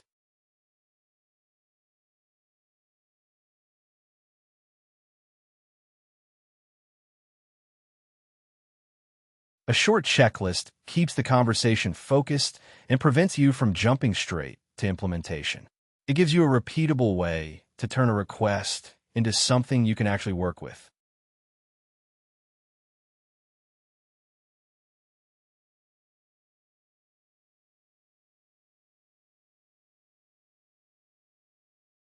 Start by restating the request so you know you understood it correctly. Then ask what decision or workflow it supports, what failure matters most, and what trade-off the stakeholder is willing to make. Finish by confirming how success will be measured and who owns the next step.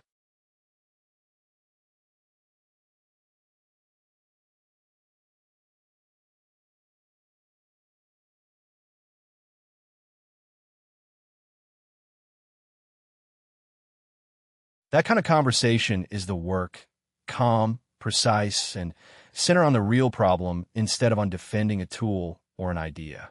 When you can guide the discussion that way, you are already operating like an FD.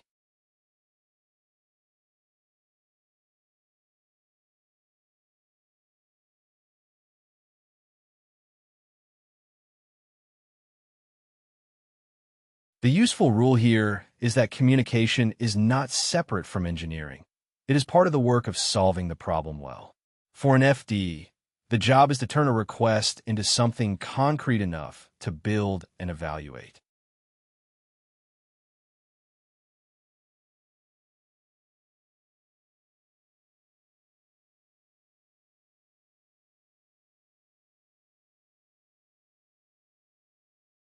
That means the first response is not just agreement or execution.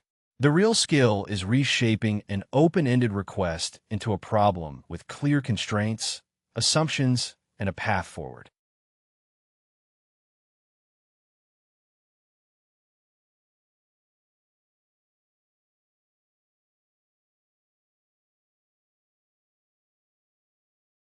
Technical depth gives you the ability to implement and debug the solution. Breadth gives you the judgment to ask whether the right problem is being solved, which often matters just as much as the build itself.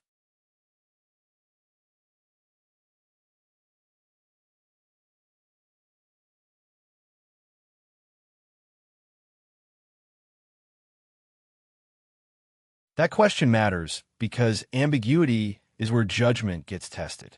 The next step is about deciding when the FD can choose a direction independently and when they need tighter guidance.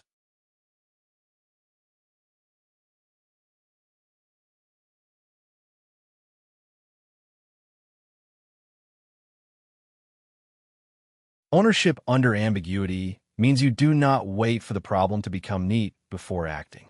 The important part here is learning how an FD turns an unclear request into a working direction while keeping responsibility for the outcome.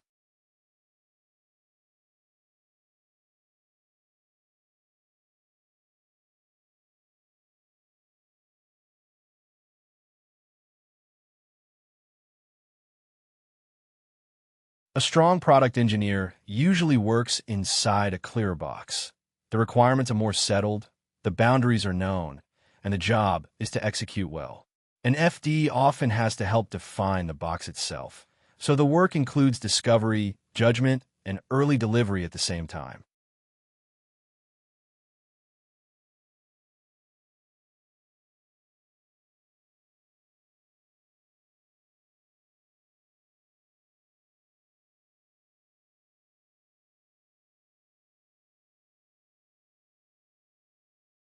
That combination is what makes this role distinct.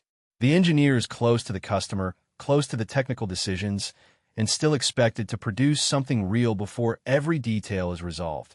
So the operating style has to favor speed, judgment, and constant refinement.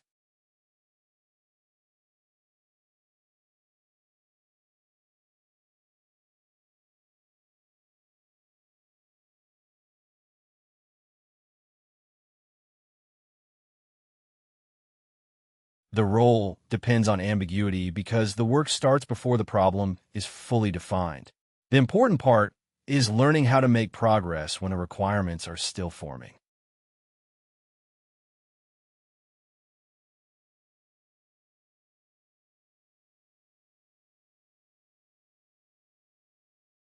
That question gets to the core of the job.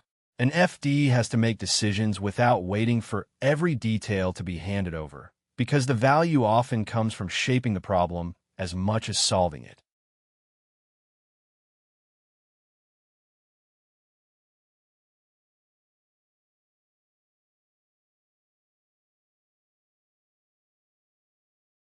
Enterprise conversations usually begin with a pain point, not a polished product brief. The FD has to turn that rough request into a small, testable solution, an MVP that proves whether the idea helps inside the real workflow.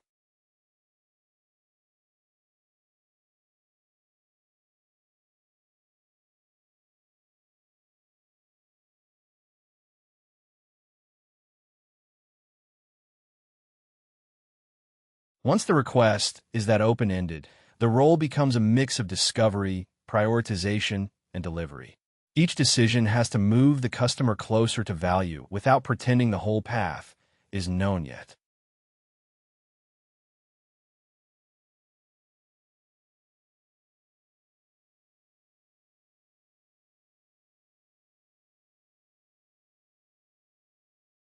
A complaint like this process is slow has to become something engineers can actually build against. That translation work is where the technical and business sides of the role meet.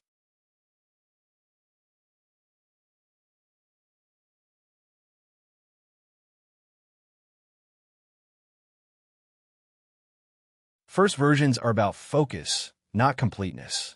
Leaving out the right things keeps the team from spending time on features that do not help prove the use case.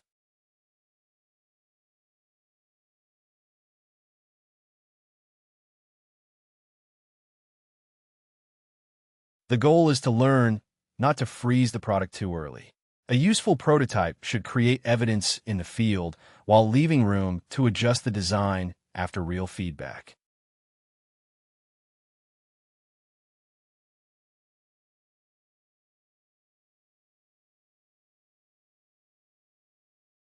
That uncertainty is normal in this kind of work.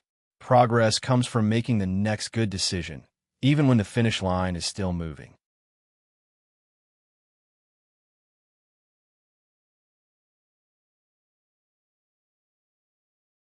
That is why the founder comparison fits. The mindset is the same. Make small bets, learn from reality, and refine the solution quickly, except the FD is doing it inside existing systems, policies, and workflows that add extra constraints.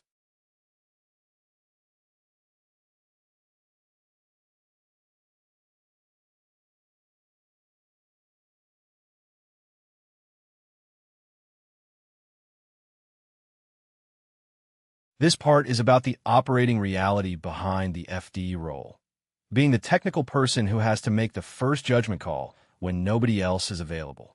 That matters because the first customer conversation often decides whether the project becomes a clear problem or a vague wish.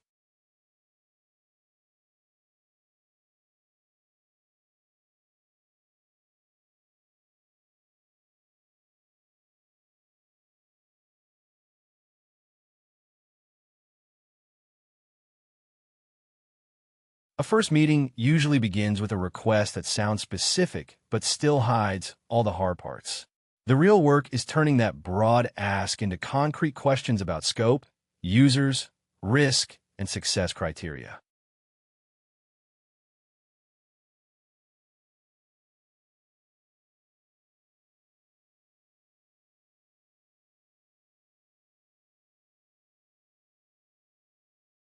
The phrase sounds simple until you separate it into decisions. You have to define which knowledge sources matter, who is allowed to see what, how wrong answers are handled, and what outcome would count as progress.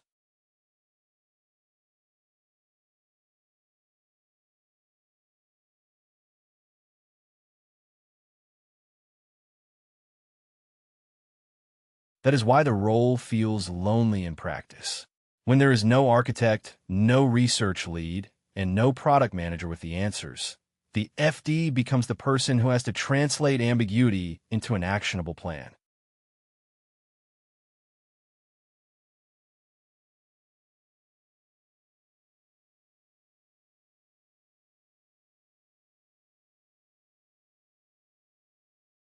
Being responsible here does not mean knowing everything.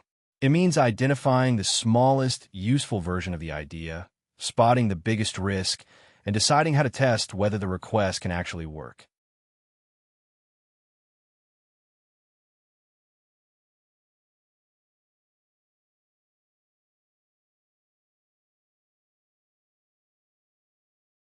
Oftrix tactic give a useful way to understand why this role needs judgment instead of fixed instructions. The connection matters because the work depends on local decisions made under changing conditions.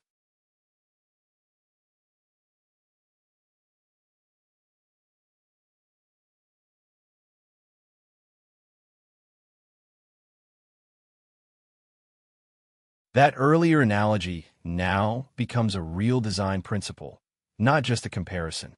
It points to a way of organizing work where authority is distributed instead of trapped at the top.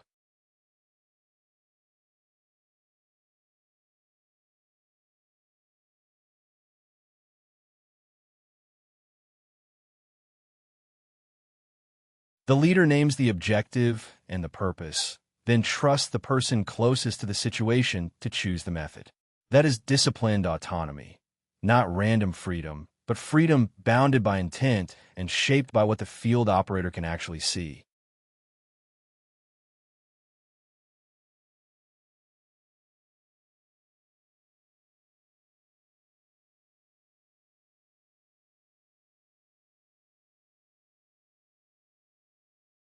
That same logic fits FDE work because uncertainty shows up all the time. If every step needs approval, progress slows to a crawl. If the team gives clear intent, the FD can choose the first data source, add a manual review where it helps, simplify a workflow, and decide when enough polishing has happened.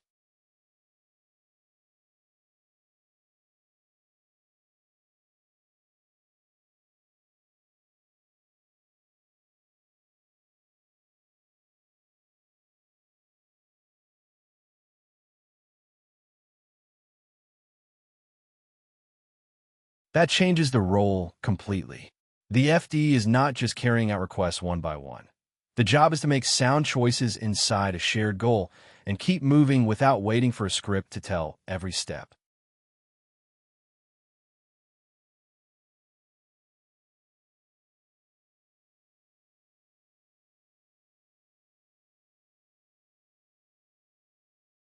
The shift from confusion to a usable plan is the point to watch here.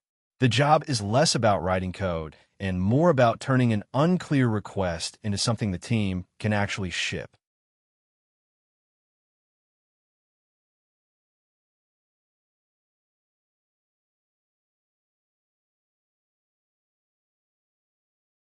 That comparison makes the role easy to judge.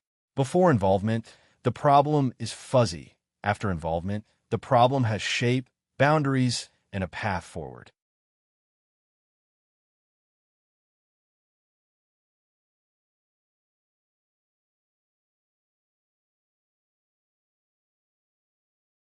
Before any real intervention, the request usually exists as an intention rather than a plan. The team can feel the urgency, but the work is still too vague to build against.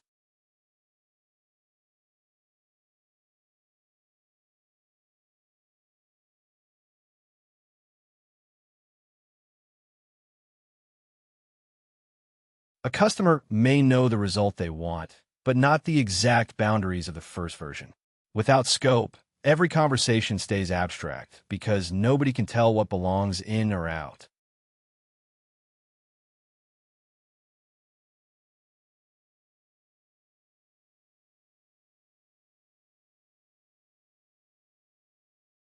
That mix creates friction fast.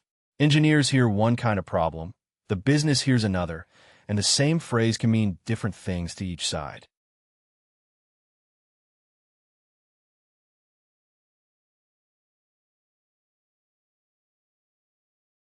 A team can have impressive pieces already built and still be far from real usage.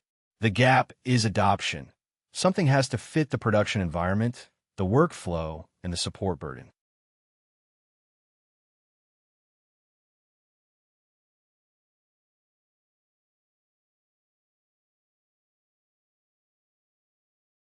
Agreement on the importance is not the same as agreement on the first release. The hard part is choosing the smallest version that can actually leave the building and teach the team something useful.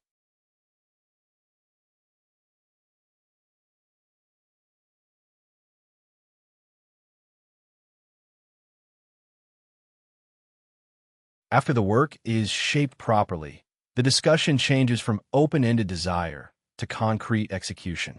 The focus becomes what can be delivered, tested, and used now.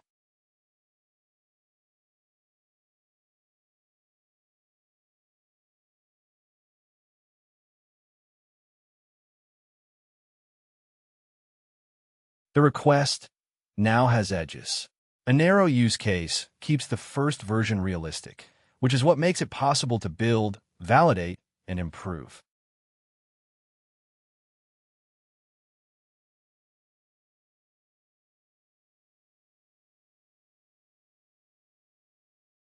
That matters because early failures usually come from hidden assumptions, not from the obvious parts. Once the fragile pieces are named, the team can test the riskiest things first.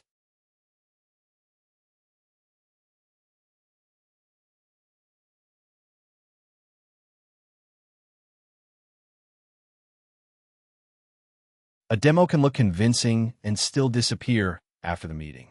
A workflow-connected solution survives contact with daily use because it fits how people already work.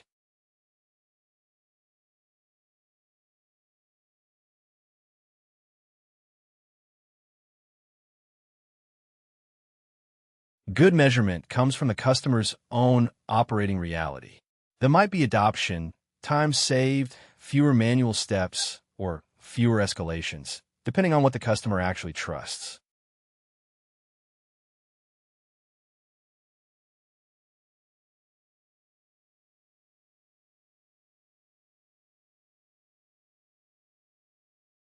The value is not only in delivery, but in the evidence gathered along the way. The team learns what users tried, where the model broke down, when humans had to step in, and which workflow constraints mattered most.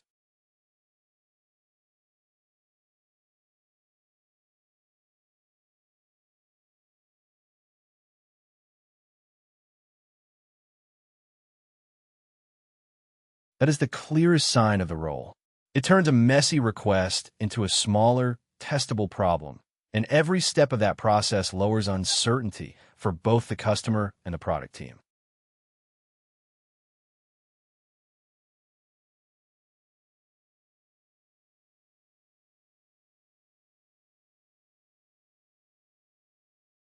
The scope of an FD shows up in the parts of the system that demand direct hands-on work. The important question is not just what the solution does, but what the builder has to modify, connect, and own.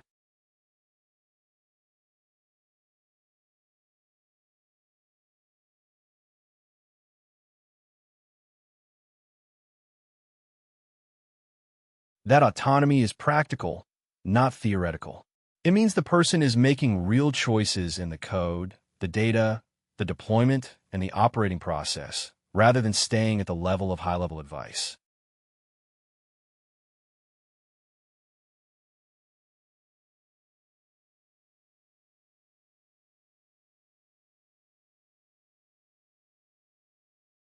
A real deployment usually reaches across more than one discipline, which is why the role feels broader than a normal feature ticket. Each area introduces a different kind of constraint, and the builder has to deal with all of them together.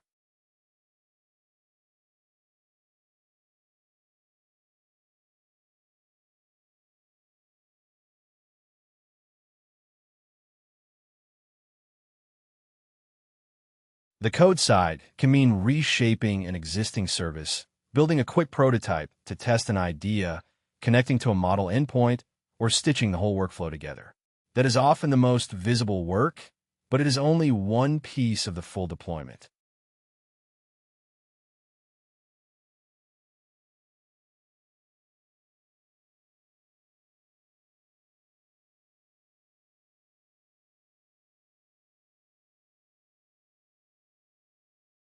Data work is rarely clean. The builder may need to hunt down the right source tables, reconcile schema differences, deal with noisy labels, and verify that the available data actually supports the use case instead of just looking promising on paper.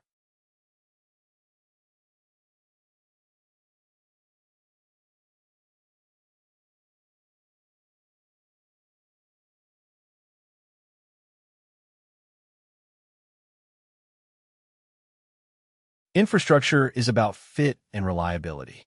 The solution has to work inside the customer's actual environment, which might be cloud services, internal platforms, or tightly controlled systems with their own rules and limits.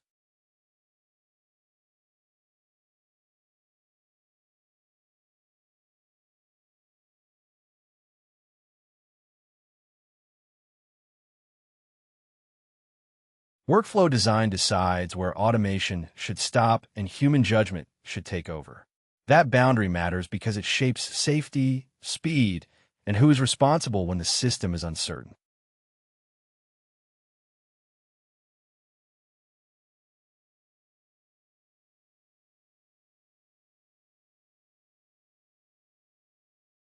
Security and access add another layer of discipline. The builder has to respect permission boundaries, follow audit expectations, and move through the approval paths that keep the organization in control of sensitive systems and data.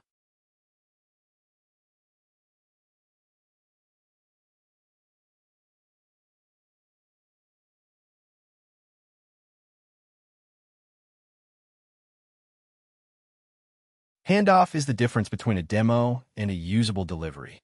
The customer should end up with something they can run, maintain, and trust in practice, not just something that looked good in a presentation.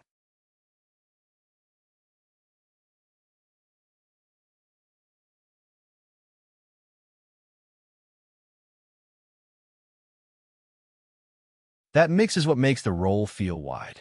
The builder is not only implementing a solution, they're deciding how it should live inside a real organization with its data, systems, approvals, and operating habits.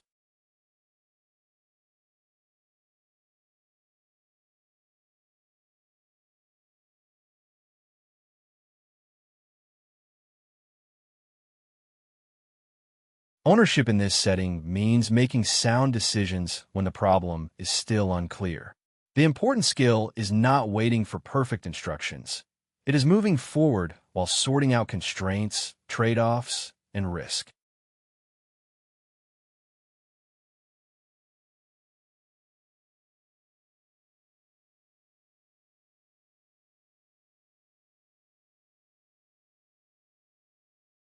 That definition matters because real autonomy lives inside boundaries.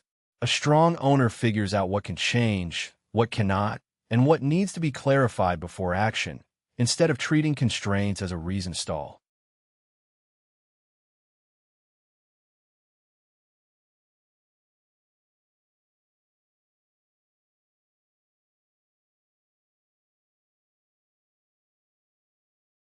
Customer problem discovery is the habit of testing the request against the actual need.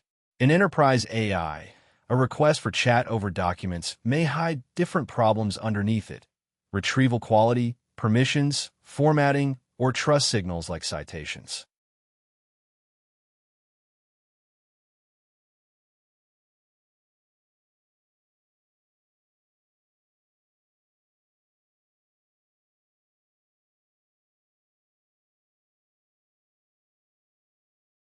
That first version has outsized influence because people decide quickly whether the system fits their work or creates more friction. A polished demo can still fail if it ignores how the customer actually uses the output in production.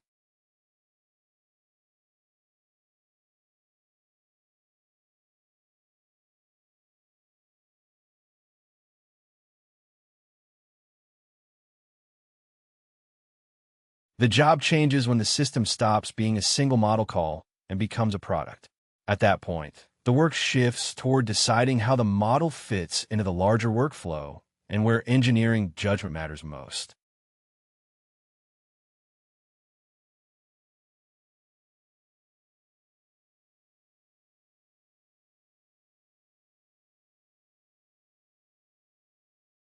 LLM application architecture is the practical design work behind a real feature.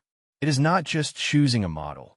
It is deciding how requests, context, tools, and user interactions are arranged so the product behaves reliably.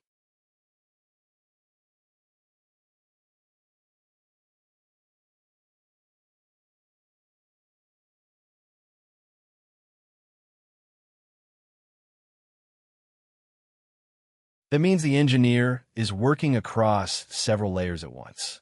The model matters, but the surrounding system often determines whether the feature is useful, safe, and affordable.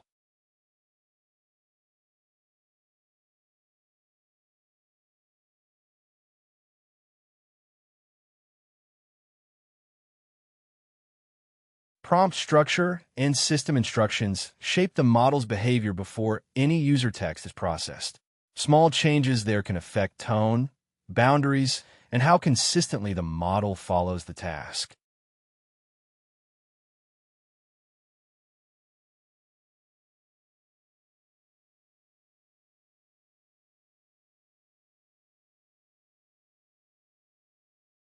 Retrieval design decides what outside information gets brought in and when. If the wrong context is retrieved, even a strong model can give a confident but weak answer.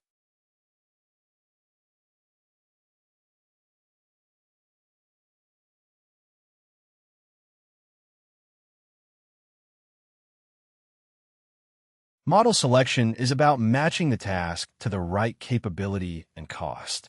A lighter model may be enough for some jobs, while others need a stronger model because accuracy matters more than speed or price.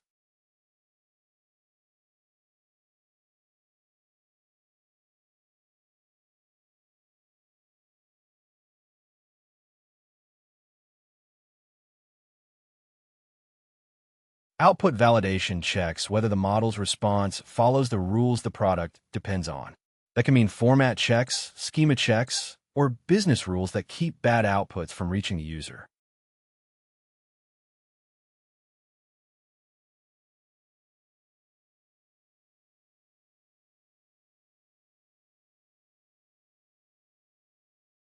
Fallback behavior is what the system does when the model fails, times out, or gives something unusable. Good fallback paths keep the product usable instead of leaving the user stuck.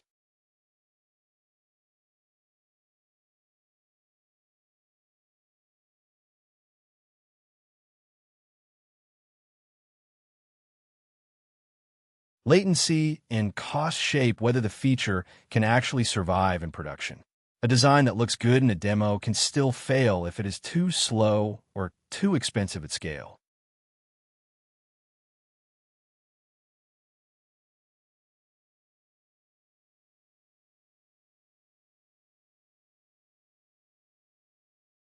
Logging and monitoring let the team see how the system behaves after launch.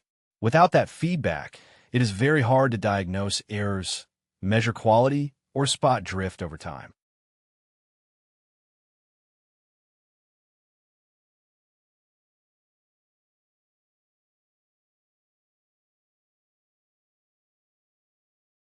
Human review or override matters when the model should not be the final decision maker. The best systems define clear places where a person steps in for judgment, safety, or confirmation.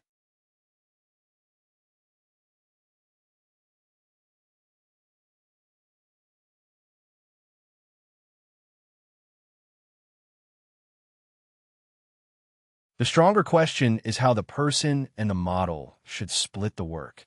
Trust comes from designing that handoff carefully, so the system supports the worker instead of forcing blind dependence on the model.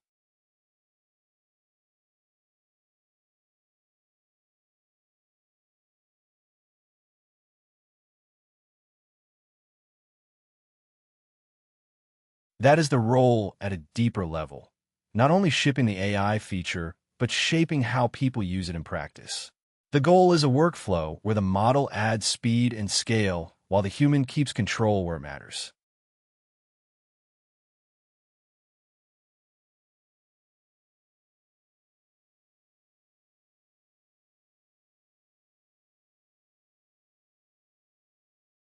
Evals and governance matter the moment an MVP starts touching real workflows. The reason is simple.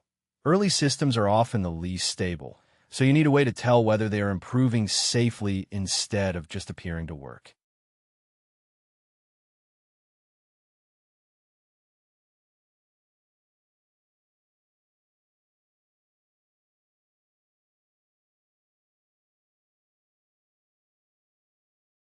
When the requirements are fuzzy, structure matters even more.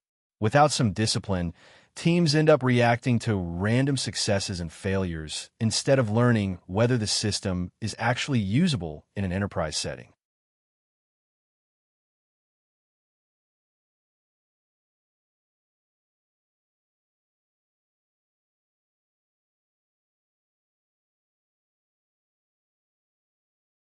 Eval-driven deployment replaces guesswork with evidence. A test set, a rubric, a review process, or an operational check give you a repeatable way to judge quality, so progress means something more than a good impression.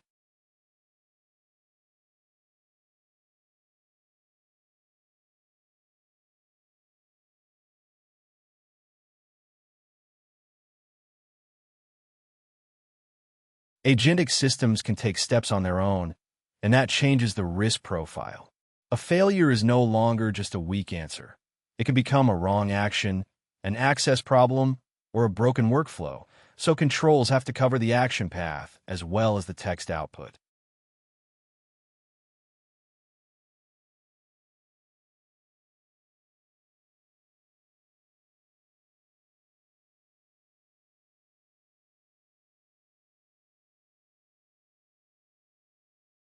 That is why the FD has to make practical judgment calls, not just build features. The job includes deciding where automation is safe, where humans should stay in the loop, and what evidence is strong enough to support wider release.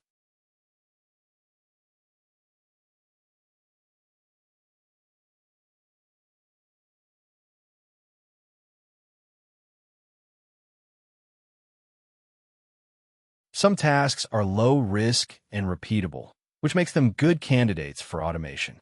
The question is whether a mistake would be easy to catch and cheap to fix.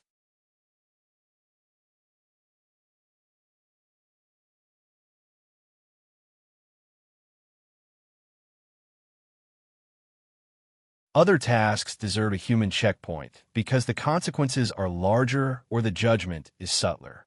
In those cases, automation can assist, but it should not make the final call alone.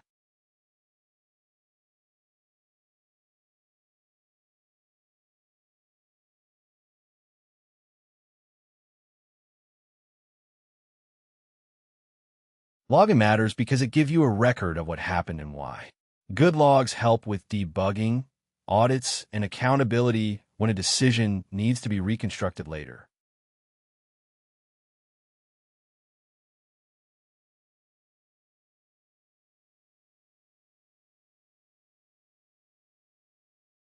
Some behaviors should never be allowed to execute at all.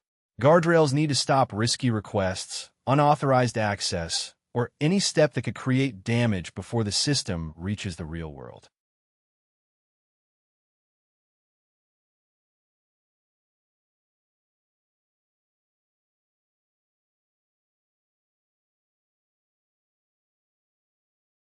Broad rollout should wait for proof that the system is stable on the tasks that matter.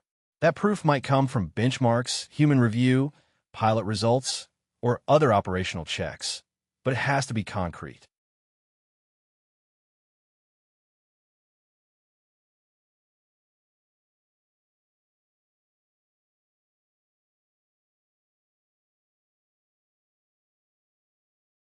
This is what turns a demo into something a business can trust. Structure, checks, and controls are not extra paperwork. They're the reason the deployment can stand up to scrutiny.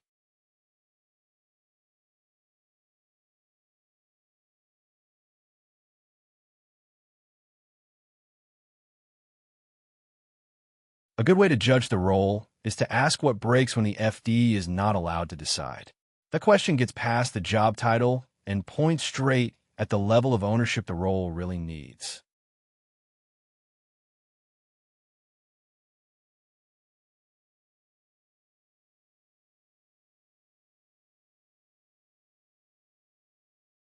That question exposes whether the role is only helping with speed or actually carrying responsibility. If decisions are removed and nothing important changes, the role is probably too passive.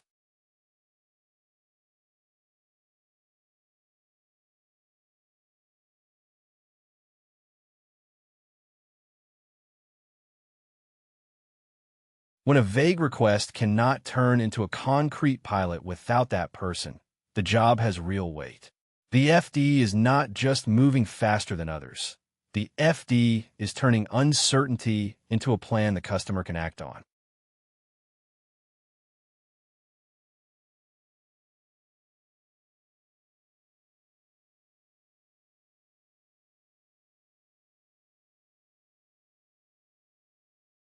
These are the kinds of moments that reveal ownership in practice. Each one shows the FD stepping into the gap between an unclear problem and a workable technical decision.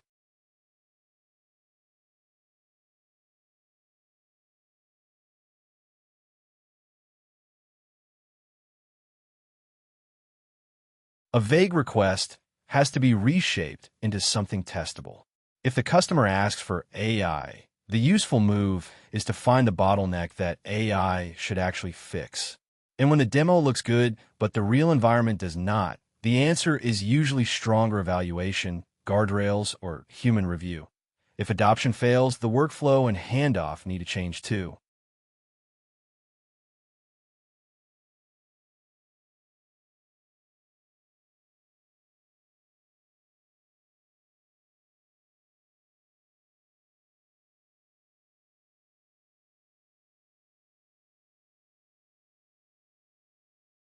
That is the core pattern underneath all of these examples. Ownership under ambiguity means taking an unclear situation and making the next decision concrete enough that the work can actually move forward.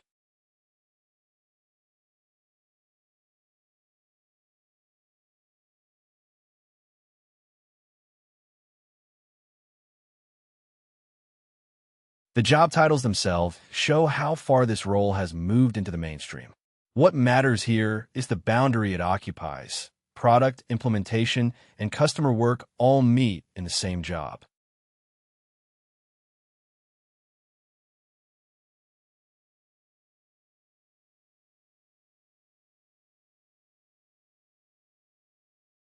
When a company names a role this way, it is telling you the work is close to customers and close to shipping. That usually means the person is expected to translate a real business problem into a working system, not stay inside a narrow research or back-end lane.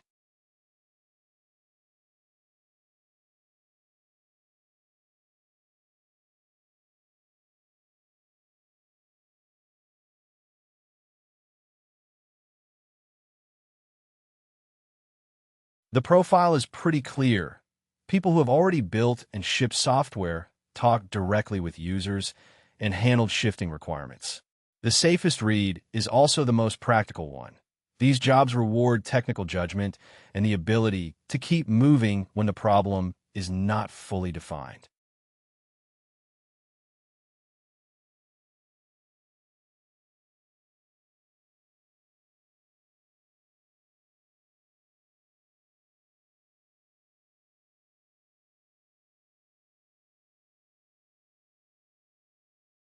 Title wording varies a lot across companies, so a narrow search can miss good matches. Broader keyword patterns pull up the same kind of role even when the exact acronym never appears.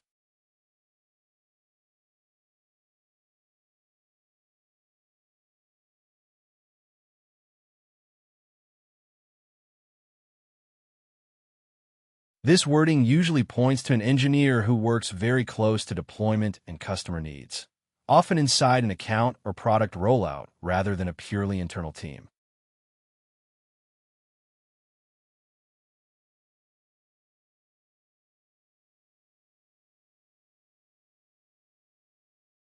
Adding software engineer makes the coding side more explicit. That often means writing production code while still operating in a customer-facing setting.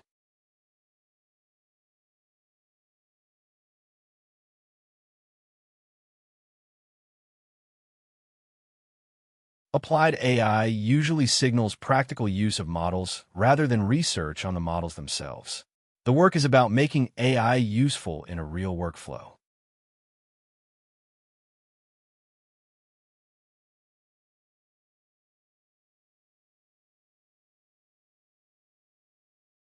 This phrase tells you the role blends technical pre-sales or implementation work with enough coding to build and adapt solutions. The strongest candidates can explain systems clearly and still write the code needed to make them work.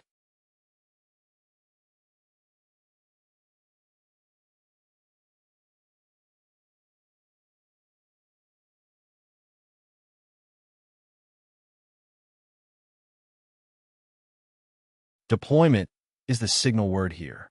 The emphasis is on getting AI into production systems, handling integration, and making it reliable enough for real use.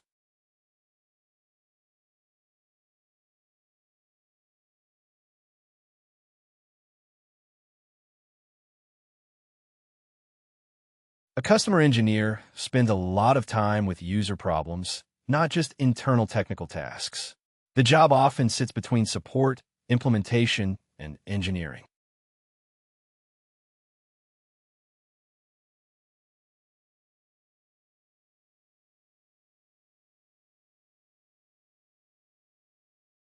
Enterprise tells you the context: larger organizations, more constraints, and more integration work. The AI part matters, but the real challenge is often fitting the system into complex business environments.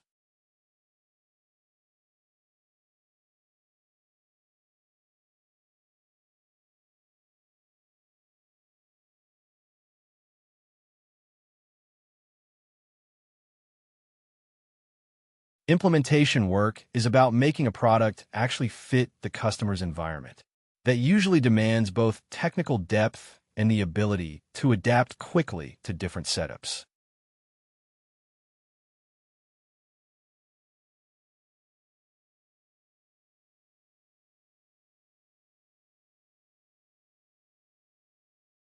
This title points to hands-on building with generative systems. It is less about theory alone and more about turning model capability into something usable in production.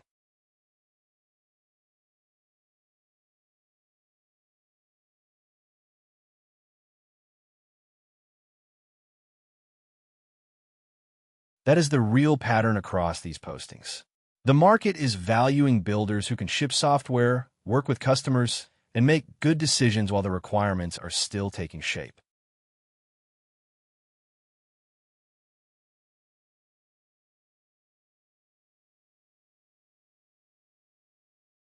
The point of this part is to name where the FD role came from and why it exists at all. The short version is that enterprise AI needed someone who could bridge research, delivery, and customer reality.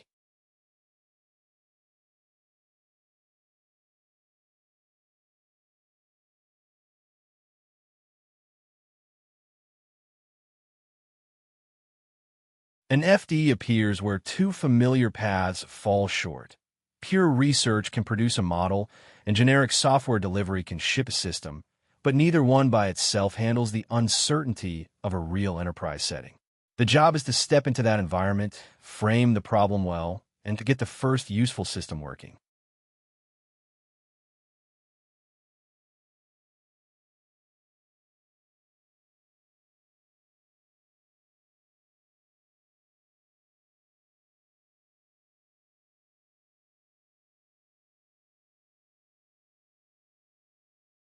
That is why the role and the story line up so closely. The skills that created the role are the same skills the role demands, translating confusion into something the customer can actually use.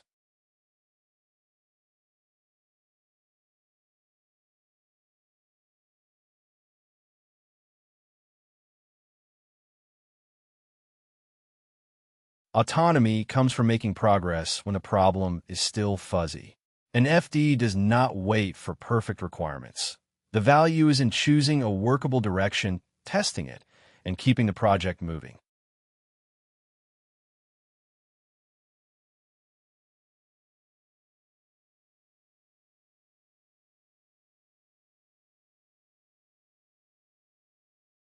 Once that working autonomy exists, the next question is about pace. A faster loop can reshape the whole system, so the speed of iteration becomes part of the design, not just a delivery detail.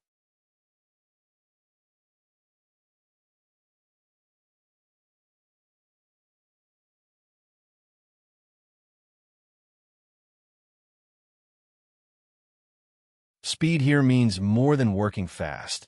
It means building a feedback loop that stays responsive when the work meets real users.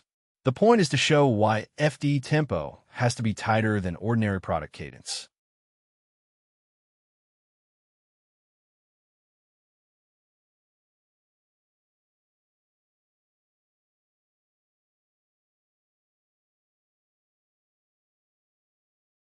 A tool can look fine in a demo and still collapse under the pressure of a live queue. Once real agents and real customers are depending on it, every delay becomes visible, and the team has to react on a much shorter timeline.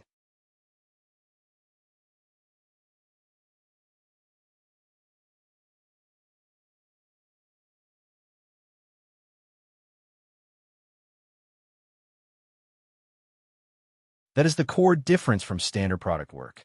The customer is not waiting for a quarterly roadmap review.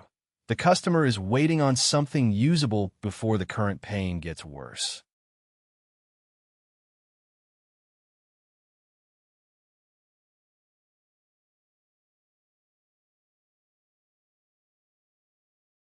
Once the need is immediate, the whole shape of the work changes. Priorities, feedback loops, and release habits all have to compress around the real workflow.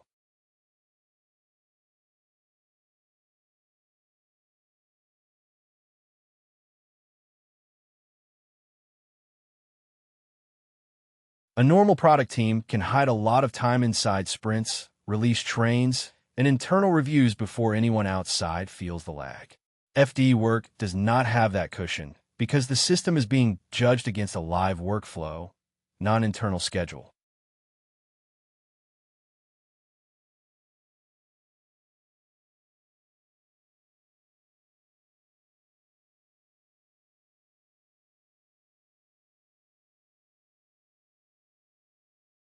The better model is a field cycle.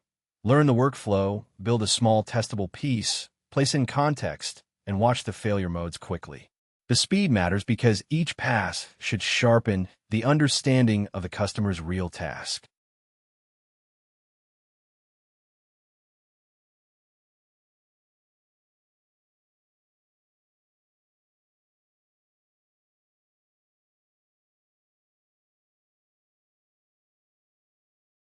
Each step is deliberately small, so the loop stays short.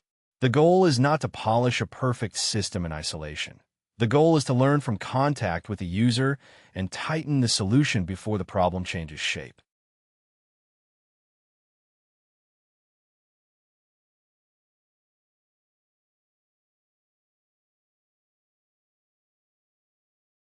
That urgency is practical, not decorative. If the work moves at ordinary product speed, the workflow can shift, the prompt strategy can go stale, and the sponsor can lose confidence before the fix lands. So the FD is paid to keep momentum ahead of that drift.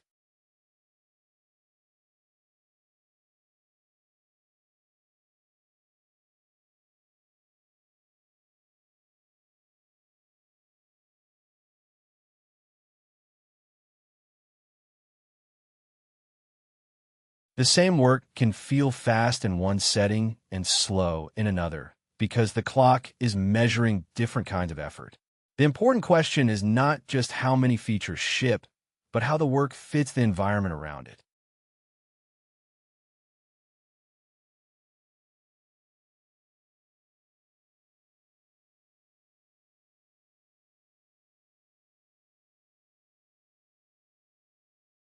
These terms sound similar, but they describe different rhythms and responsibilities.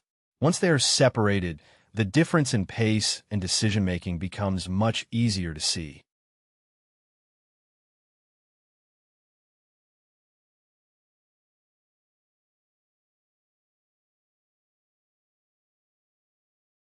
That cadence is the team's internal heartbeat.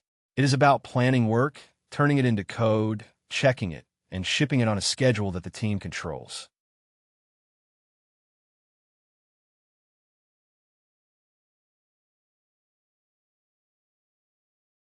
An FD loop is tied to a real user problem in a live workflow. The feedback comes from what breaks in practice, and the next version has to come back quickly enough to change behavior.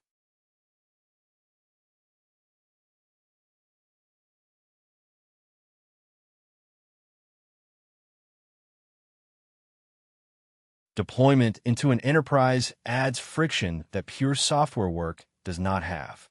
Security rules, permissions, legacy systems, and existing habits all slow the path from a good idea to actual use.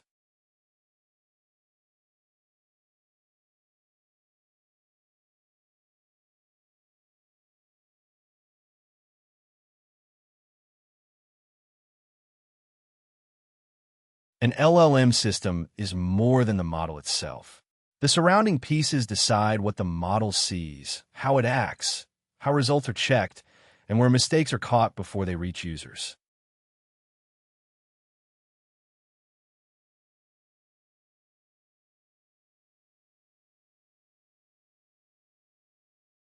In a normal product flow, the team can hand problems off from one role to another. In FD work, the same person often hears the complaint, sees the failure, and changes the system immediately, so learning and building happen together.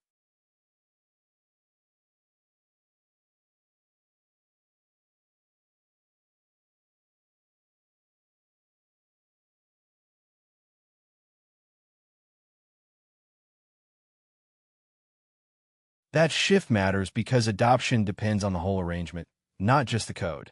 If the workflow, the people, and the software do not fit, the feature may be correct and still fail in practice.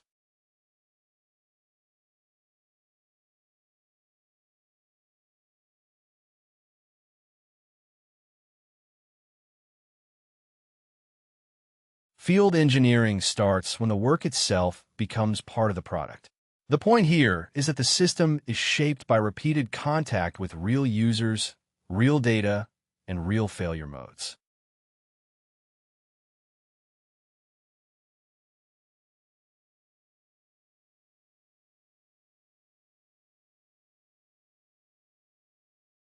A polished demo can hide the problems that matter most. Once the assistant is used against live tickets, small mistakes become operational issues because people have to rely on the output.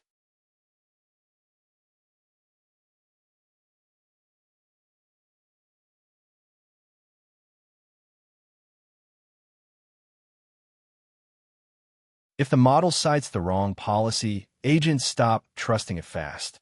In support work, trust is not a soft metric. It decides whether the output gets used at all.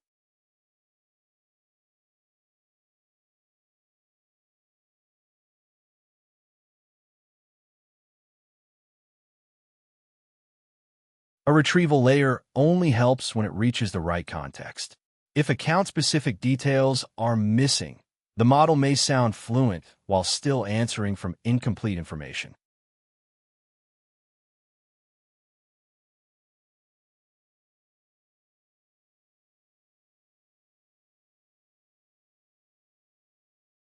Supervisors need to know why a reply passed or failed. Without that explanation, there is no feedback loop for improving the system or defending its behavior.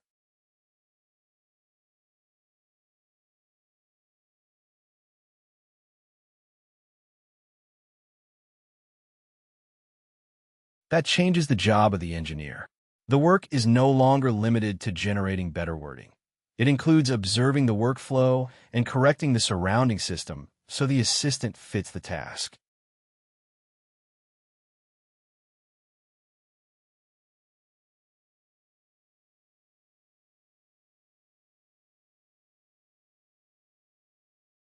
The practical changes are usually small on the surface and large in effect. Each one removes a source of error or adds a safer path for the workflow.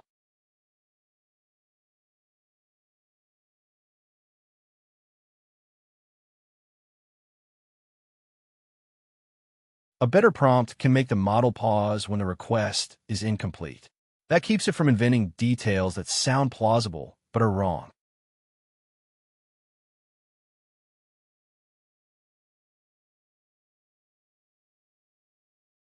Retrieval has to be aimed at the correct source of truth. If the assistant searches the wrong store of information, every answer downstream inherits that mistake.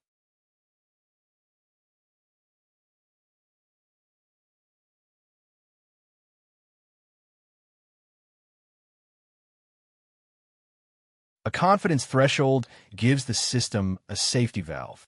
When a model is unsure, a human can take over before the response reaches the customer.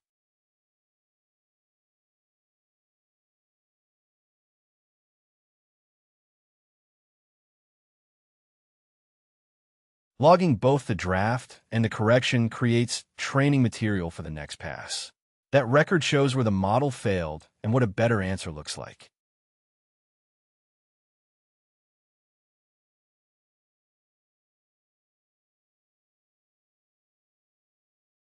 Access control matters because the assistant should only surface what the user is allowed to see. That keeps private or restricted data from leaking into a generated reply.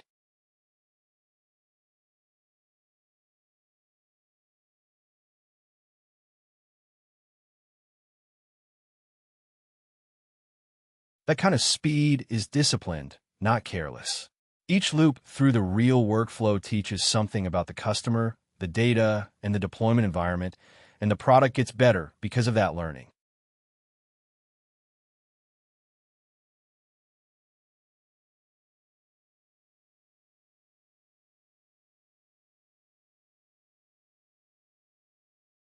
This comparison shows how an FD changes the problem from a vague promise into a system that works in real conditions. The important shift is from proving an idea to making it usable, measurable, and reliable in the customer's workflow.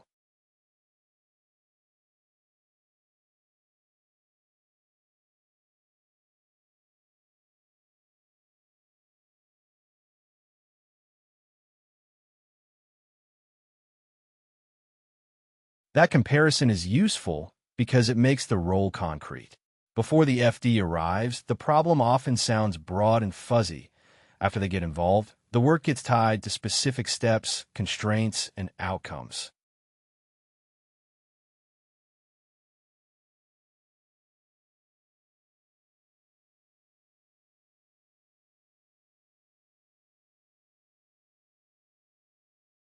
The table shows 4 big changes. The work moves from vague complaints to observable steps, from demo performance to live performance, from guessing at adoption to measuring real usage, and from isolated engineering learning to feedback that sharpens the next round of product decisions.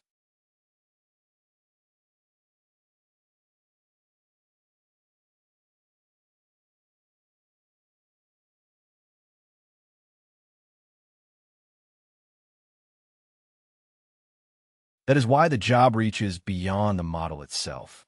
An FD may tune retrieval, clean data, adjust a tool call, or redesign a review step, but the same person also has to think about permissions, deployment, and how people actually hand work off to the system.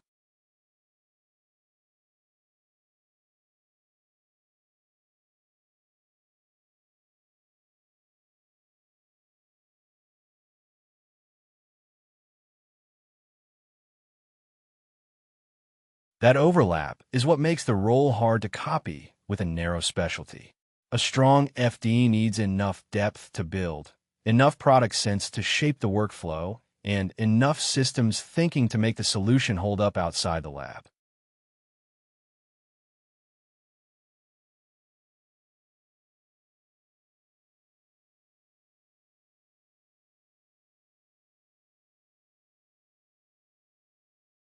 The FD role reaches across product, data, infrastructure, and handoff.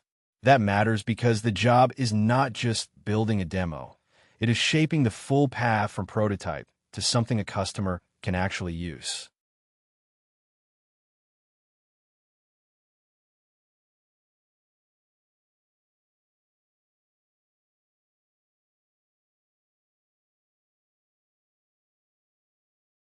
Many people picture the role as mostly prompt writing or model calls, but the real work spreads much wider. The value comes from connecting the parts that make an AI system usable in a real environment.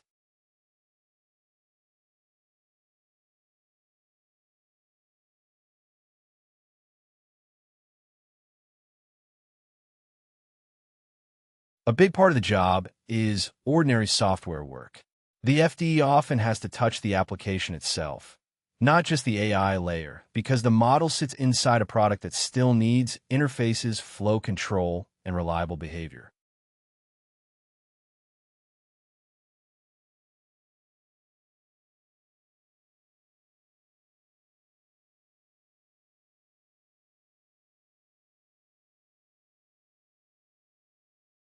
Sometimes the fix is right in the user interface. If the workflow feels awkward or the output needs better presentation, the FD may adjust the front end so the customer can move through the task cleanly.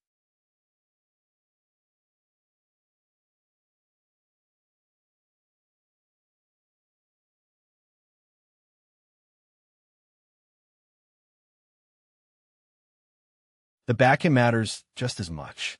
Those services decide how requests are sent, how responses come back, and how the product behaves when a model is slow, wrong, or unavailable.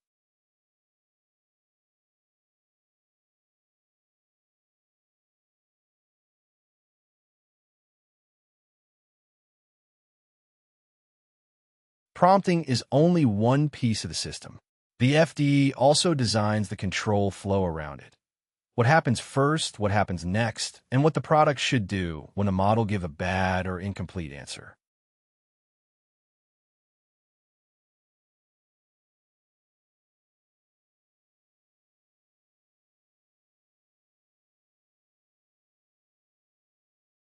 Real deployments rarely live alone.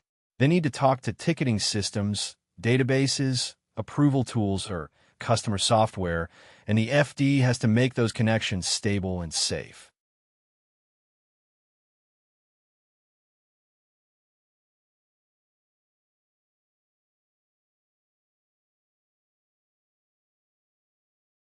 The next layer is data work, and it is often less glamorous than the model itself. Good AI systems depend on input data that has been cleaned, structured, and made representative of the real use case.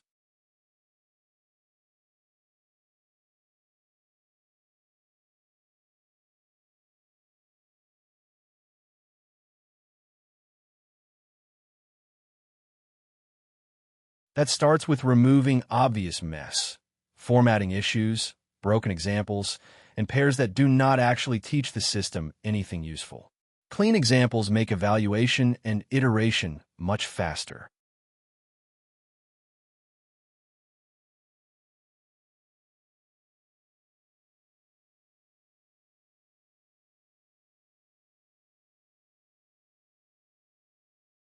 Customer data rarely arrives in a shape that software can use directly. The FD often has to map messy records into a schema the application can depend on.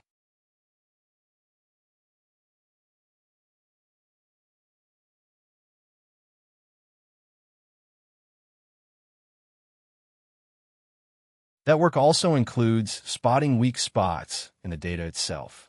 Missing values, bad labels, and outdated documents all create failure modes that will show up later in production.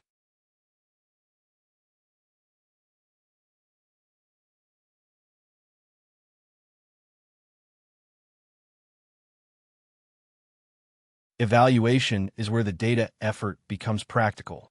Instead of using toy examples, the FD builds test sets from actual patterns so the team can measure whether the system works on real tasks.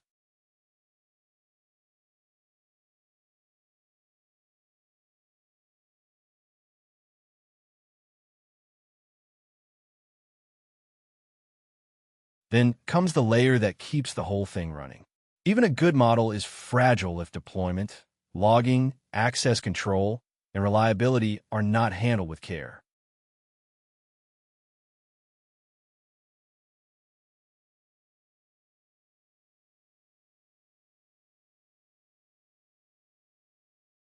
The environment has to be set up correctly before anything useful can run. That includes the places where code is deployed, the configuration it needs, and the dependencies it relies on.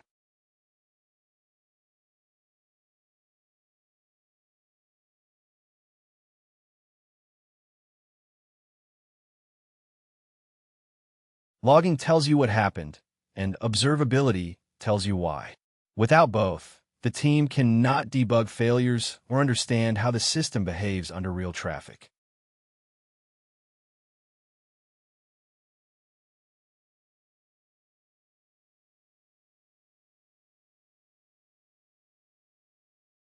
Access control is another part of the build. The system has to respect who can see what, which tools it can call, and where its permissions stop.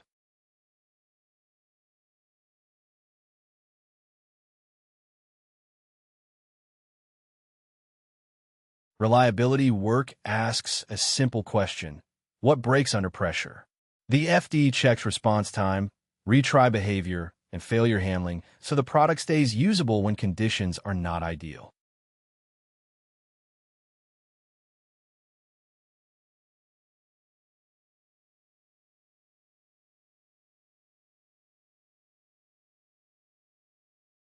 Once the system is technically running, the workflow has to make sense for the human using it.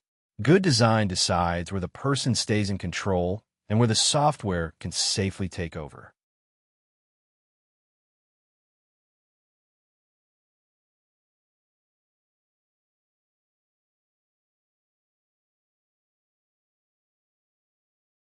The important choice is where human judgment belongs.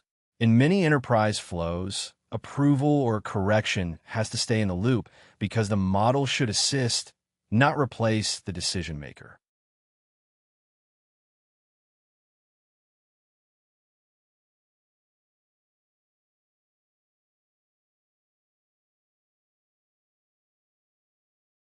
Not every step should be automated just because it can be.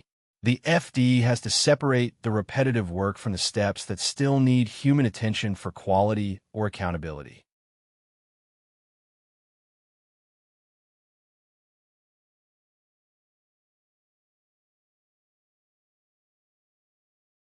The best workflow adapts to how people already work. If the tool asks users to change everything about their process, adoption becomes much harder than the technology itself.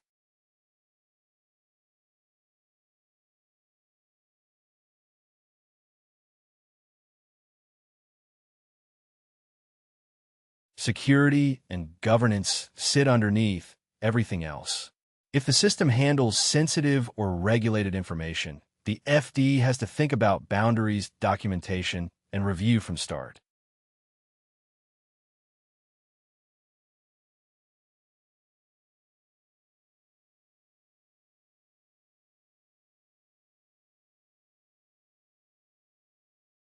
Sensitive data should be exposed only where it is necessary.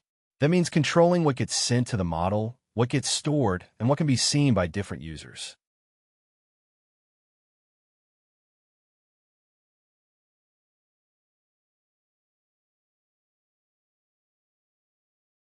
The model also needs guardrails around output. If it can reveal information it should not, the product becomes a security problem instead of a solution.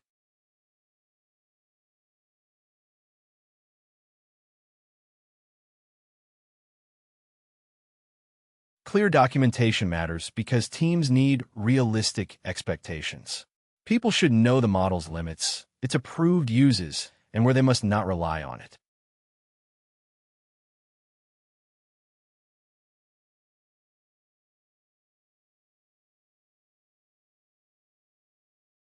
When the workflow is regulated, the build has to pass through extra review. The FD often helps coordinate that process so the product can move forward without violating policy or compliance rules.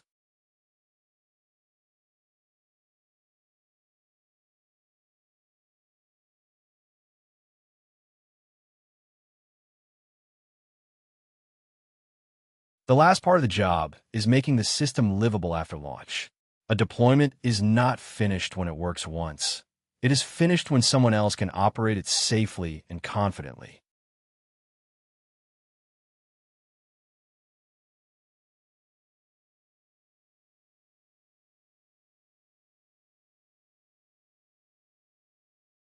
The customer team needs to understand how to use the system day to day. That training turns a one-time deployment into something the organization can actually absorb.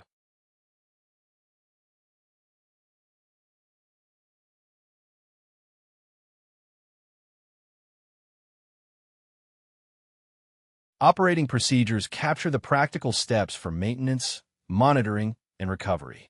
Good documentation keeps the system from depending on one person's memory.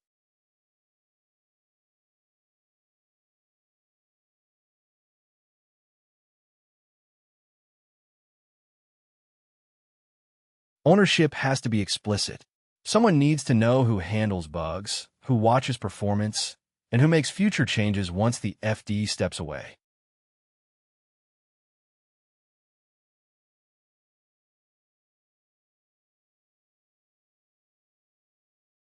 That is the real test of the handoff.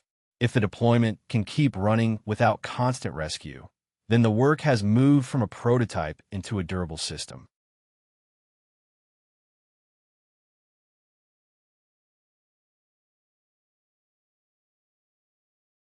The speed of the roll comes from crossing boundaries quickly. 1 week can include code, data, infrastructure, security, and workflow decisions, and each pass through those layers sharpens the next version of the product.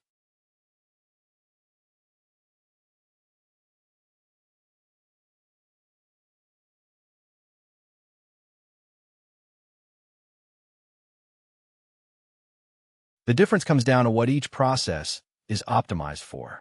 One system is built for predictability, while the other is built to reach a usable fit for a specific customer as quickly as possible.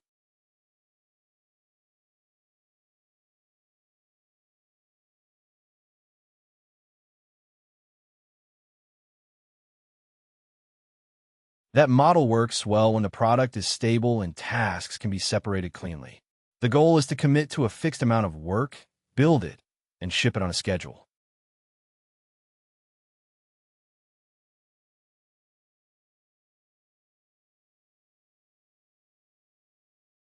The focus changes from planned output to customer outcome. The question becomes which change will get this particular user from blocked to usable right now.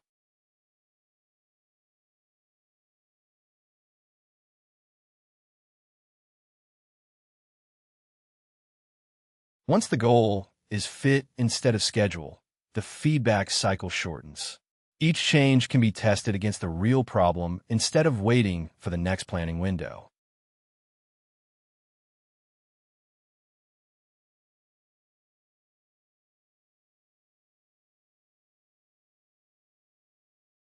Direct contact removes a lot of delay. The engineer hears the failure from the user immediately, so the team can respond to the actual case instead of a translated version of it.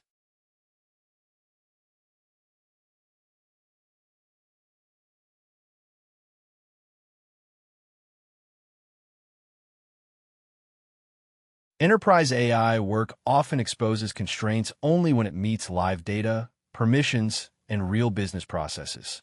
In that kind of setting, short correction cycles beat long planning horizons because the target keeps moving.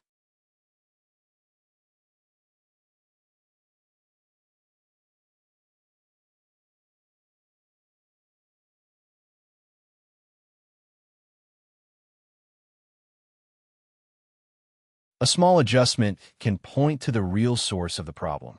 It may be the prompt, the data, the user flow, or the governance model, and that makes every iteration a diagnostic step.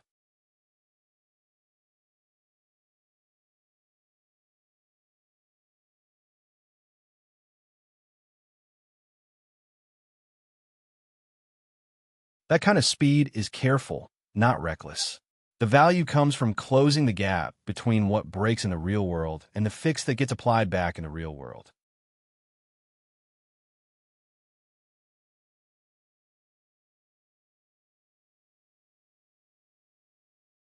The FD rhythm turns a customer problem into a short, disciplined loop. Observe, diagnose, change, measure, and decide what the organization should keep. That rhythm matters because it keeps the work tied to real outcomes instead of isolated fixes.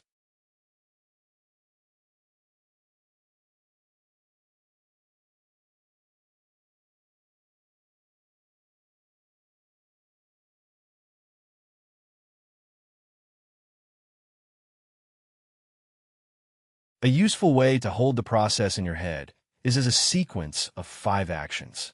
Each one answers a different question about the problem, the fix, and what the company should learn from it.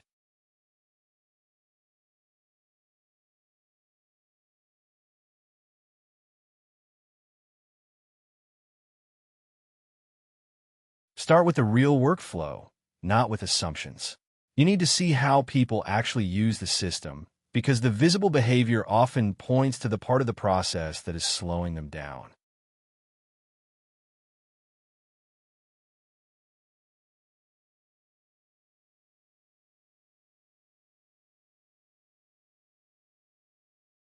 Once the workflow is clear, narrow the problem to the specific thing that is breaking.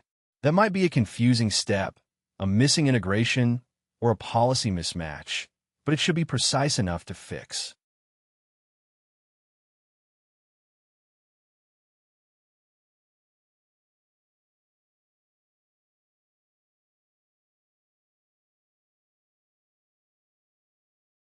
The best intervention is usually the smallest one that changes the outcome.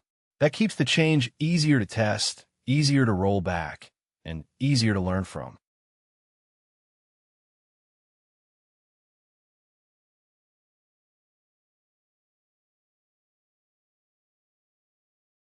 A fix only counts if behavior changes.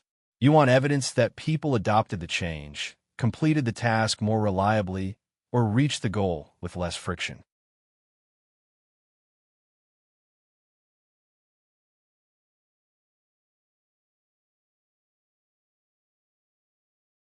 After the measurement, the question becomes where this lesson should live. Some findings belong in the core product, some belong in the deployment process, and some become a customer-specific adaptation for a special case.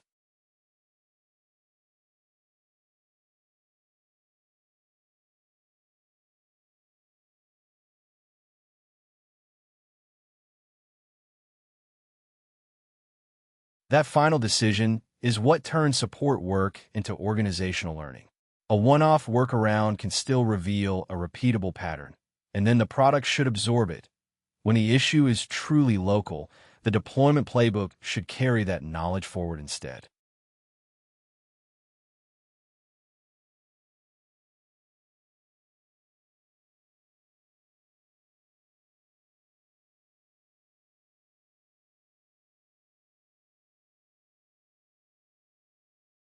The speed rule is simple.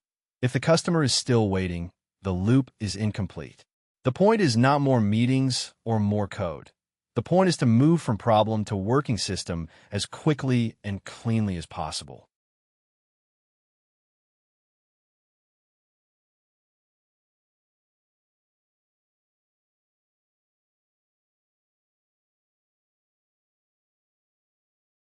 Employers are screening for a very specific mix of technical breadth, customer judgment, and comfort with ambiguity.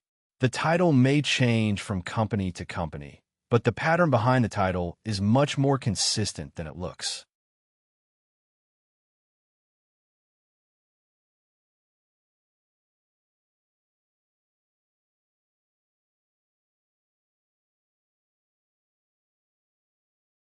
Those different titles often point to the same underlying profile. Someone who can build software, work directly with customers, and turn messy real-world feedback into product learning. The important signal is not just technical depth, but the ability to ship in uncertain environments and keep moving the work forward.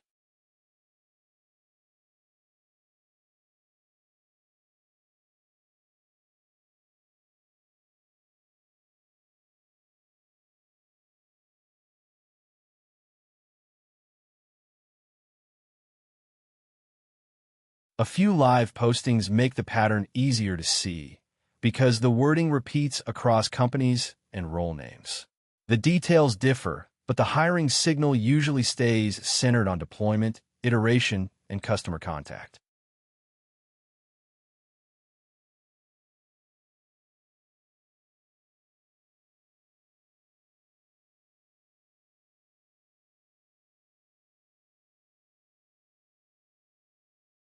This kind of role usually signals full-stack work, LLM or generative systems, and a lot of time spent inside customer problems. The experience level reads as someone who can already bridge product and implementation, not someone still proving the basics.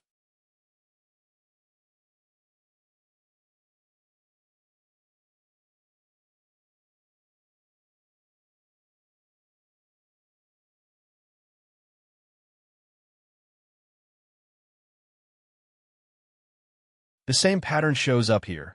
Build for customers, debug in the field, and adapt quickly when the environment is messy. If compensation is not listed, the careful reading is to treat it as undisclosed until the live posting says otherwise.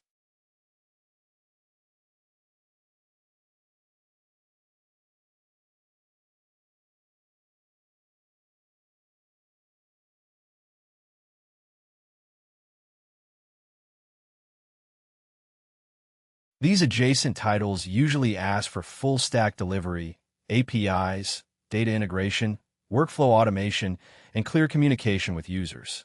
Across the market, the searchable keywords cluster around deployment, enterprise context, and customer-facing technical work, which usually means prior hands-on building rather than research alone.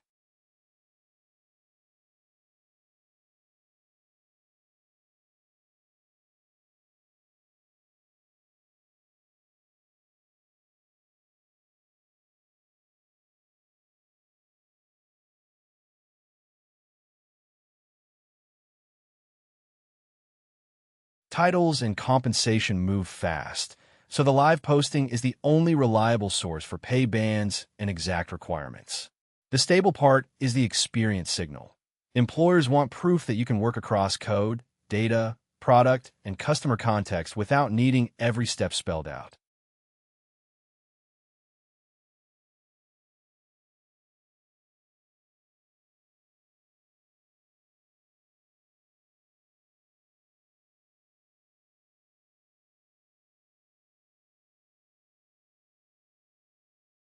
Those keywords are really a shorthand for speed, but not just the speed of typing code.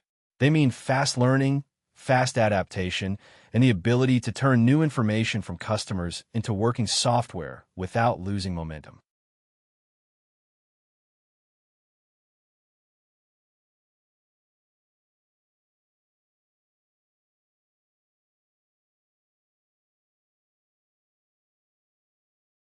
The point of this closing section is to lock in the core mental model. LLM application architecture is the full stack that turns a model into a usable product, and FDE work is often what makes that stack fit a real customer environment.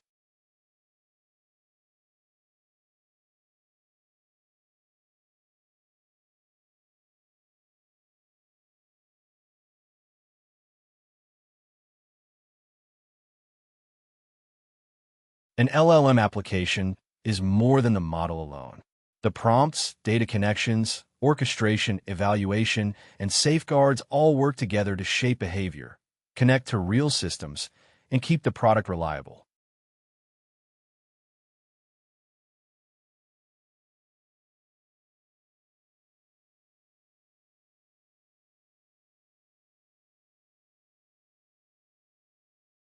That is where the FD role matters. The job often sits right on the boundary between what was built and what a customer can actually use, so deployment feedback feeds directly into redesign instead of waiting for a slow handoff.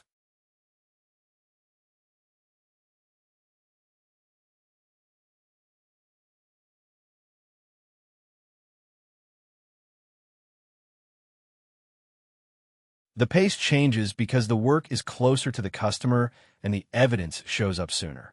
When problems surface early, each cycle teaches something useful immediately, so the next version improves faster than in standard product engineering.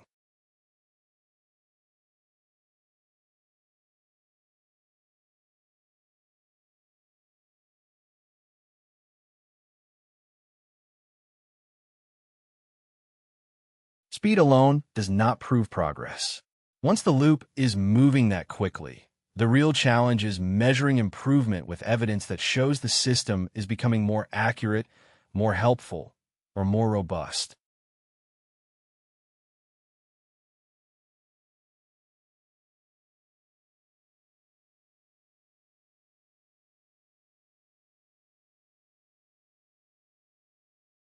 The focus here is the real hiring signal, what employers repeatedly check for when they screen FD candidates, and how that differs from the title people imagine.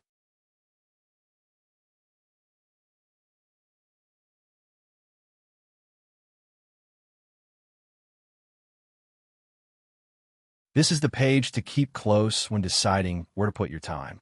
It turns the career question from vague interest into a practical choice about which skills are worth building first.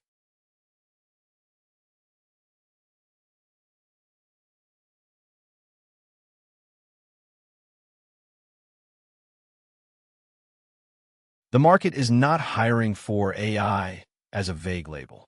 It is hiring for a combination of product building, shipping, and supporting customer-specific systems, and that is why the same keywords keep appearing across postings.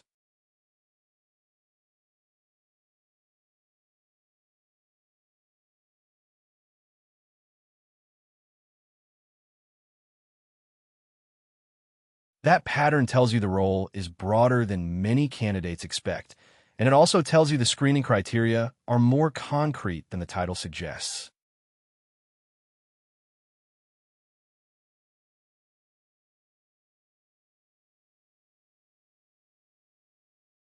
The first point is that the job stretches across several kinds of work. The second is that employers are checking for specific abilities, not just general enthusiasm for AI.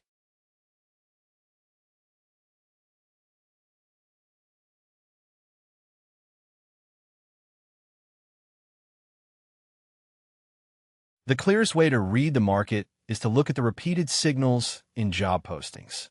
Those signals show what employers care about most when they filter applicants.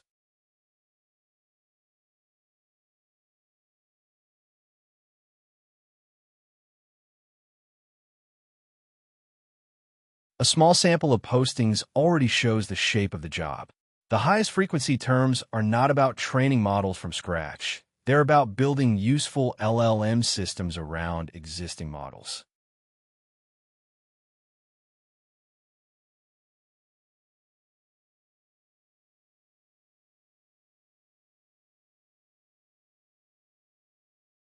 Agent work stands out first. That tells you employers are thinking about multi-step systems that can do work, not just generate text once and stop.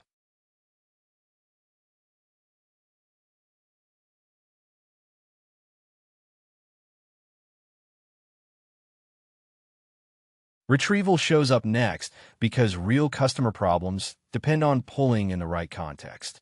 A model becomes much more useful when it can answer from the customer's own information.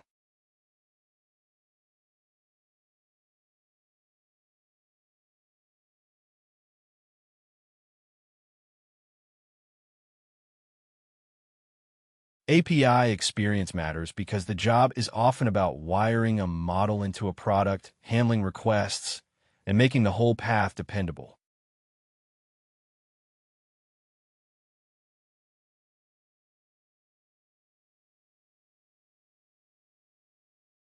The specific provider may change, but the skill is similar. You need to know how to work with a model service as part of a larger application, not in isolation.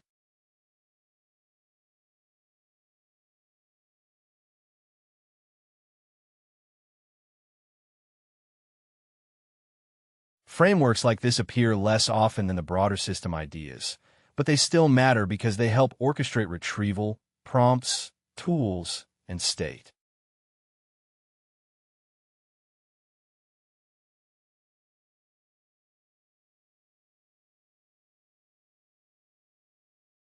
This lower frequency is another reminder to read the trend carefully. Specific tools come and go, while the underlying need for retrieval and orchestration stays constant.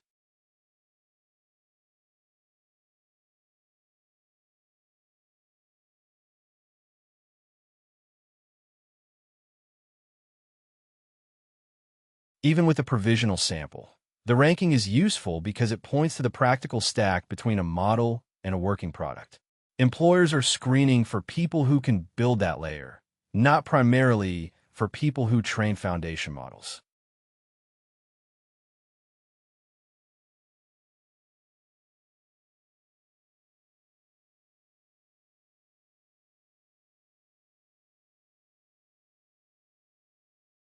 Once you look at the stack as a system, the pieces become easier to name.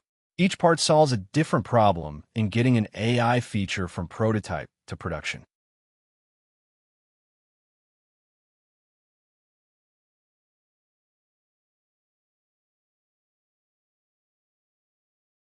One piece is the model interface itself, the place where the application sends a request and gets a response back.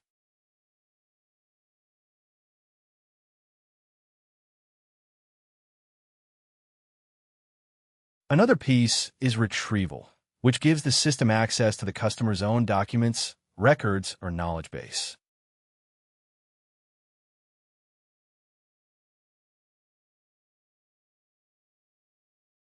Then there is orchestration, which decides the order of steps, tool calls, and handoffs inside the workflow.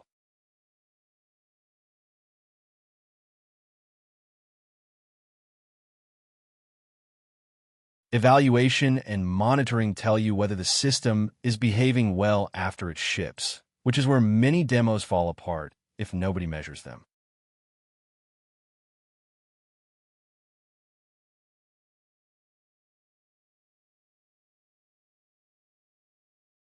Guardrails and permissions keep the system inside safe and acceptable behavior, especially when the tool has access to real business data.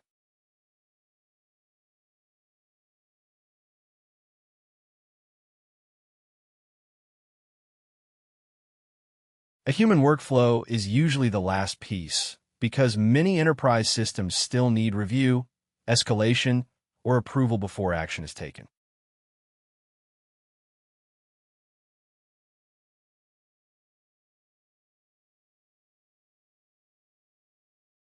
RAG matters because it changes the source of truth. Instead of relying only on the model's internal memory, the system can pull in relevant context first, which is often what makes the answer trustworthy enough for enterprise use.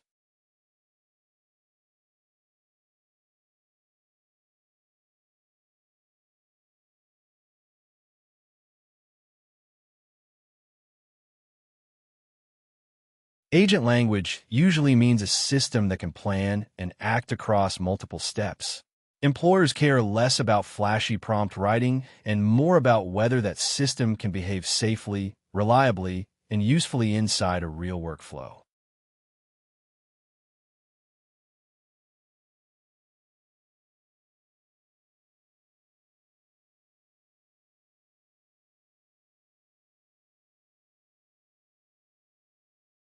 Another reason the market is hard to read is that the same work gets labeled in different ways. If you only search by title, you miss a lot of postings that describe the same underlying job.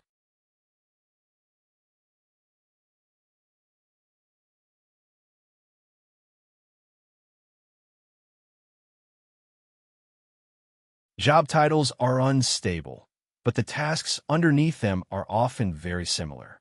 That is why the search strategy has to focus on responsibility and keywords, not branding.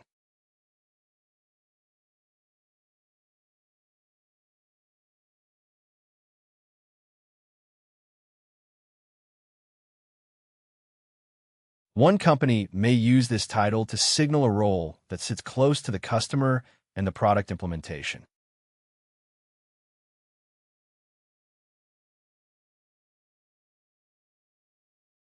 A slightly different title can still point to nearly the same work, especially when the role blends engineering with customer delivery.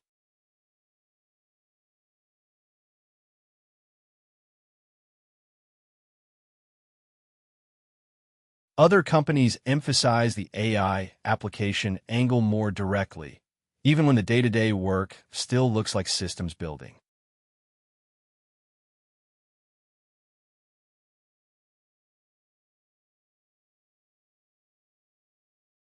A solution's title often points to integration, adaptation, and customer-facing delivery rather than purely internal product work.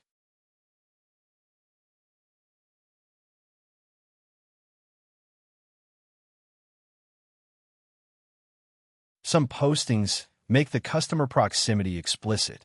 That usually means the engineer is working inside the customer context, not from a distant internal team.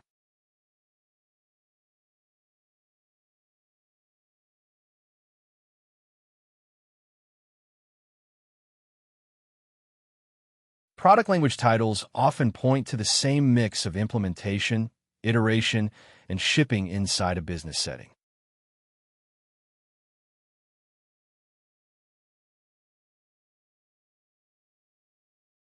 Even a customer engineer title can hide a very similar skill set: technical depth, communication, and practical problem solving under real constraints.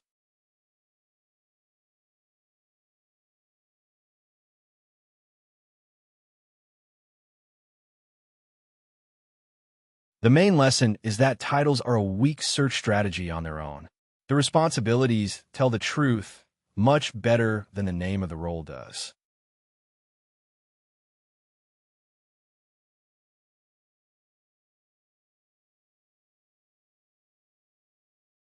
Keyword search catches roles that use different branding for the same work, so it gives you a much wider and more accurate view of the market.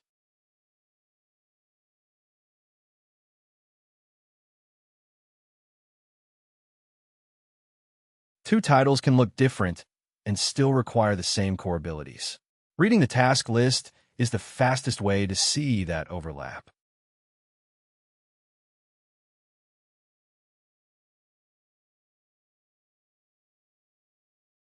This is why job posting methodology matters. To understand the labor market, you have to sample postings carefully, normalize the titles, and focus on the work itself rather than the branding.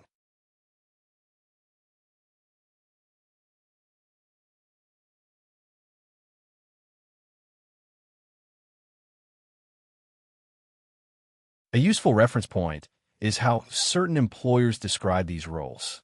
The signal is not narrow specialization.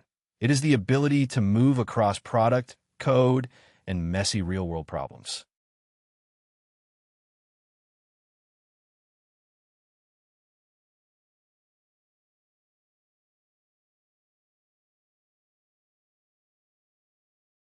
The wording points to a broad role.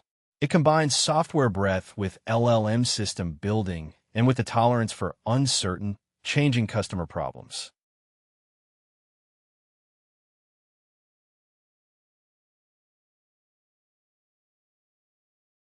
That combination says the company is screening for range. The person has to move between user-facing code, back-end logic, model behavior, and customer problem solving.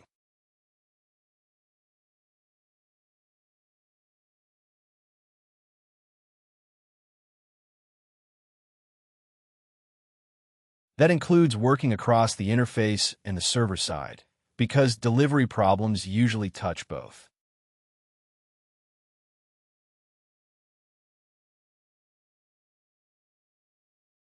It also includes connecting the system to real data and making it fit the product surface the customer uses.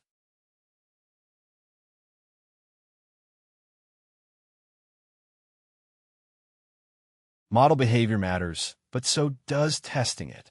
An FD needs to know when the model is helping and when it is drifting.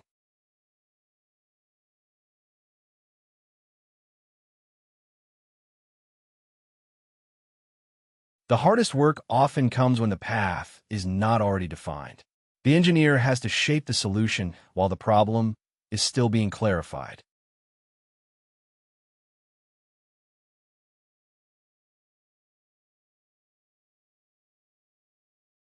Ambiguity is not just vague language. It means the customer's need is still being defined. The FD has to help frame the problem, choose the approach, and keep the solution realistic for adoption.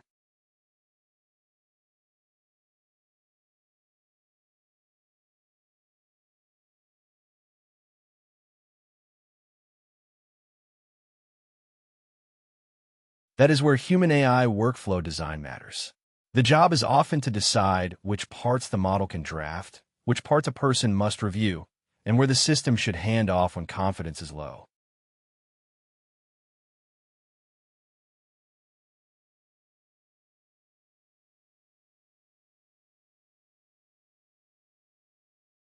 Reading across multiple employers give a much clearer picture than looking at one posting alone. Each company highlights a different surface, but the center of gravity is remarkably similar.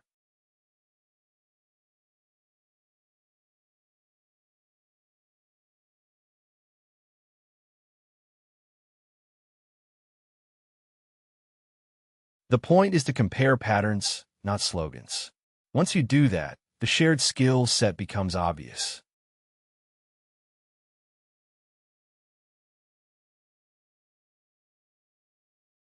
OpenAI-style roles stress broad engineering range, LLM systems, and the ability to work through undefined problems.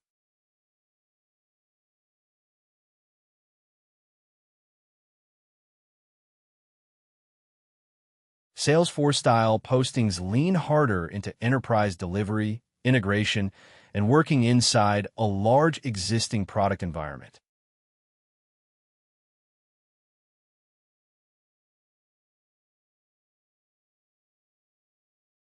Palantir-style roles often point to data-heavy systems where the engineer shapes tools around real operational limits.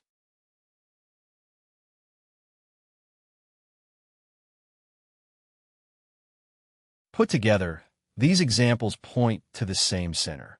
Employers want someone who can translate model capability into a deployed system that fits the customer's data, workflow, and environment.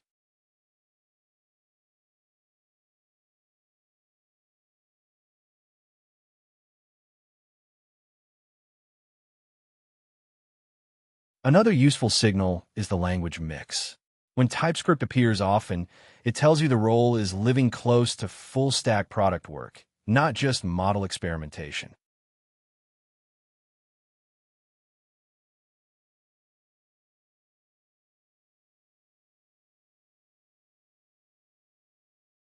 That frequency is higher than many people expect from an AI-heavy role. It says employers increasingly want engineers who can work in the browser, in internal tools, and in product integrations.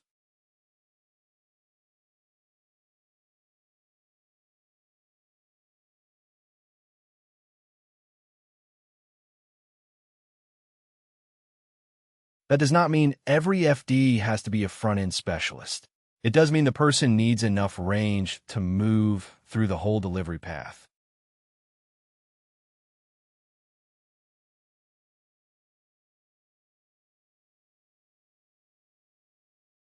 You need to be able to touch the interface because customer adoption often depends on what the user actually sees and clicks.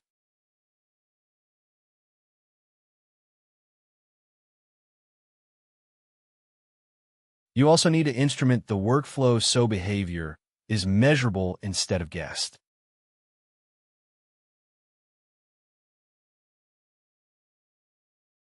That means moving data cleanly through services and understanding where the application can break.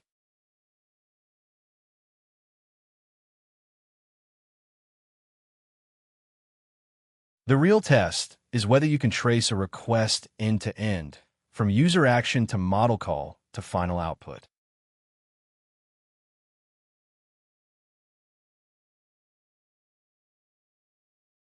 TypeScript shows up because the customer-facing part of the job often lives in web apps, internal tools, or product extensions. If you cannot work on that surface, you cannot always fix the part that determines whether the system gets used.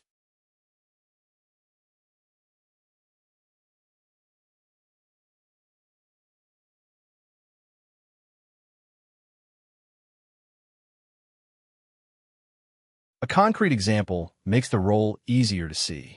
Once the FD enters the picture, the work stops looking like a demo and starts looking like a system.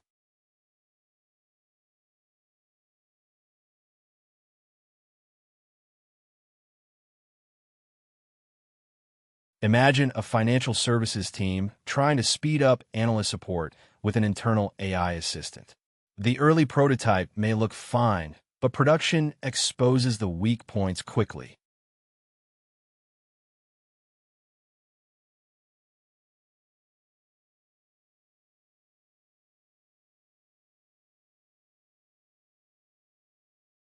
At demo stage, the assistant can answer a few questions. In real use, the problems show up in retrieval, consistency, trust, and diagnosis.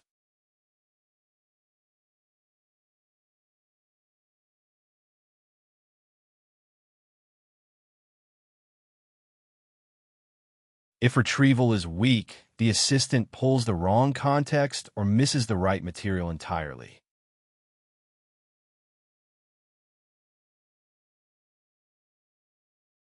If the model behavior is unstable, similar questions produce answers that do not match well enough for users to trust.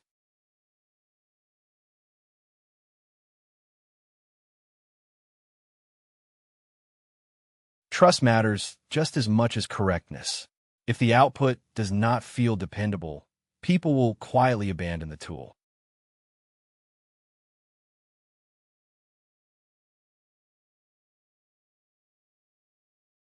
Without good instrumentation, nobody can tell where the failure is coming from. That makes improvement slow and guesswork heavy.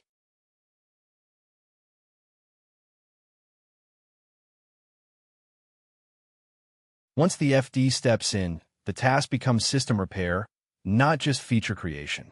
The job is to make the assistant fit the environment it has to live in.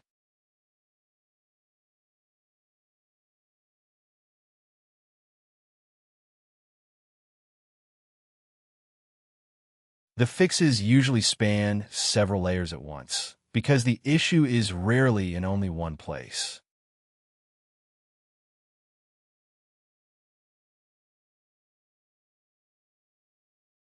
The retrieval layer may need to be rebuilt around the customer's actual documents, so the assistant has the right source material.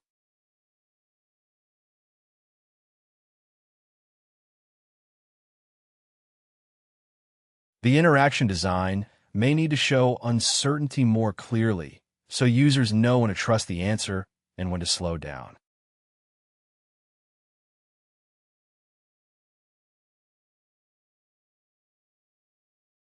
Evaluation has to cover more than one metric, because accuracy alone does not guarantee safe or useful behavior.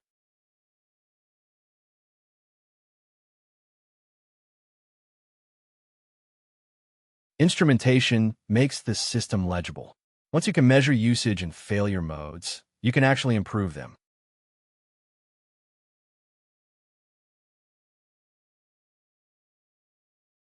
The deployment also has to survive after the initial handoff, so the customer's internal owner can support it without constant rescue.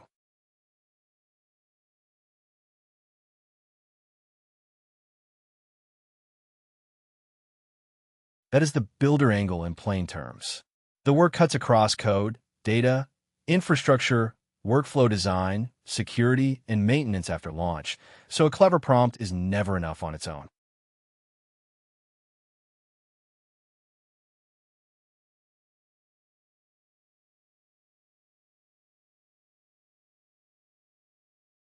In enterprise work, success is measured by behavior in the field.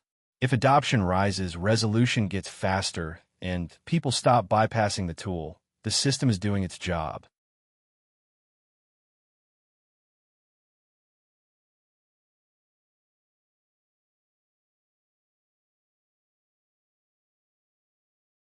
The industry mix helps, but only if you read it carefully. A single vertical label can hide a much broader hiring pattern.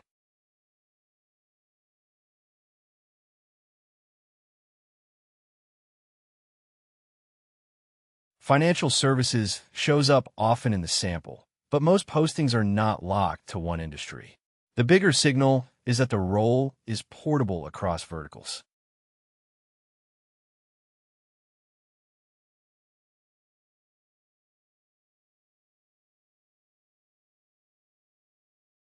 That portability matters.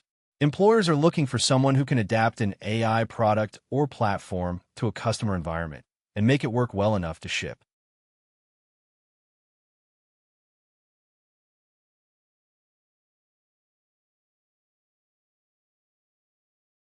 So a named industry does not always mean the skill set is trapped there. Sometimes it just reflects where the customer base is strongest.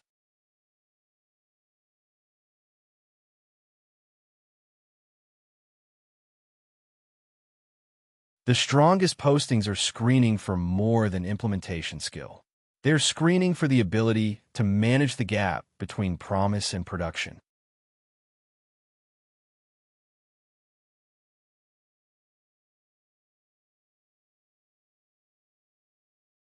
That gap is where many AI projects fail.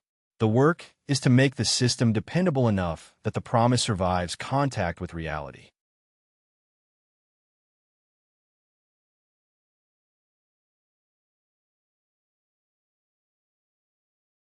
A useful way to read a posting is to break the job into skill layers.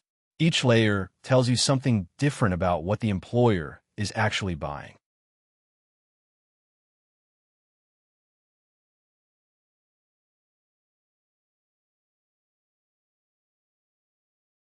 This stack captures the real pattern. The role combines architecture, workflow design, testing, governance, delivery, and customer collaboration, which is why it sits so close to product reality.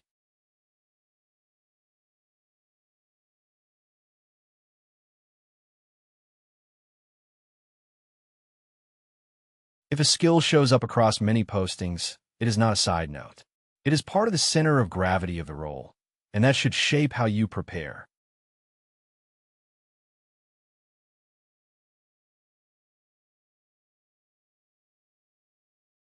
Compensation is tricky because titles move quickly and bands vary. The safer read is structural.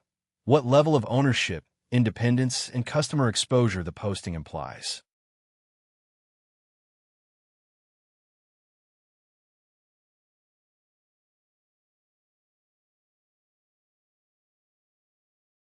The live postings usually tell you more about expected scope than about a single salary number. That structure is more reliable than guessing from the title alone.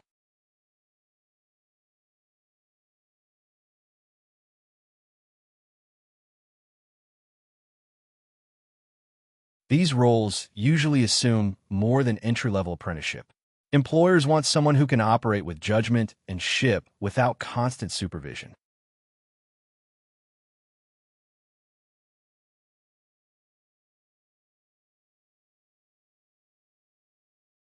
Independent shipping matters because the work often crosses several systems and requires the engineer to keep moving without waiting for a narrow handoff.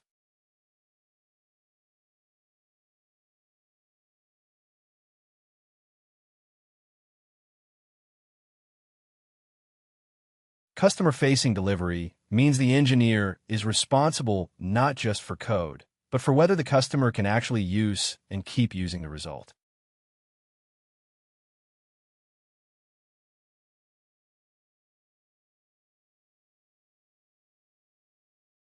On pay, it helps to separate the fixed salary from the full package. Base compensation is only part of the story when bonus or equity is in play, so the posting has to be read carefully.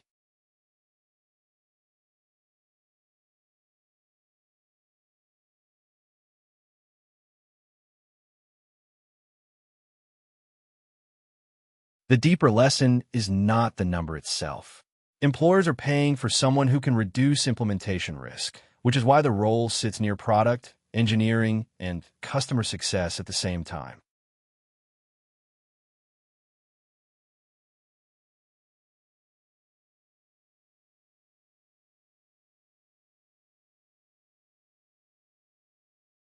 A posting becomes much easier to read if you ask the right questions in a fixed order. That keeps the focus on the actual work instead of the title.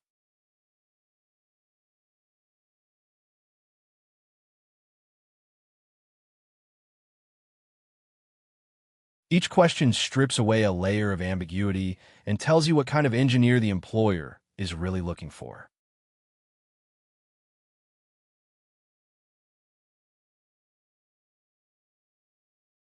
First, identify the system: a chat layer, an agent loop, a retrieval system, or a customer-specific application. Each implies a different kind of work.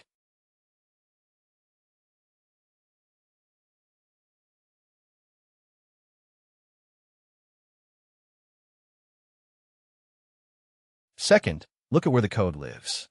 Backend, frontend, APIs, and full-stack work all place different demands on the engineer.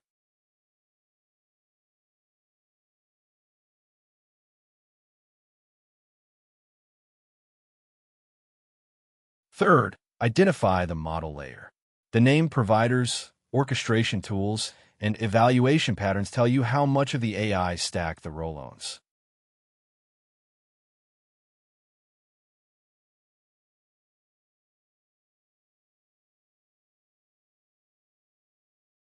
Fourth, find a human review path. Approval and escalation rules reveal how carefully the system is expected to behave in production.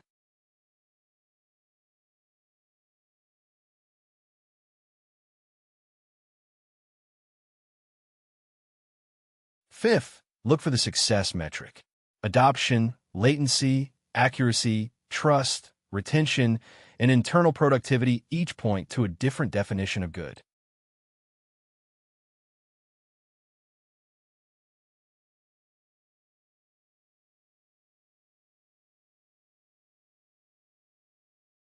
If you can answer those 5 questions from the posting, you're already reading like an operator.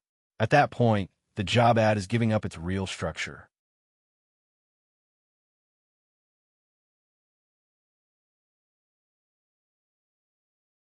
The rule worth keeping is simple. The market rewards FDs who can turn model capability into reliable customer workflow.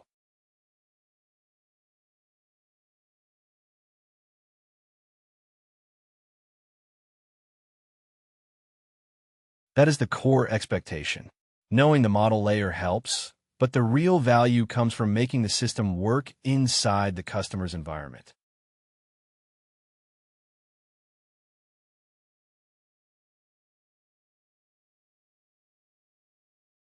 So the high signal terms are the ones that describe the whole operating space.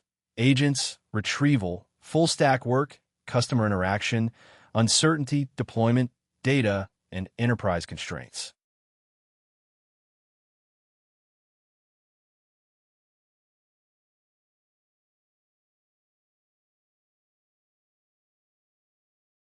That is the practical method for labor market sizing.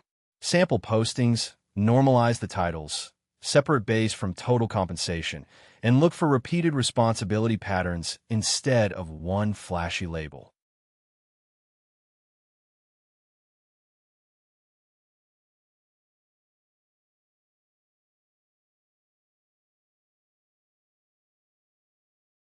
The next useful question is the one that saves people time and energy.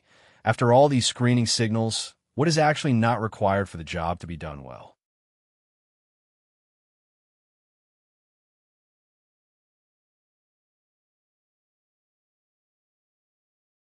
The common myths around this role leave out a lot of strong candidates. What matters here is the actual work, solving customer problems, shipping reliably, and helping people use the system well.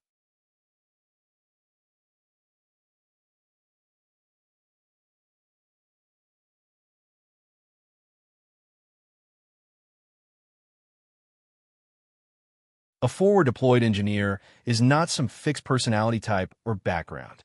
The job can attract researchers, back-end engineers, consultants, or startup builders, but none of those labels are the requirement. The real requirement is strong judgment and the ability to build in real settings.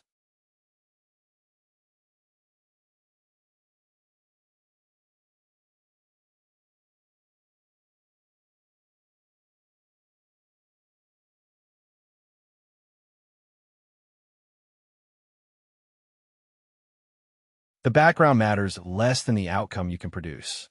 If you can take an unclear customer need, turn it into something that works, maintain it after launch, and leave the customer able to run with it, you already fit the core of the role.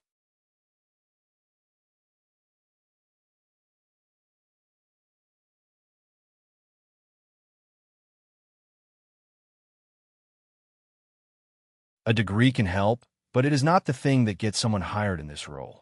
The real question is whether you can solve customer problems and deliver working software in an enterprise setting.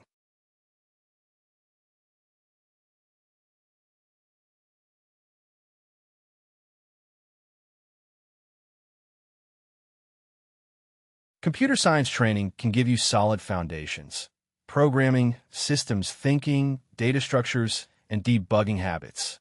Still, employers care more about proof that you can do the job than about the name on a diploma. because the work has to reach production.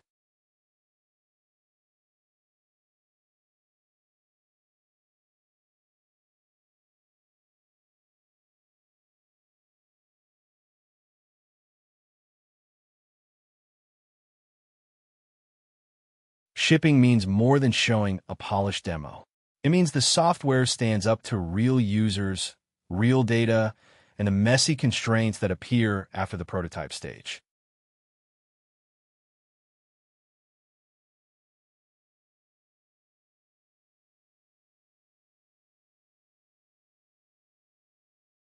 The first sign of readiness is whether the system actually works end to end. An FD has to connect pieces that matter to the customer, not just sketch an idea on a slide.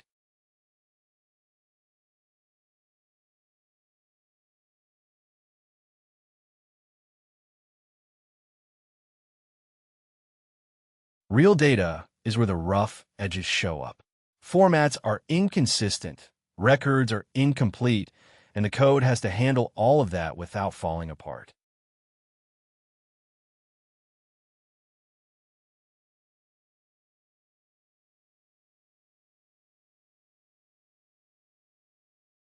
Enterprise software lives inside rules. You need to respect login flow, role-based access, approvals, and the way a company actually moves work from one person to another.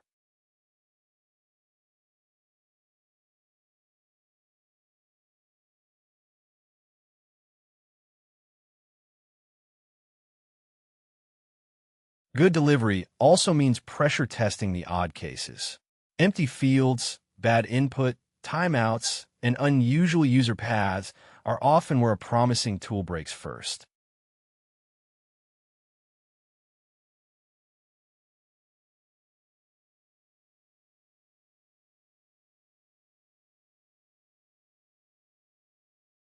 The work is not done until another person can use it without you standing beside them.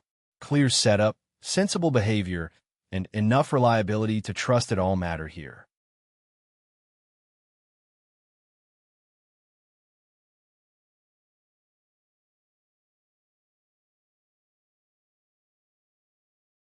That is why a strong portfolio or a production system you own can matter more than formal credentials. A hiring manager is looking for repeated proof that you can turn messy customer needs into software that ships and keeps working.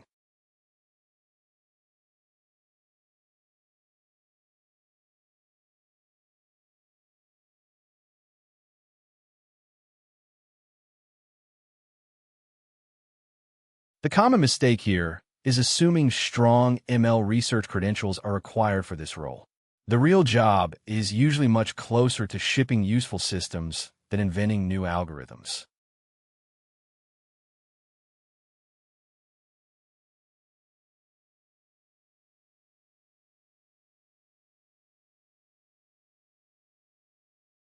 That survey number points in the right direction. Many people in this role come from engineering or consulting backgrounds. The exact percentage will vary, but the pattern stays the same.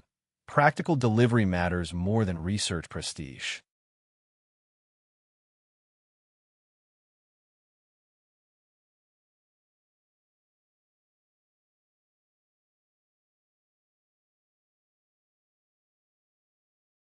Before comparing backgrounds, the terms need to be separated cleanly.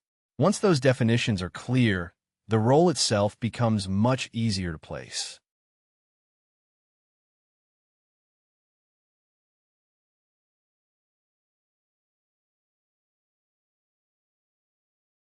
ML research is about pushing the method forward. New architectures, better training strategies, stronger benchmarks, or theory that explains why something works. The focus is on advancing the field itself.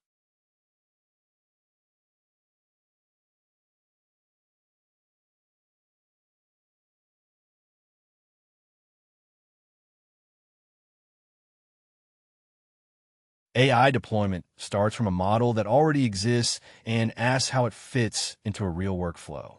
The questions become reliability, safety, latency, and whether people can actually trust it in use.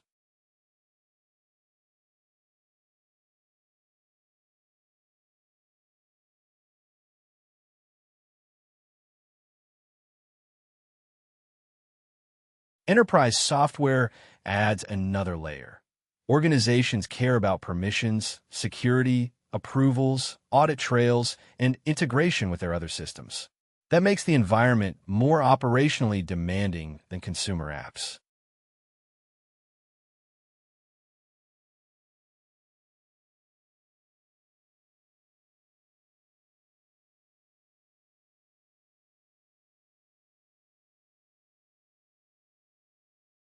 Consulting brings the client relationship to the front.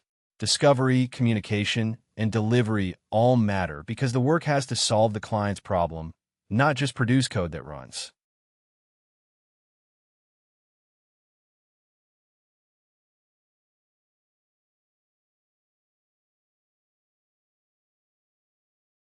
An FD lives near the boundary between model behavior and customer workflow. If you can reason about limitations, cost, latency, and failure modes, you already have the core skill set. Inventing the model from scratch is not the point.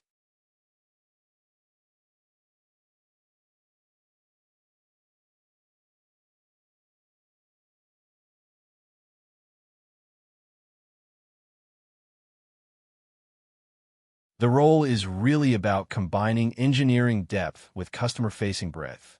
That mix explains why the work looks different from a pure research position and why shipping matters so much.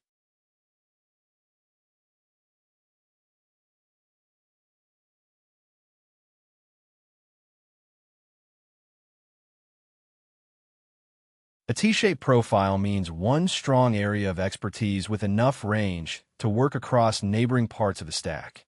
For this role, that shape is a good way to think about how technical strength and cross-functional ability fit together.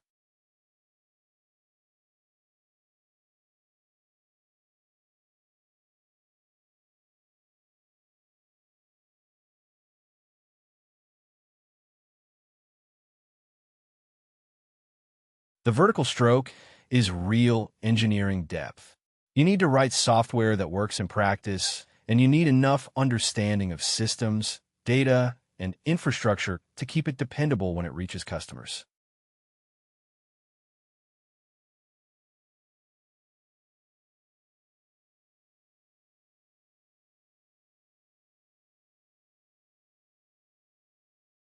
The horizontal stroke is broad customer work.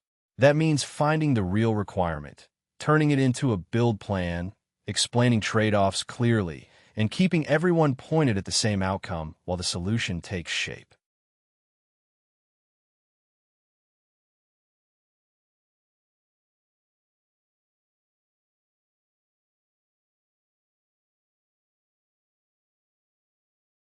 That difference shows up fast when you compare research with customer delivery.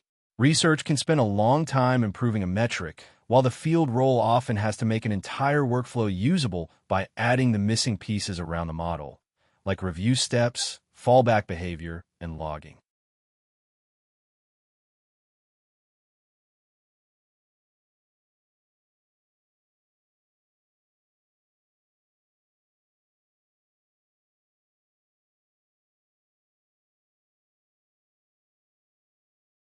Those ideas can sound abstract, so it helps to translate them into hiring reality. The common misconceptions are usually about who can succeed in the role and what kind of work actually fills the day.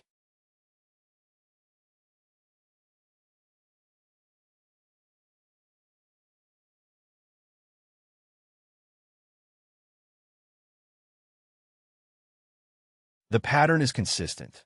The job rewards people who can ship, integrate, and support real systems, not just talk about models. It also reaches beyond slides and meetings into code, data, infrastructure, workflows, and operational guardrails.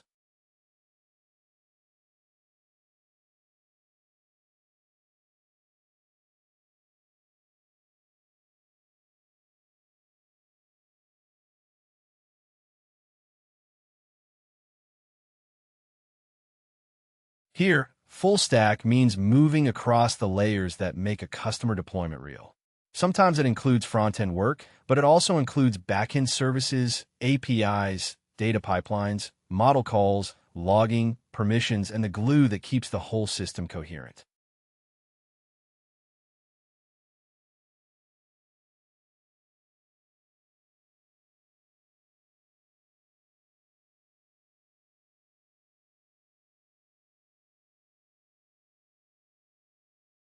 A field vignette shows how the role works when a model has to survive real constraints, not just a clean demo. The point here is to see the gap between a promising prototype and a system people can actually rely on.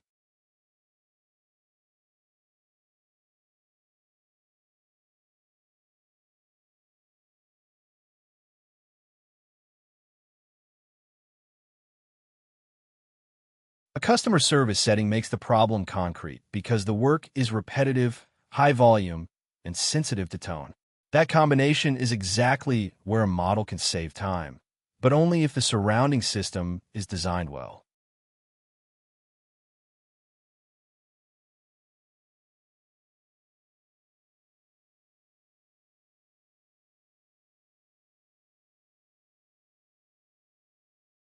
A demo can hide a lot of failure modes. Once real tickets arrive, the system has to handle messy inputs, policy limits, and human trust, and that is where the cracks start to show.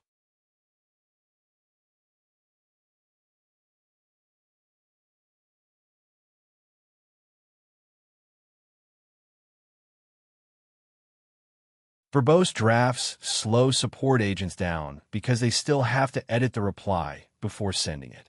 Even when the content is roughly right, extra wording can make the tool feel unusable.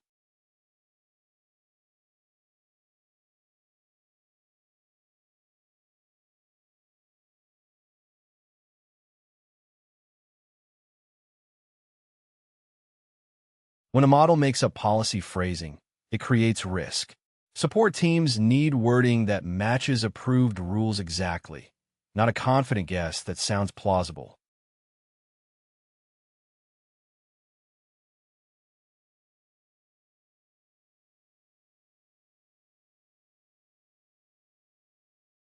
Without the right account details, the model cannot tailor the reply or judge the situation correctly.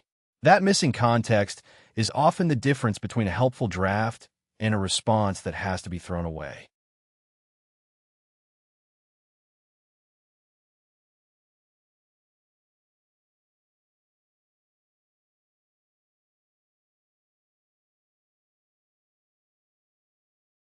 Trust depends on consistency and clear boundaries. If agents cannot tell which cases are safe, they will either overuse the tool or ignore it completely.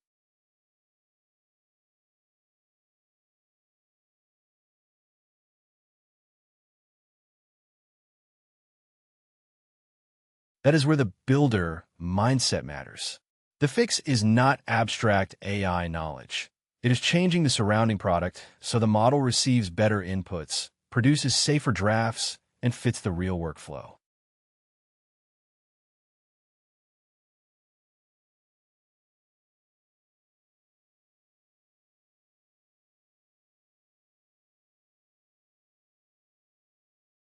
Retrieval gives the model grounded information instead of forcing it to guess. When the policy text and customer history are pulled in at the right moment, the draft becomes much more reliable.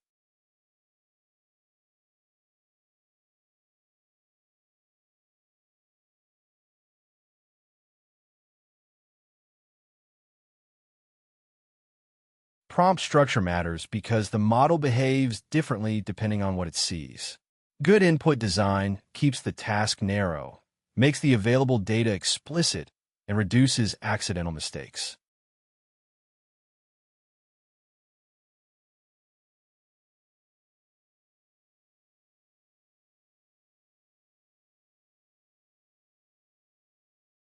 Logging turns the pilot into something measurable. It shows where the model helps, where people lose confidence, and what kinds of edits keep happening again and again.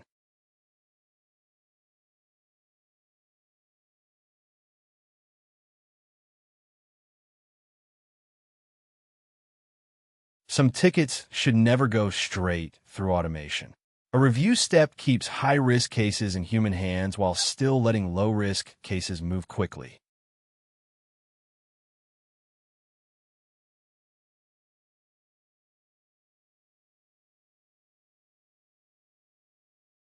A real deployment needs a handoff the support team can operate on its own.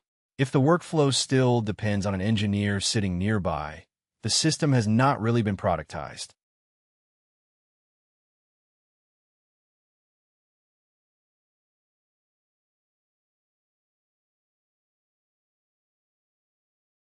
That contrast is useful because it separates the flashy prototype from the operational system.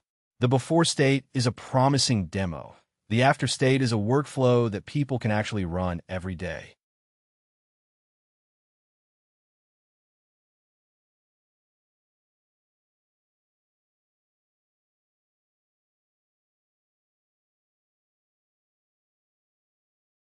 The weakness was never a lack of interest. The issue was reliability, because a tool that fails unpredictably cannot carry real support work.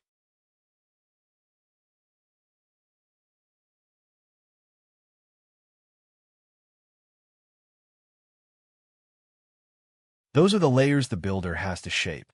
The workflow defines how people use the tool, guardrails control risk, data access supplies the needed context, and the production path makes the whole thing maintainable.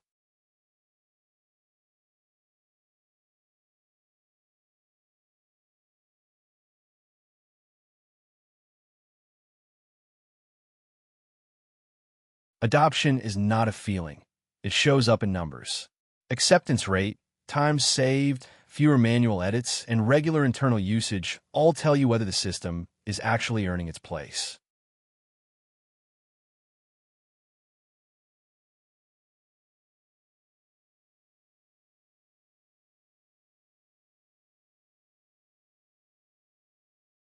The pilot also teaches you where automation is safe and where it is not.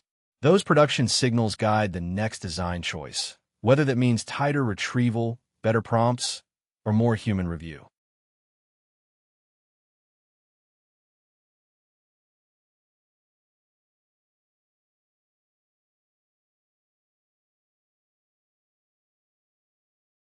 That is the builder angle in plain terms. The job reaches across code, data, infrastructure, workflow design, security, and handoff because the goal is not a clever model on a slide. It is a working system in the hands of users.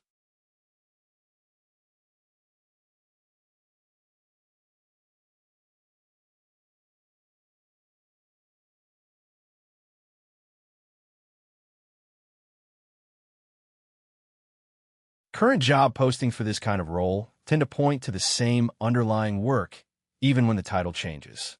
The goal here is to read the signal in the posting and understand the skills and expectations behind it.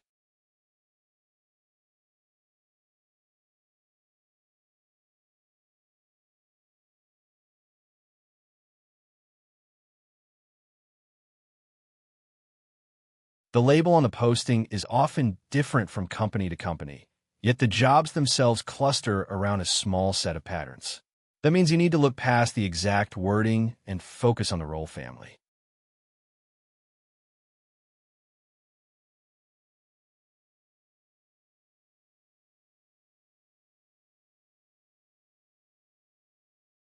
Forward deployed engineer usually means someone works close to the customer problem and helps turn an AI capability into something usable in production. The job is less about isolated model work and more about delivery in a real environment.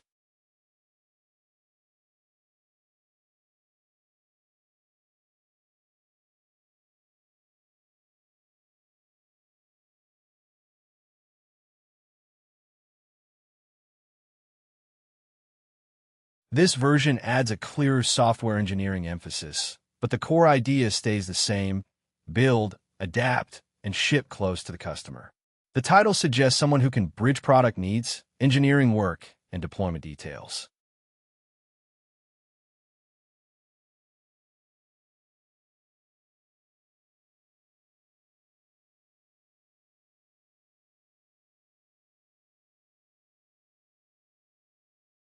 Applied AI engineer points toward practical use of AI methods rather than research for its own sake.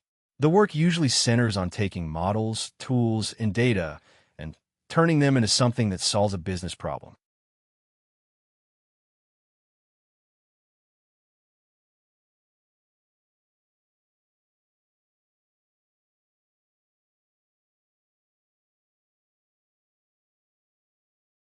Solutions engineer, AI often signals a role that sits between technical capability and customer needs.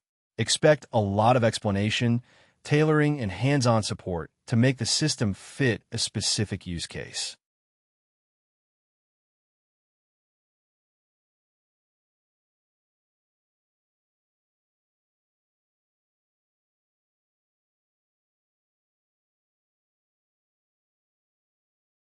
AI deployment engineer puts the emphasis on getting systems into real use.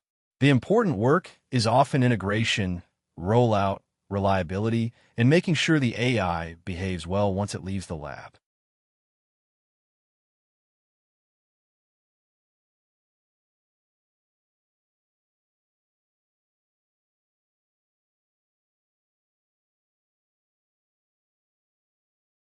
Customer engineer, AI suggests a very customer-facing role with technical depth. A person in that seat is usually expected to explain systems clearly, support adoption, and solve problems directly with users.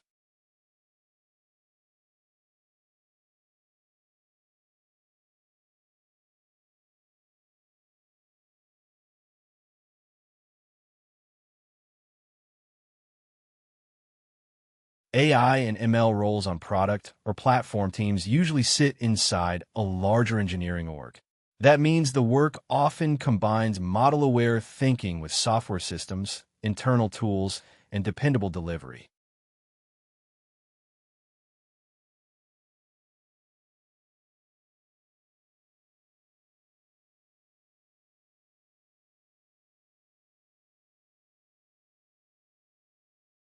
Those examples matter because they show how companies brand the same kind of work in slightly different ways.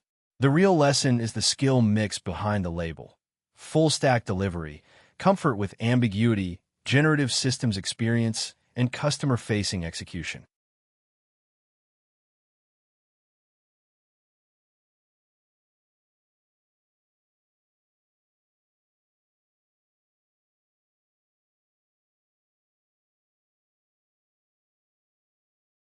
A better search strategy is to pair title words with responsibility words.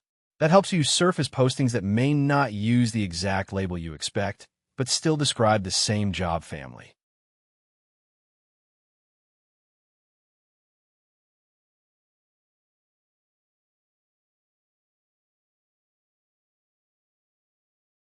Using the bare title as a search term gives you the most direct match, but it can be too narrow on its own.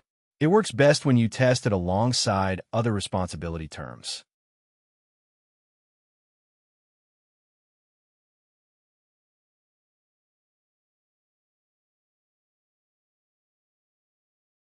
This term pulls in postings that focus on practical AI implementation. It is useful when you want roles that sit closer to application work than to model research.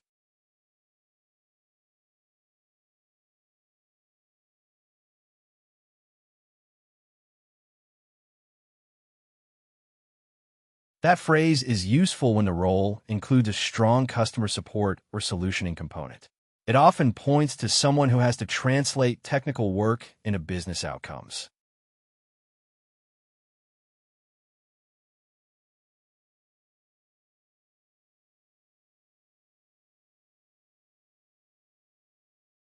Adding LLM narrows the search toward roles built around large language models. The solutions engineer part tells you the posting may value explanation, customization, and deployment support as much as coding.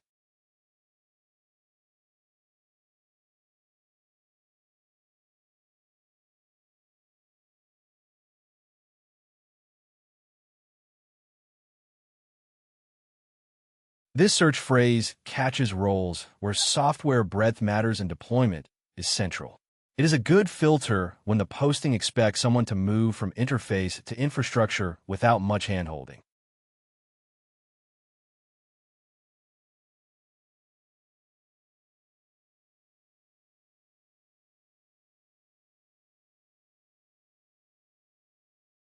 That wording tends to pull toward engineering work around generative models and the systems that surround them.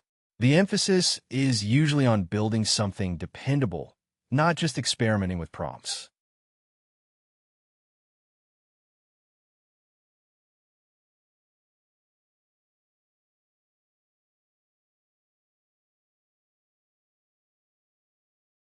Enterprise AI implementation points to software that has to work inside real organizations. That usually brings in security, integration, stakeholder management, and the practical realities of rollout.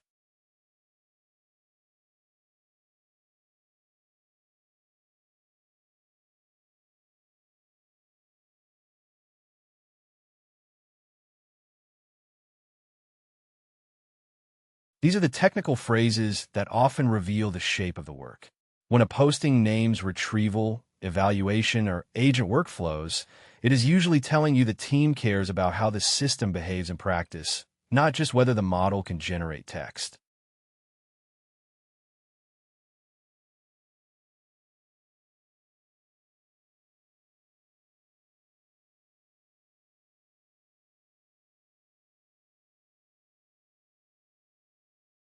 When those words appear again and again, they're giving you the real identity of the role. Different companies may rename the position, but the underlying expectation stays consistent.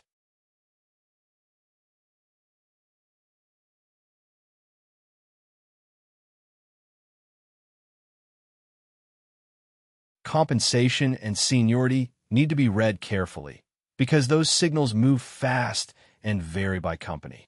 What matters more here is how the posting reveals the level of responsibility.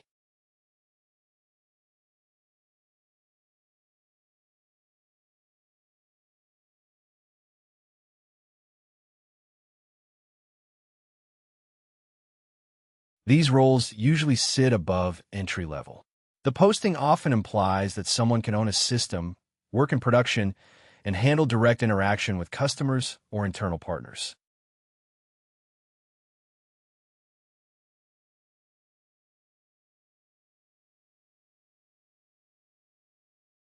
That is why the title alone does not tell the full story. The better question is whether the person can ship useful AI systems into a real organization and support the adoption work that comes after launch.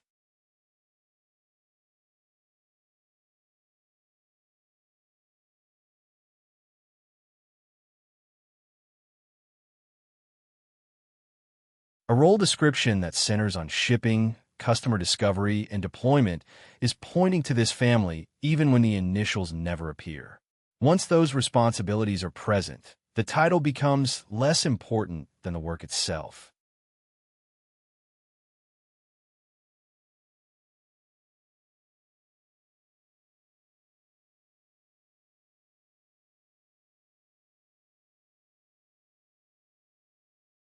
What matters here is capability, not pedigree. The role is evaluated by whether you can build, debug, collaborate, and ship useful software in a real environment.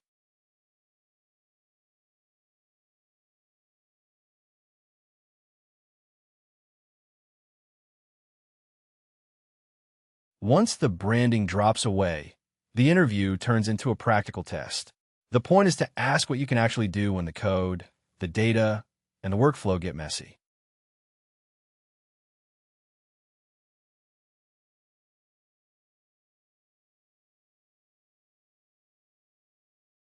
Building is only half the job. Debugging shows whether you understand how the system really behaves. A person who can trace failures and fix them has already crossed an important threshold.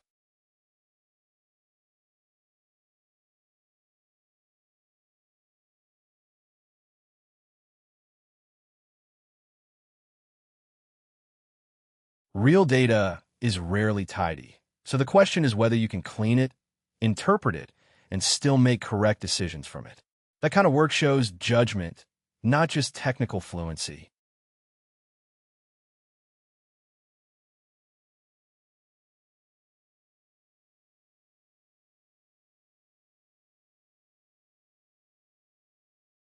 Improvement starts with understanding how the workflow actually moves across people and systems.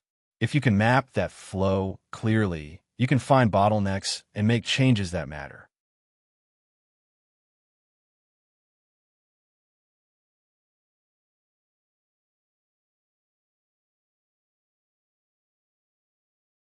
Technical choices only become useful when other people can act on them. Explaining trade-offs in plain language means you can work across roles instead of staying trapped inside your own specialty.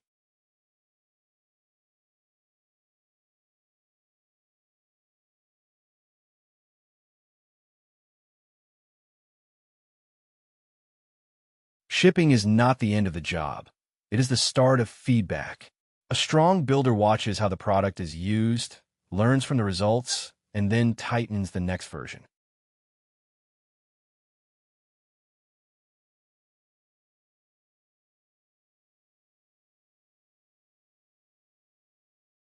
If those answers are yes, the foundation is already there.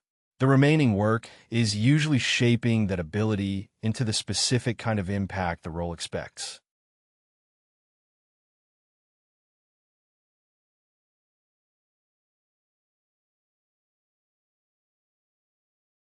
That is what the T-shaped model tries to capture. Depth lets you build something real, breadth lets you work with other functions, and judgment connects the two in a deployment that actually succeeds.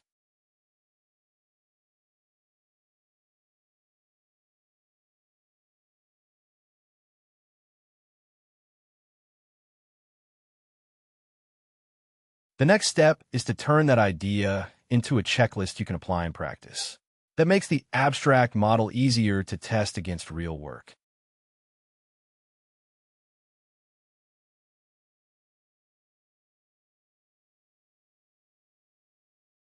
This checklist turns a vague role description into something you can actually test against your own background. It matters because the role is built from a mix of engineering, data, AI, and customer work. So the fastest way to judge fit is to compare your skills line by line.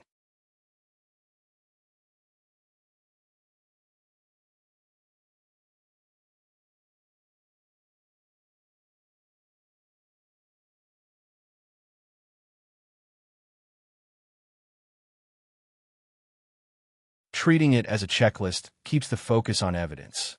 You're looking for skills you already have, skills you can grow into, and gaps that still need work, not trying to prove you were born for the job.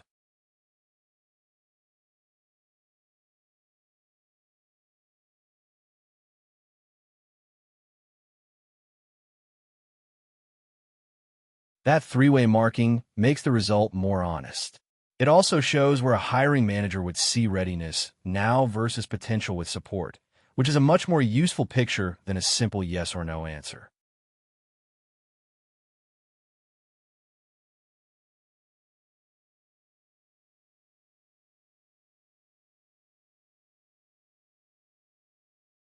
A concrete example makes the abstract list much easier to judge. Once you see the shape of a strong candidate, the checklist stops feeling like theory and starts feeling like a working profile.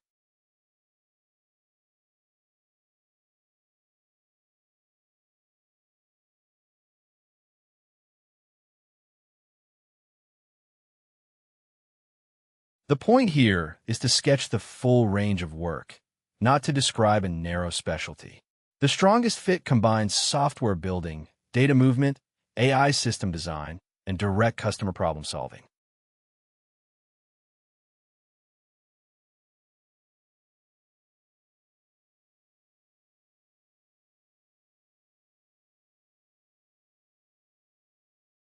That means they can ship a real application, not just talk about architecture. They understand how the user interface, server logic, and data storage fit together into one product.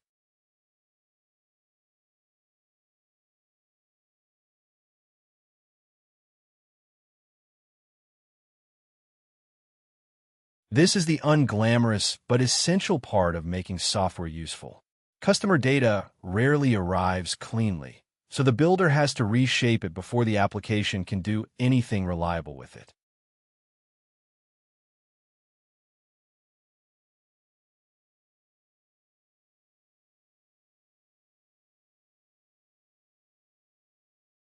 An AI system is more than a model call. The surrounding pieces matter because they control what the model sees, how work flows through the system, and where a person catches mistakes.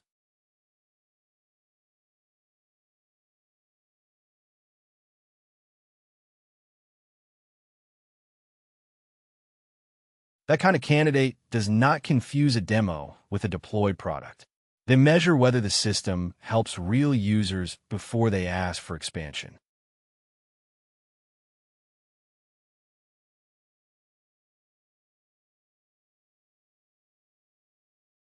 This is where technical skill meets judgment. The person has to listen carefully, separate symptoms from causes, and turn business pain into engineering work the team can actually execute.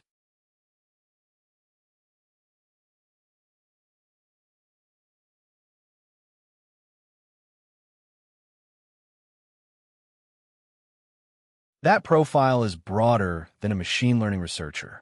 The center of the role is someone who can connect technical building to product thinking and customer reality.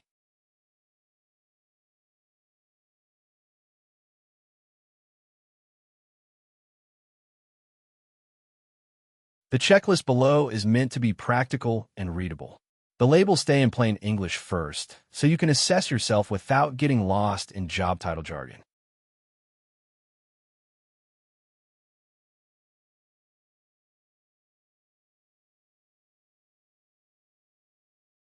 That choice matters because the same skill can be described in different ways by different companies.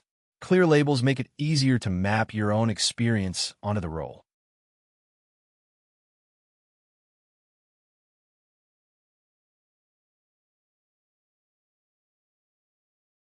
Core engineering is the foundation. These are the skills that let you build, change, and support software in a real production environment.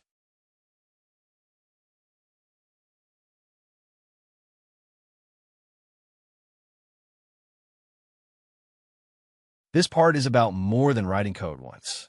A builder has to understand existing systems, make safe changes, and keep things working after the first release.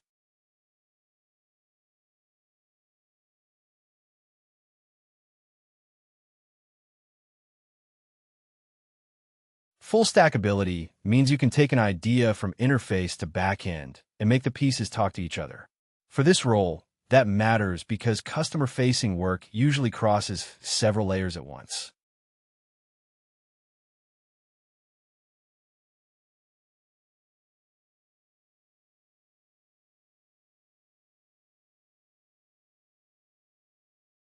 The important part is the connection between layers.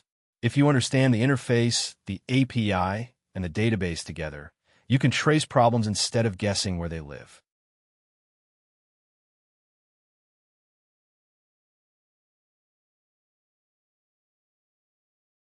That skill shows you can work inside real company software, not just in a fresh demo project.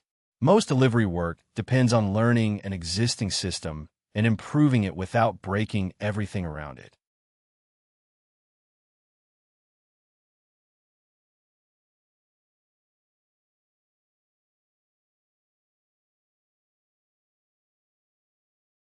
Debugging across layers is what keeps a small bug from becoming a long outage. You need to be comfortable following the failure from the user screen all the way through the stack and into deployment.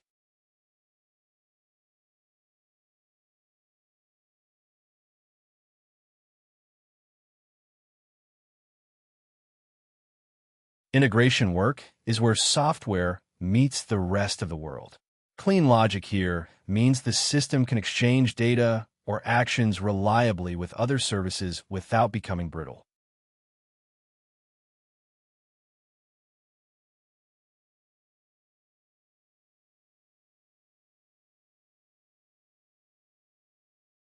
Those habits matter because delivery is a team sport. Version control, review, and release discipline are what make changes understandable, safe, and reversible.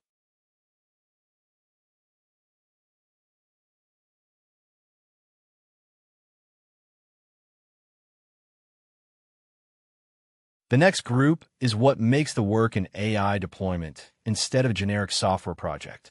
These skills show that you understand how models behave inside a product, not just in isolation.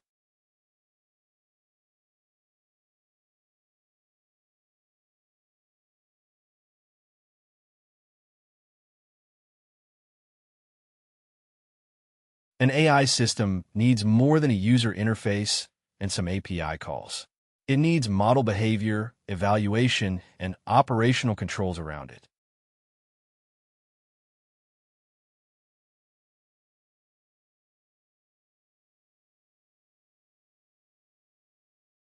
You do not need to memorize every pattern, but you do need the overall structure.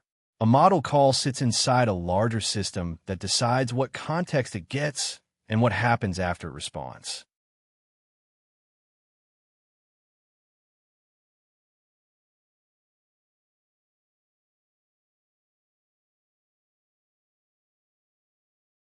Those pieces are the difference between a clever demo and something that can survive real use. Logging, evaluation, and fallback paths are especially important because they let the team see failures and recover from them.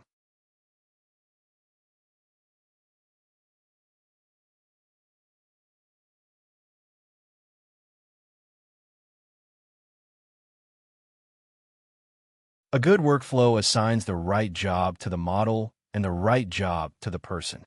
That split is what keeps automation useful instead of reckless.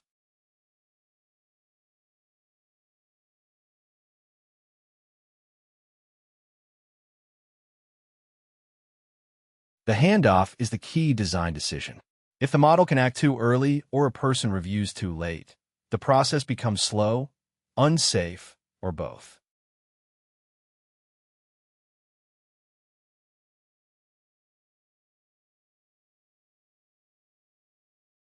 This means the model earns wider use by passing a task-specific test, not by sounding convincing. Measurement comes first, and expansion comes after the results are good enough.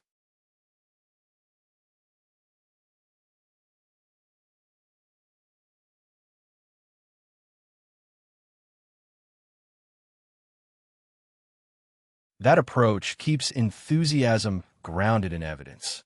If the system cannot perform on the task that matters, scaling it only scales the mistake.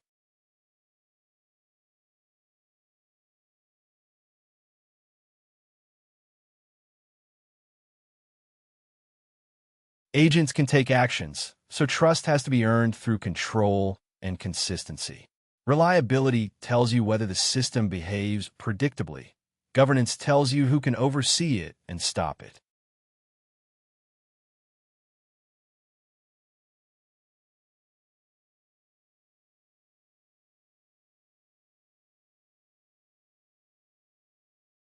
Once a system can act, the stakes rise.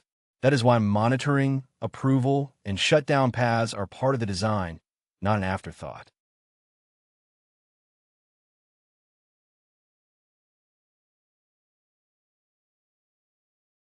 Those four forces are always in tension. A strong builder can say what gets faster when you simplify, what gets safer when you add control, and what all of that costs.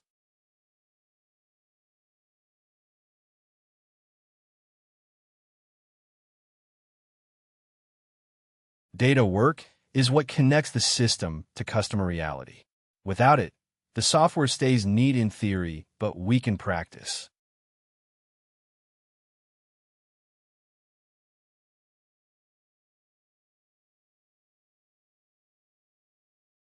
Real data is messy, incomplete, and often inconsistent with the examples used in prototypes. These skills help the system survive that mess.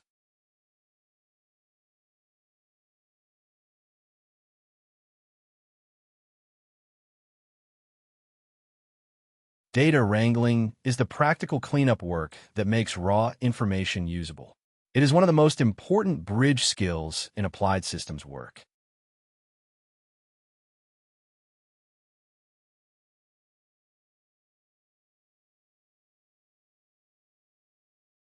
Those operations sound mundane, but they determine whether the rest of the pipeline can be trusted. Bad data handling quietly breaks model behavior, analysis, and downstream decisions.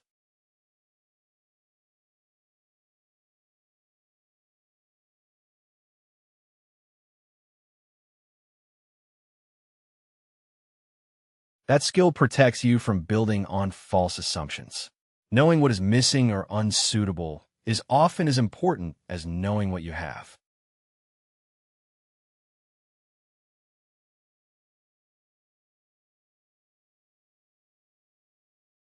Data lineage matters because teams need to trust the source and the path. If you cannot explain how data moved through the system, you cannot explain the result with confidence.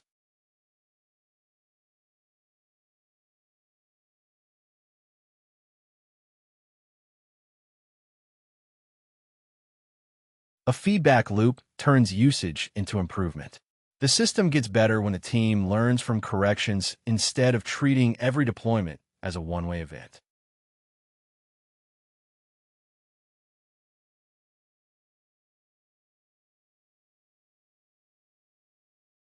That is how you diagnose what the system actually did instead of guessing from the final output. Logs and traces make the failure visible, and examples help you see patterns across repeated mistakes.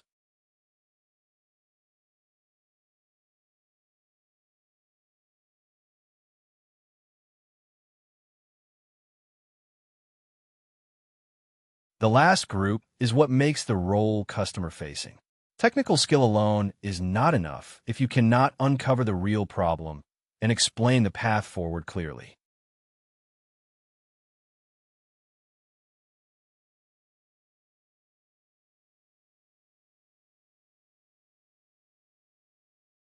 These skills move the work out of the lab and into a live customer environment. They are what let the builder hear the need, shape the solution, and bring others along.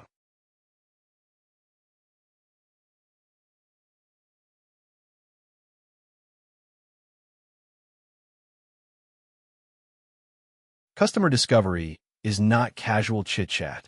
It is a disciplined conversation that reveals how people work, where the pain sits, and what they're trying to achieve.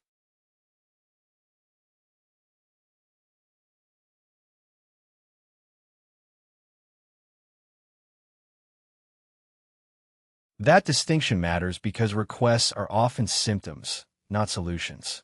Good discovery gets underneath the first complaint and finds the actual job to be done.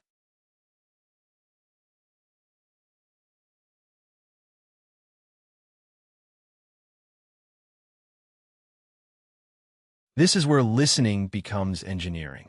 The vague frustration has to become a specific condition the system can satisfy, test, and support.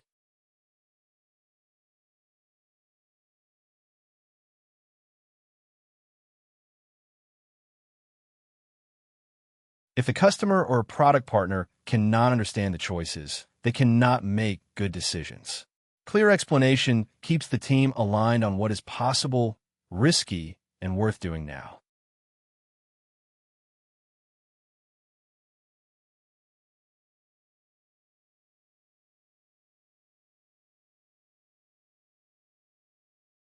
Good writing turns meeting notes into execution. Product, design, security, and customer teams should be able to read the notes and know what to do next.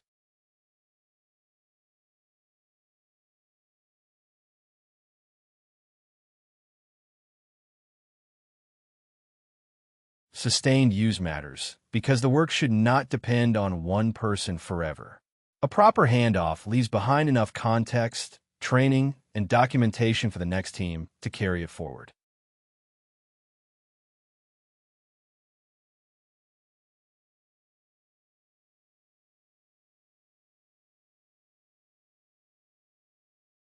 A simple marking system makes self-assessment faster and more honest.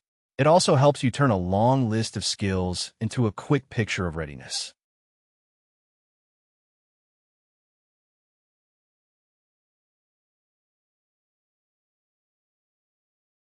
The idea is to separate confidence from competence and from complete gaps.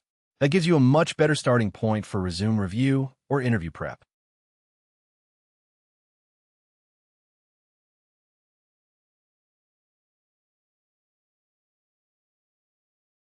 Green means the skill is already usable on the job. You would not need much support to contribute in that area.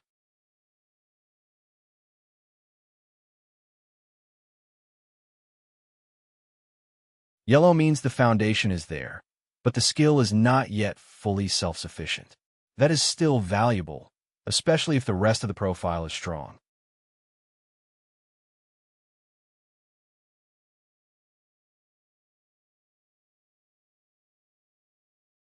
Red is not a failure signal, it is a planning signal. It tells you exactly where to study, practice, or get experience before the role becomes a realistic match.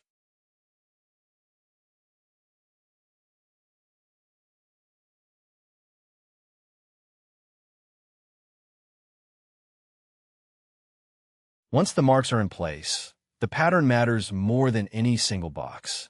You're looking for the shape of the profile, because that shape tells you what kind of FD work fits best.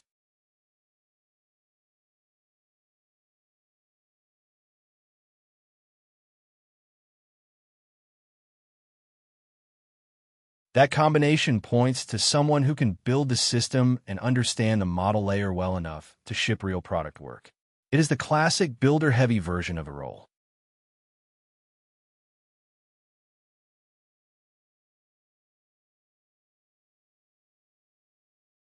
That profile leans toward making systems work in the field. The person may be strongest at turning messy inputs and customer needs into something usable and shippable.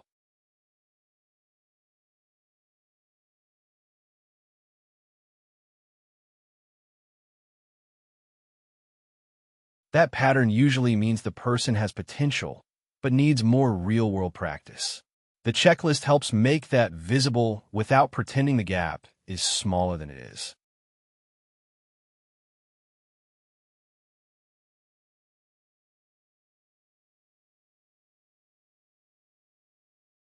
The real value of the role is the change it creates. It takes a messy, partially defined problem and turns it into a working deployment with feedback and measurement.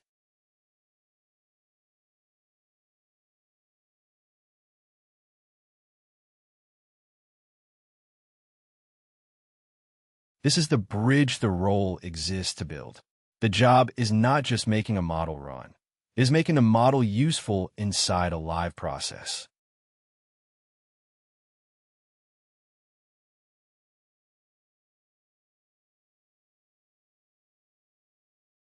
Before the builder steps in, the work is usually fragmented. People are handling pain through disconnected tools, partial demos, and unclear success criteria.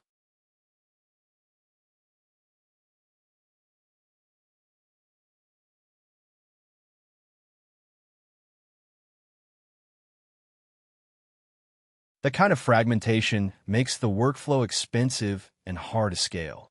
The first job is often to map the process before improving it.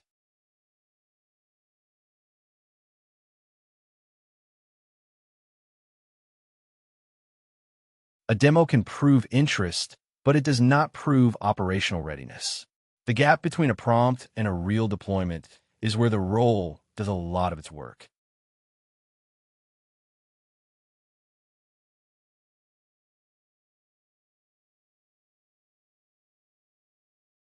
That missing definition is a common blocker. If success is vague, the team cannot tell whether the system is helping or just generating activity.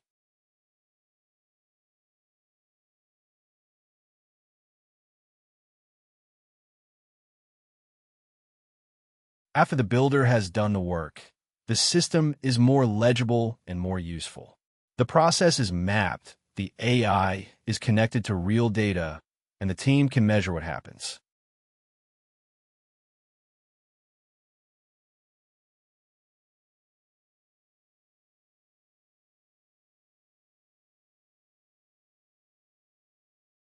That means the process is no longer just a conversation or a slide deck. It has become something the organization can actually run.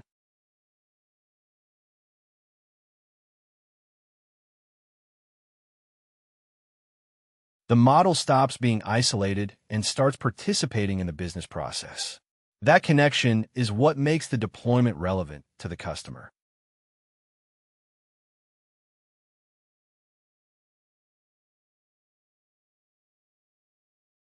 Measurement turns opinions into evidence.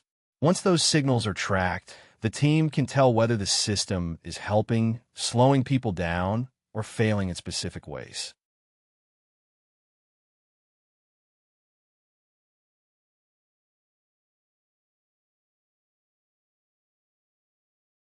That feedback changes what gets built next. The team learns which edge cases matter, where users trust the model, and where the product needs another pass.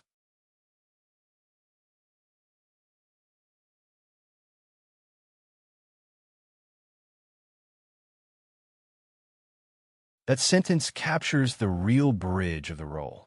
The goal is not a model that looks good in isolation. The goal is a system that works inside the business and improves from use.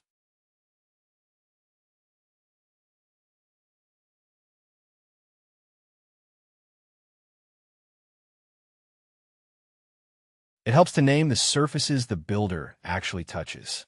Once you can see those surfaces, the role stops feeling vague and starts looking like a concrete operating job.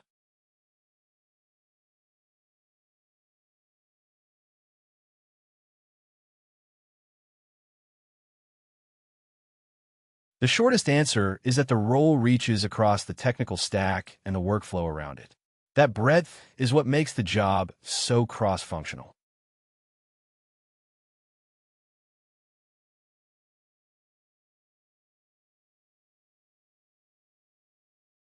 Code work can range from product logic to AI tooling to customer-facing surfaces. The mix depends on what the deployment needs to function in the field.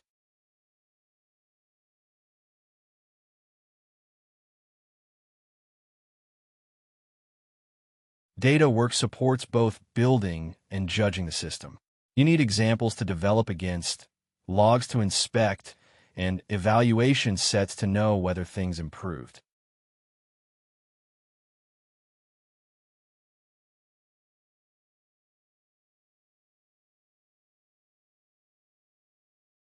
Infrastructure is what turns a working prototype into something operational. Without it, the system may be clever, but it will not be dependable.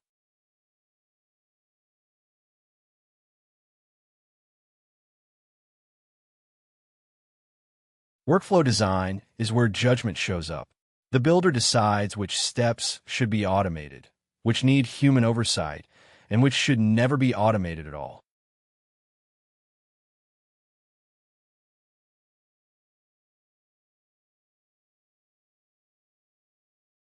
Security is part of deployment, not an optional add-on. Permissions and auditability matter because customer work often involves sensitive information and real operational risk.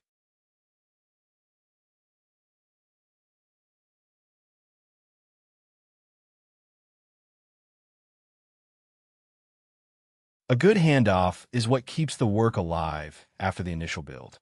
Documentation and training make the solution usable by the team that has to own it next.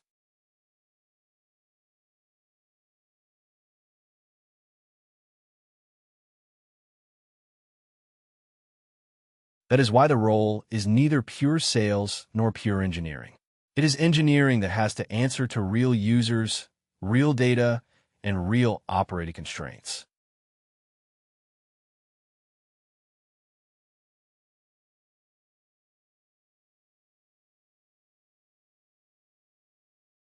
Job titles vary, so search patterns matter. If you know the common titles and nearby variants, you can find the right postings without waiting for one perfect label.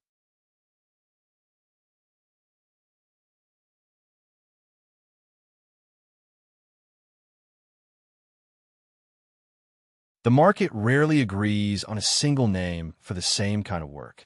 Looking for the real titles companies use makes the search much more effective.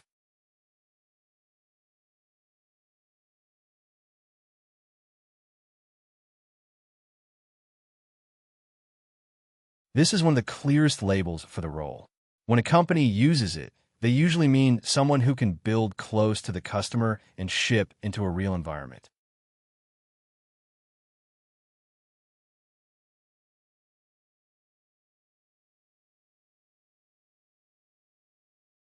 This variant says almost the same thing, just with a more explicit software label.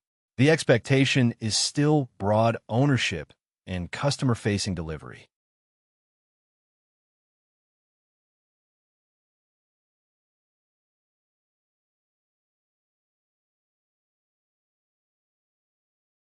Titles like applied AI engineer, solutions engineer, customer engineer, or deployment-focused software engineer often point to the same underlying job family. The wording changes, but the core expectation stays centered on shipping with the customer.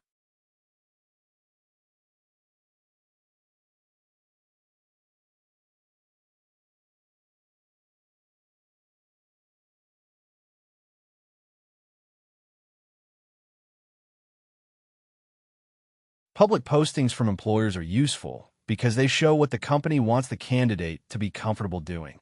In this case, the signals are end-to-end shipping, customer contact, and turning unclear problems into deployed systems.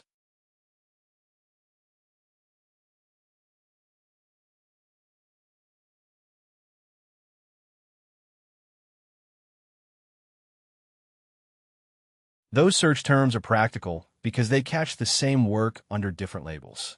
If one title does not surface enough results, these adjacent terms usually will.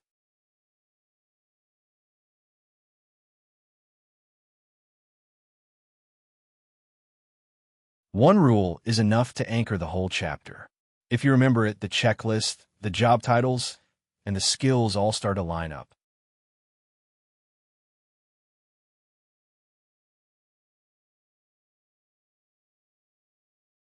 The final idea is simple and useful. The role becomes readable once you think of it as a blend of depth and breadth, not as a mystery title.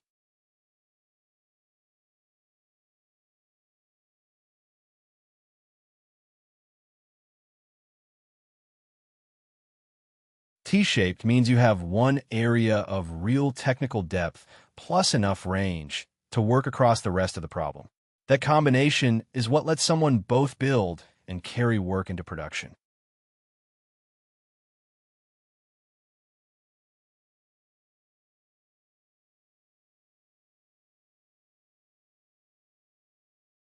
If those pieces describe your background, you're already thinking in the right frame for the role. The checklist is just making that pattern visible and measurable.